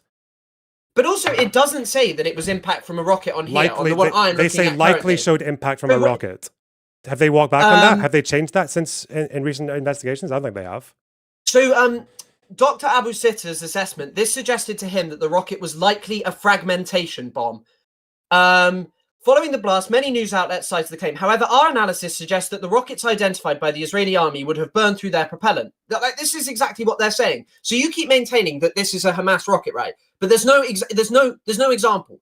Forensic Architecture, if you can provide me someone who's done digital analysis like this, reconstructed what happened and says exactly the same thing, I will concede my point here. But you're just going... So you disagree that CNN, New York Times, Associated Press all said that this was most likely a rocket? Like a Hamas or Islamic Jihad rocket? When did they say that? When did they say that? They said it in November. They said it, November. Straight after Israel went on television and said this, right? What do you mean straight after? One is from 22nd of November, one is from November 2nd. So wait, just because Israel went on television and said it, then it could also be the case that Israel's claim corresponded with the truth in this one case. I don't know. I don't think it does. You don't even know what Forensic Architecture said. You thought they accounted for every single rocket that was fired out of Gaza at that point. When all they did was went for the Islamic Jihad salvo. So you don't know anything. I mean, this is kind of like the point that you think you're a genius on. You think you're doing some kind of brilliant military analysis, but let's be real. I'm literally just reading what the analyst said, and you're not. You're cherry picking the fact that one video. What analyst are you reading? What analyst? Well, first of all, I'm reading Forensic Architecture. That it was a former UN. The tweet from October. The tweet from October. From November. From November. On October, they said artillery. From November. Then in November. From November of when? 23. From November of when? 23. From November, exactly. So I'm talking about a year later. They've never changed their claim on the crater, which they said was most likely a rocket impact. Have they? Well, they don't even say that in the 2024 one. Wow, so they haven't walked back the claim that it's most likely a rocket, which means they are still bound to the claim that they think was most likely. The model of the hospital and conducted a spatial analysis of features of the blast, including the crater and impacts. It doesn't say that it was caused by a rocket here.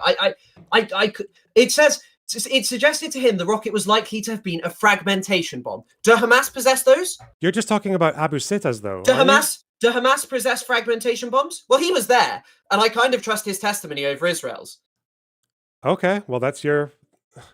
So you don't care what the investigations say?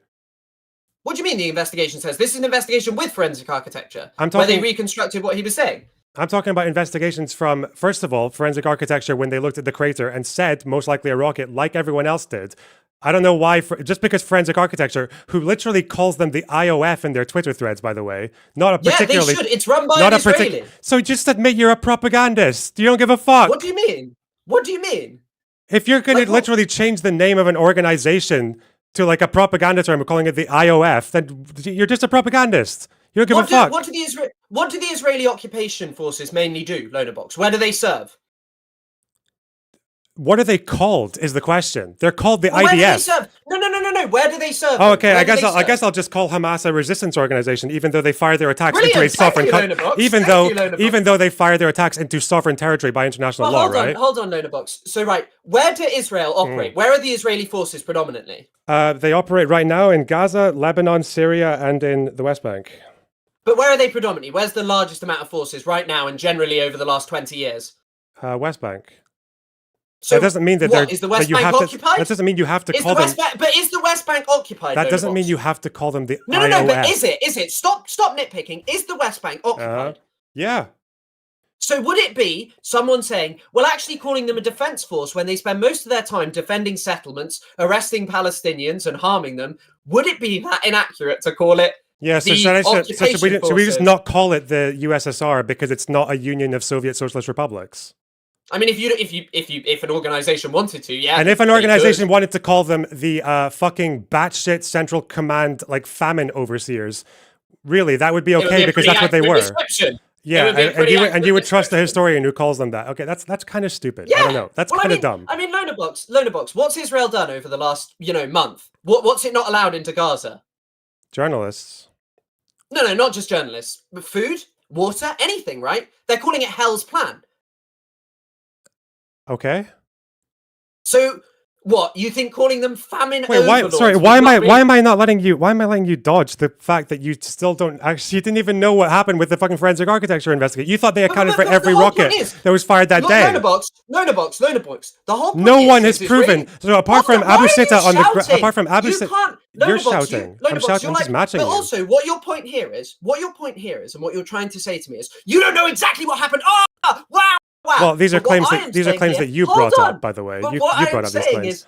What I am saying is... Also, this is a former UN war crimes investigator. Can you not talk Former UN war crimes investigator. In 20 years of investigating war crimes, there's always a piece of bomb, and I've never... And yeah, this is the first time in 20 years. I do that. Even three. Even 3 years, and 3 wars in Gaza.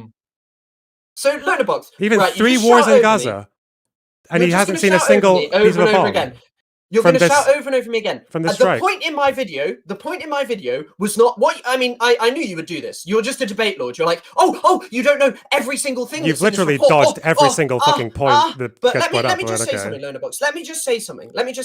The point in my video was Israeli spokesmen like to lie. They go on television. They make outlandish claims to say something that they cannot prove, that they cannot verify. Why do they do that? Well, they spread disinformation to fuel their narrative. What did Israel begin to do on a far larger scale after just they waiting for you to make hospital? a single substantial point on the investigation or on the Bibi's children or anything else? Like, this is just narrative. Like, just give me a point. How is it narrative? How is it narrative, Lonabox? It's a very because you're not saying anything because you just realized that you have no fucking idea what any of these investigations have their consensus on the Al Ali blast.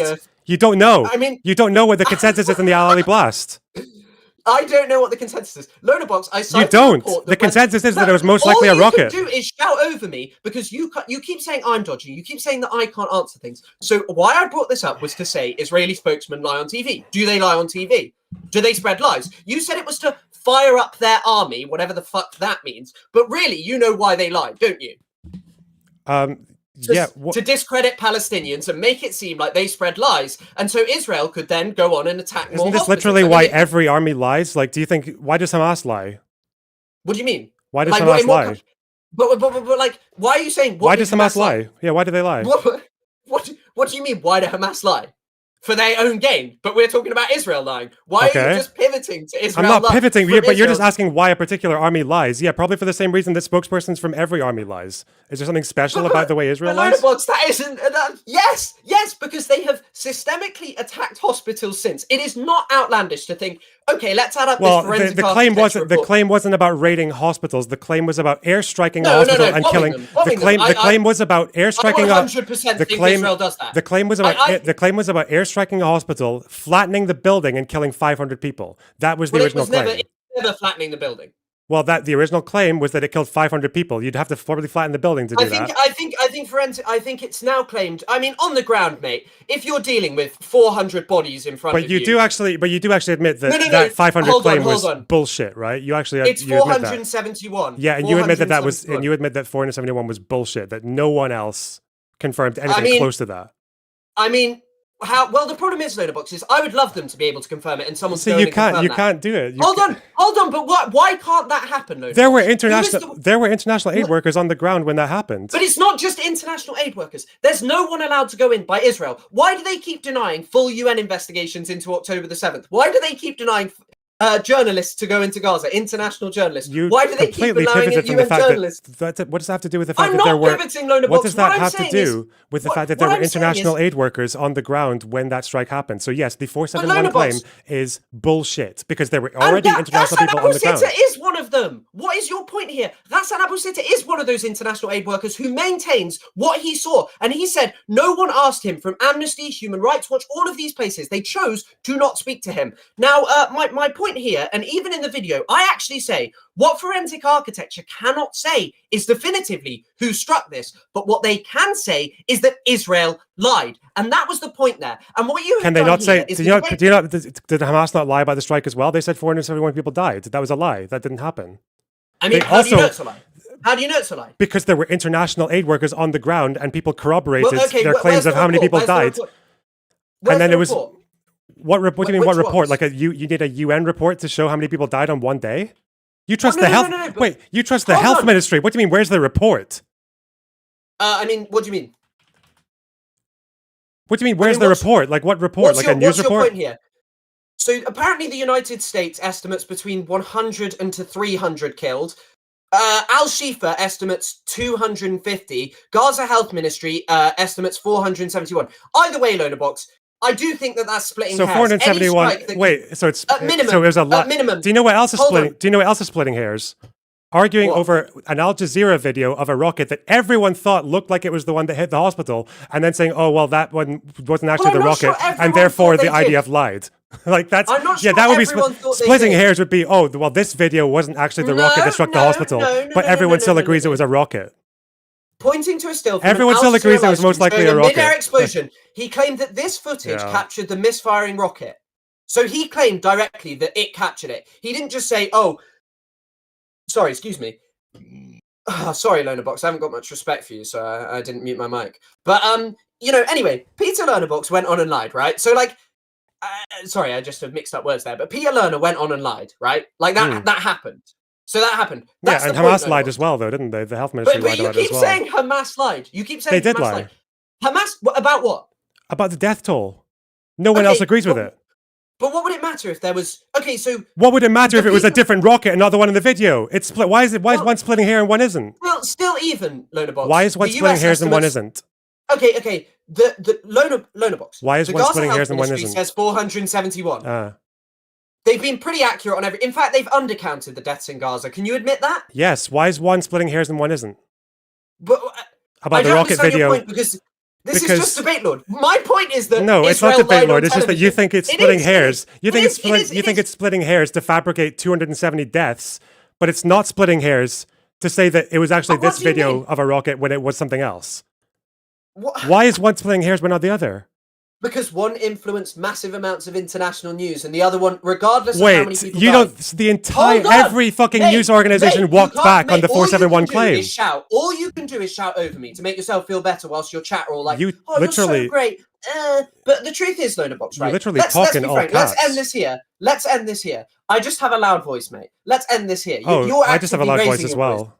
No. You're actively raising your voice. My voice is just very loud. It's something that people always. Okay, talk well, I about need to myself. match your loud voice. What's wrong with that? Oh, brilliant. Brilliant, Lonerbox. You really are like a very, very. Yeah, go on, quick. You have to make a point. Come on, don't be around the bush. Go on, make your But point. the whole point of my But- video was Israel lied. But you know as well, you call me. But you also don't understand. But you seem to have missed the fact that Hamas lied as But well, you seem to have and also missed- you influenced all seem the to have missed- headlines. You seem to have missed the fact that Israel, said we didn't strike this hospital. Israel has then gone to a strike hospital after hospital. Forensic architecture says Israel hasn't proved what they said. If Yeah, Israel so had, that's what I proved, don't get, they would have though. done it. That's what I don't But get, why would they because- send a spokesman on to just say things? That's Why what would I- you do that? that's If what you're I a don't- that's what I professional don't army- get, though, If because you're a you're- professional army, why would you go on and say we definitively know that this was a Hamas or Islamic Jihad? It's not even a news organization, Lonerbox. That is an army that went on and said those things. Anyway, you also call me But a news terrorist organizations for said it saying as that well. Chen Kugel might lie.